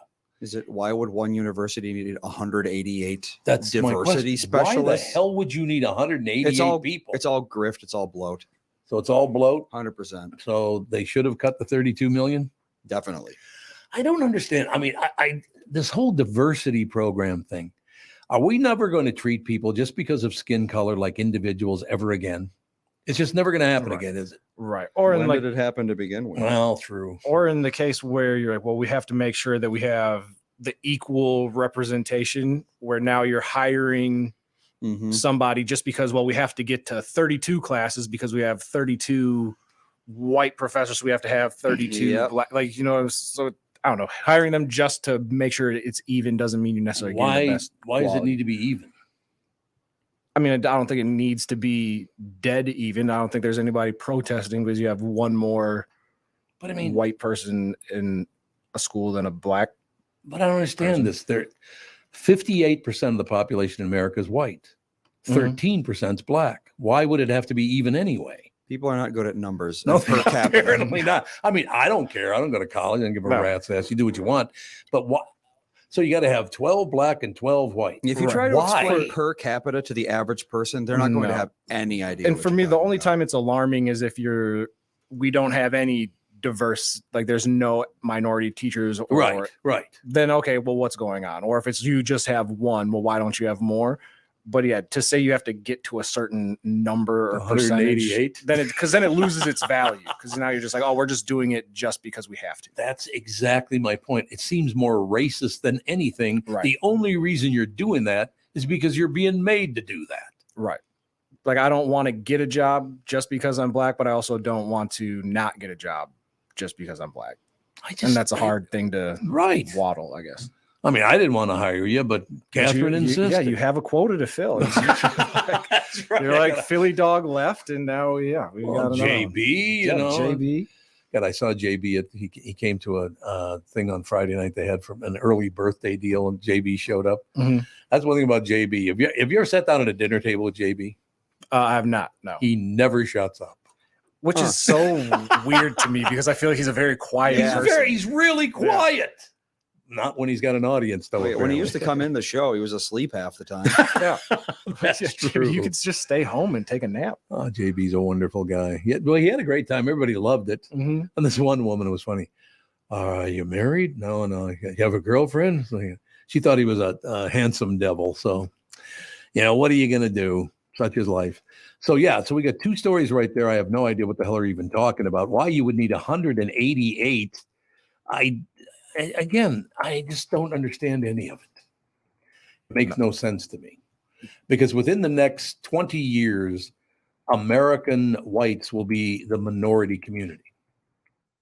Yeah, probably. Yeah, it's going to happen within the next 10, maybe 20 years. Because I think it's the Latino population will be the majority, right? Yeah. But people of color are almost there now, because 58% of America is white now. Yeah, and people of color is a nonsense term for idiots. Well, that's very true. And I love it when they say it like this too.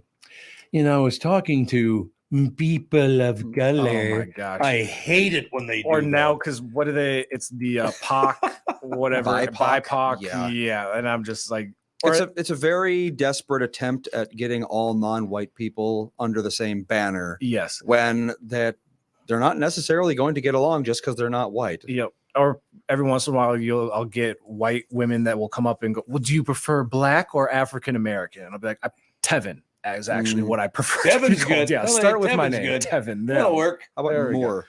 Yeah. A little I'm Tevin. a Moore, like in Shakespeare. Yeah.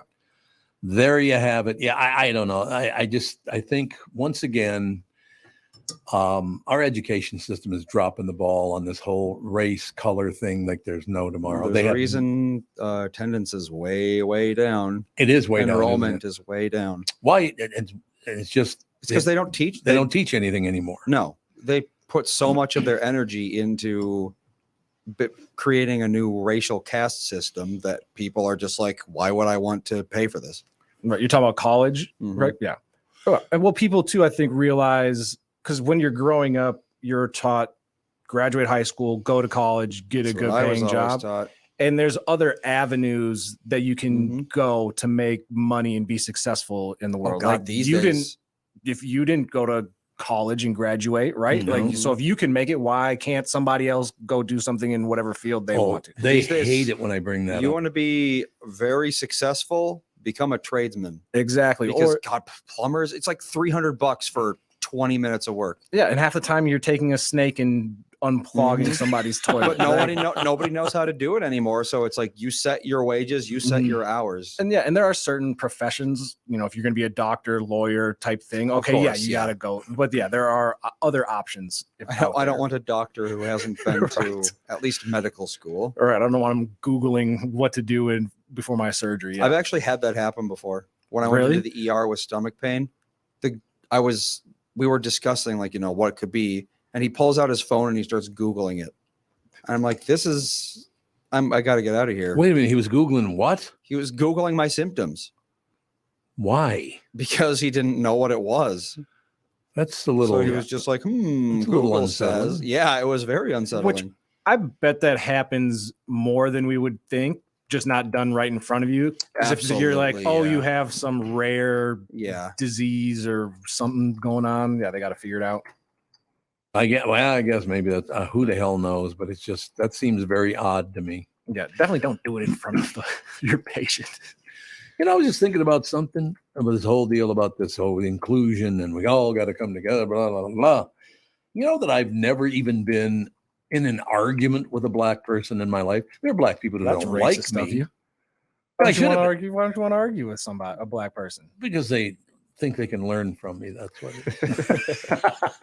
No, I guess I didn't even realize that until just now that I never have. It's like, I never got in an argument with a Jew over religion either in the Jewish community.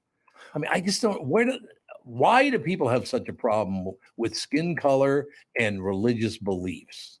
No, just because it's different. If anytime it's something different, people would rather argue than try to understand another point of view. And because even if somebody is, different than me and they're talking about it, I will ask a lot of questions just because I want to understand more about their point of view. Yep. And even when you do that, sometimes people think you're trying to either poke holes in their reasoning or start an argument with them. And it's like, no, I'm not trying to argue. I just genuinely want to know more about you and your experiences and why you think the way you do. I could care less about changing your mind or anything like that. So you said there were 4 or 5 black children your age in Wisconsin when you grew up? Yeah.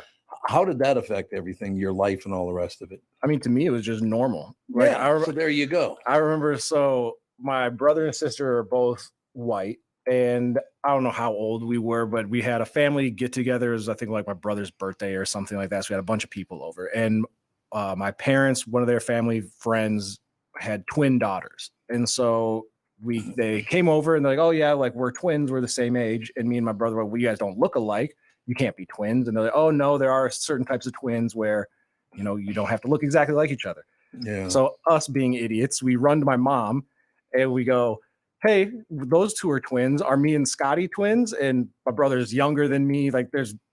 He's white, I'm black, furthest thing from twins you could possibly get. We're just two dumb kids. And my mom looks at us, and I remember she kind of smiles, and she's like, yeah, sure, whatever. You guys are twins. You guys do whatever you want to do. And then we ran off and kept playing. But yeah, we don't, I don't know. To me, it was just normal. There was no difference. The first time I think I noticed I was different was during a Dads and Donuts day where your parents come into school.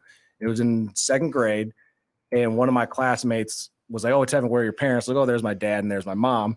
And then they were like, well, something's not right here because you don't look like, well, where's your real dad?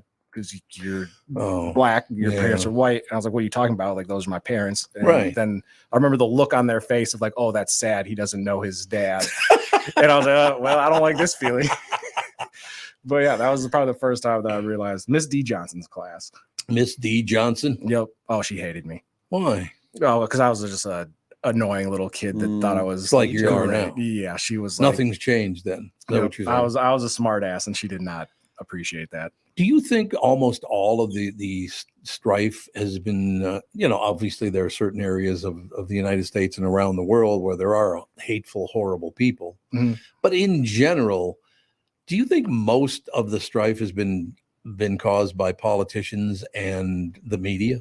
Yeah. I do too. I think most people are decent people. They don't hate anybody. And then I think that the people in power, they probably don't even really hate anybody. They just use it as a way to make money so they can get exactly so right. It's all money driven and power driven. And when you get to the large group of people, everybody's just trying to make money and take care of their family. God, that's so sad. I mean, honestly, God, I still have people. I literally have people come up to me. Let me ask you a question. I said, what's that? Are you ever going to have like transgender or people of color on your show? I'm like, what? What does it matter? Well, and plus the fact we had people of color going back 35 years. Philip, you got JB, all the rest of it. And then when my buddy Cliff became Lauren Siegel, I don't even know if you were born yet. We had a bunch of transgender people on the show and asked them what that's like, what it's all about. How did you know you'd rather be a woman than a man? I mean, that's going back like 25, 30 years. How do people not remember that? Because it was the biggest show in America. Yeah, well, they just choose not to, or just because you did it yeah. back then. Well, why haven't you done it since? Why? Like, it's always it has to be right now. Well, I guess did they just want to be?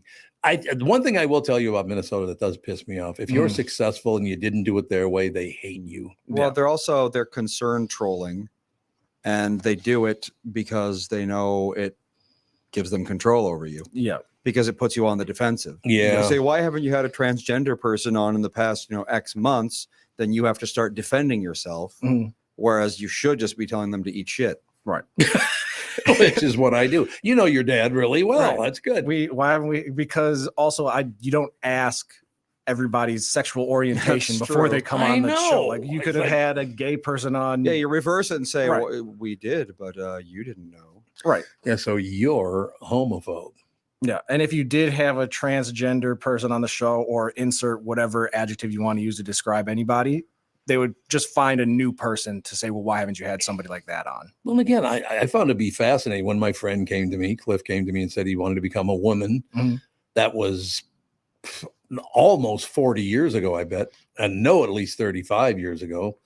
And I'll cut it back. I absolutely was 30 years ago. I didn't understand what he was talking about because I had never heard of it before. No, it used to be a completely foreign concept. And half the time, unfortunately, they would either be getting, beat up, killed, like for their own safety. They would just keep it to themselves. Well, Christine Jorgensen was the first that I had ever heard of. And that was the mid 50s, I think he became a woman. I think that was when it was. So you did hear about it. But then to actually know someone who was going through it. And the funny thing about that is I had a friend who's now dead that told Cliff, you better not tell Tom this, he'll beat the shit out of you. It's like, why would I do that? I mean, why would you assume that somebody else is going to react violently to the news that another person's giving them? A lot of people have a very cartoonish view of the world. Right. Or And- if you're Well, I like part that. of the bad guys, then you must hate everything that I like. It's just so odd that people want to be. Why do you think it is that people want to be miserable? I'm a victim. Oh, I'm being victim. I'm a victim. Why don't we ask the ultimate victim, Wendy? Wendy, the ultimate victim. Thanks for that intro.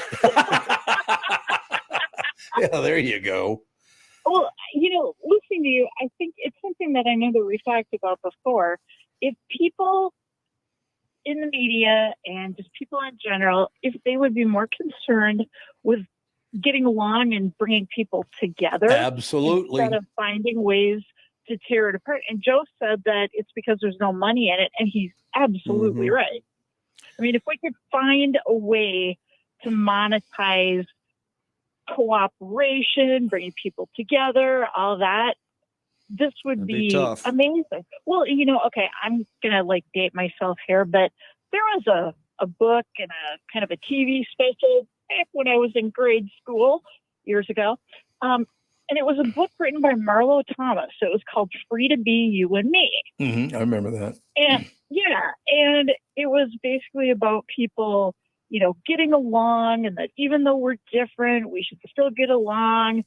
And it's like, if they wrote that book today, it'd be Free to Be You and Me, unless Facebook or Instagram or Twitter thinks it's wrong, and then the hell with you all. The lies told on social media do so much harm to this country. It's unbelievable. So, and there's a lot of people that are, shaking out that information. They're just these sad little trolls that before social media, their quote unquote voice was never heard. And it's like, there's some people we just don't need to hear their voices because they do more harm than good. Yeah, I understand that. It's interesting. I want to run something by Andy. You don't have Hulu, do you? No, but we did. You did. Do I you have Hulu? Oh, I love Hulu. I do too, in general, but they're doing something now that I'm not real happy with. Oh. Wendy, you ever watch Hulu? Every now and again I do, and they carry some wild games that don't show up on Valley. So yeah. So I keep them. They did a new thing and they changed it about, I don't know, I guess about 2-3 weeks ago. When you go to the site, it says live on TV, live now is the category. Yep. And when you click on it, it's only like 4 things. And I finally learned, it's like, wait a minute, they're trying to manipulate something here. So I left, came right back. Now all of a sudden there are 12 things up there, including, and again, I'm not a big fan of CNN nor Fox. I don't like either one of them. I think they're both full of shit. But all of a sudden there are 6 ads or 6 positions for CNN. Then you leave again, and then you come back, and then Fox News appears as the number 1 show. Why are they doing that? I think it's more the algorithm. It sounds like a broken algorithm. to me. Yeah. Is that what it is? Or because that's like the main screen. So if you go over to the left and go to the actual like live little lightning bolt arrow and click on that, then it'll bring you to the whole directory. But yeah, they just throw random, we think you might like this. And it'll change every time you go up. I don't understand why, because I don't prefer CNN over Fox or Fox over CNN. Why would they put CNN up so many more times than they do Fox? You would think they would just go, here's the list of all the things that are on in the category of news or sports or whatever else. But yeah. And again, I don't care because I don't watch either one. I tried to watch Fox and CNN. I just can't watch it anymore. I can't watch them. No. I watch local news and that's about it. I watch things that are more realistic, like ghost hunting shows. Honestly, there's a good way to probably put a it. heck of a lot more validation in those than there is in the news. Well, the lie, and here's the other thing. And what finally drove me away, Wendy, is I'm up one Saturday morning a couple of weeks ago, a few weeks ago, I guess. I said, I better check on and see what's going on in Israel and going on in Palestine, all the rest of it. So it was a couple of weeks ago, not 3 weeks ago, but I tune in, and the first thing that appeared was Fox News. So I clicked on Fox News, and basically the war is starting because Joe Biden gave Iran $6 billion in cash. They funded this war against, Israel and blah, blah, blah, blah, blah. And then I clicked over to CNN, and it was Donald Trump is the biggest scumbag ever born. He's a horrible human. It's like, why would anybody want to watch any news that's that extreme? I don't. I don't either. I can't watch it anymore, Wendy. I tried, but I cannot watch it. It's just garbage now. I watch local news and mainly for the weather, and then flip over to Game Show Network or Cooking Channel or something I agree with. Something I can watch that's not going to make my blood pressure all over the place. But wouldn't it be nice if they let you choose what you want to watch instead of trying to influence what you're watching? Well, that wouldn't make anybody money, Tom. Well, that's exactly what it's all about. It's all about the money come flowing in. It's always about the money now. I'm going on vacation like Wednesday afternoon through Sunday. Okay, I got to ask. What? Vacation from what? Well, work. I work a lot. Exactly. Oh, so where are you going? My boss, going to Boston. I love Boston. Shipping out to Boston. I've never been there before, and my friend's daughter is playing D3 hockey out there. So we're going to go watch a game that she's playing, and she's super excited to have us come out. Okay, 2 things you have to do when you're in Boston. Well, 3 things. You have to go on the historic walk, because you're walking along, all of a sudden you look down and there's Paul Revere's grave. It's like, what? I know. That's so weird. Okay, and then you got to eat Italian food in the North End. You got to go up to the North End, though, to eat it, because that's a big, big Italian neighborhood in Boston. It's phenomenal food. We're going to be by Faneuil Hall. Is that Faneuil Hall is wonderful. No, that's great. Yeah. You're right where you need to be.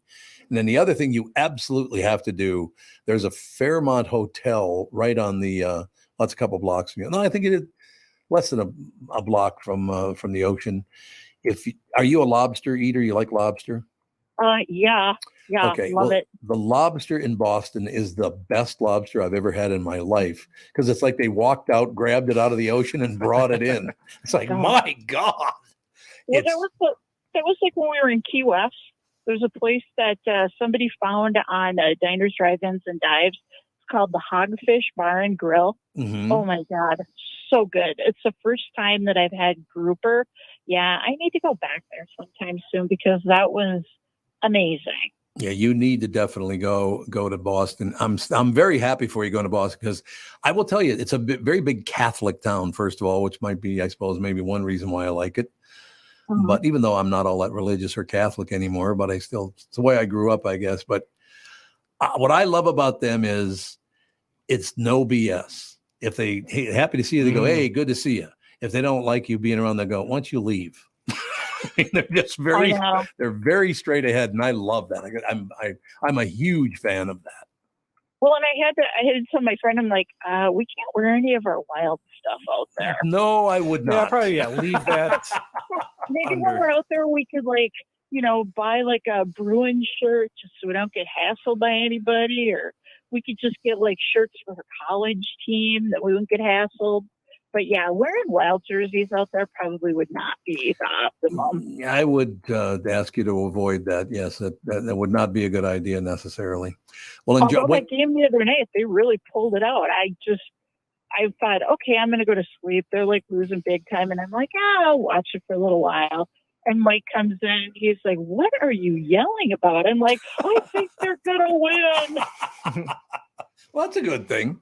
That's nice to hear.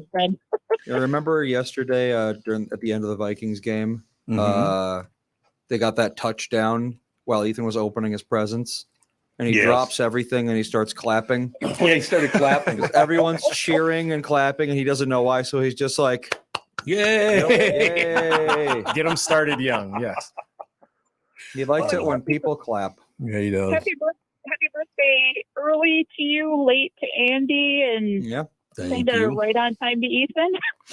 Yeah, we had his party yesterday. His party was yesterday. His birthday and mine are tomorrow, so we're looking forward to that. We're going to get together. Fun. You're like 29, right? Yes, 29, the same as my IQ. I keep telling people I'm 29, and as long as I keep color in my hair. Yeah, there you go. Well, have a great time and give us a report when you get back from Boston. I will. Thanks. Happy birthday. Thank you, my dear. Have a good day. Bye. Wendy, longtime caller, big time listener. I love Wendy. At the state fair, she walked. Well, a bunch of listeners walked up, and they're like, "Oh, are you Tevin?" And I was not used to being on the show. I was like, well, that depends on who's asking. Are you mad at me? That depends. If I am Tevin, are you pissed off at me? Is that the plan? Maybe. All right. That is going to do it for another day. And I guess you wake up this morning as a woman, you don't have to go to work. What? Yeah, apparently. Yeah. Alex is not here. Catherine's not here. So this is a new rule because I might identify with a woman next Monday. Next time, man. Out on work. All right. We'll talk to you tomorrow. Thanks.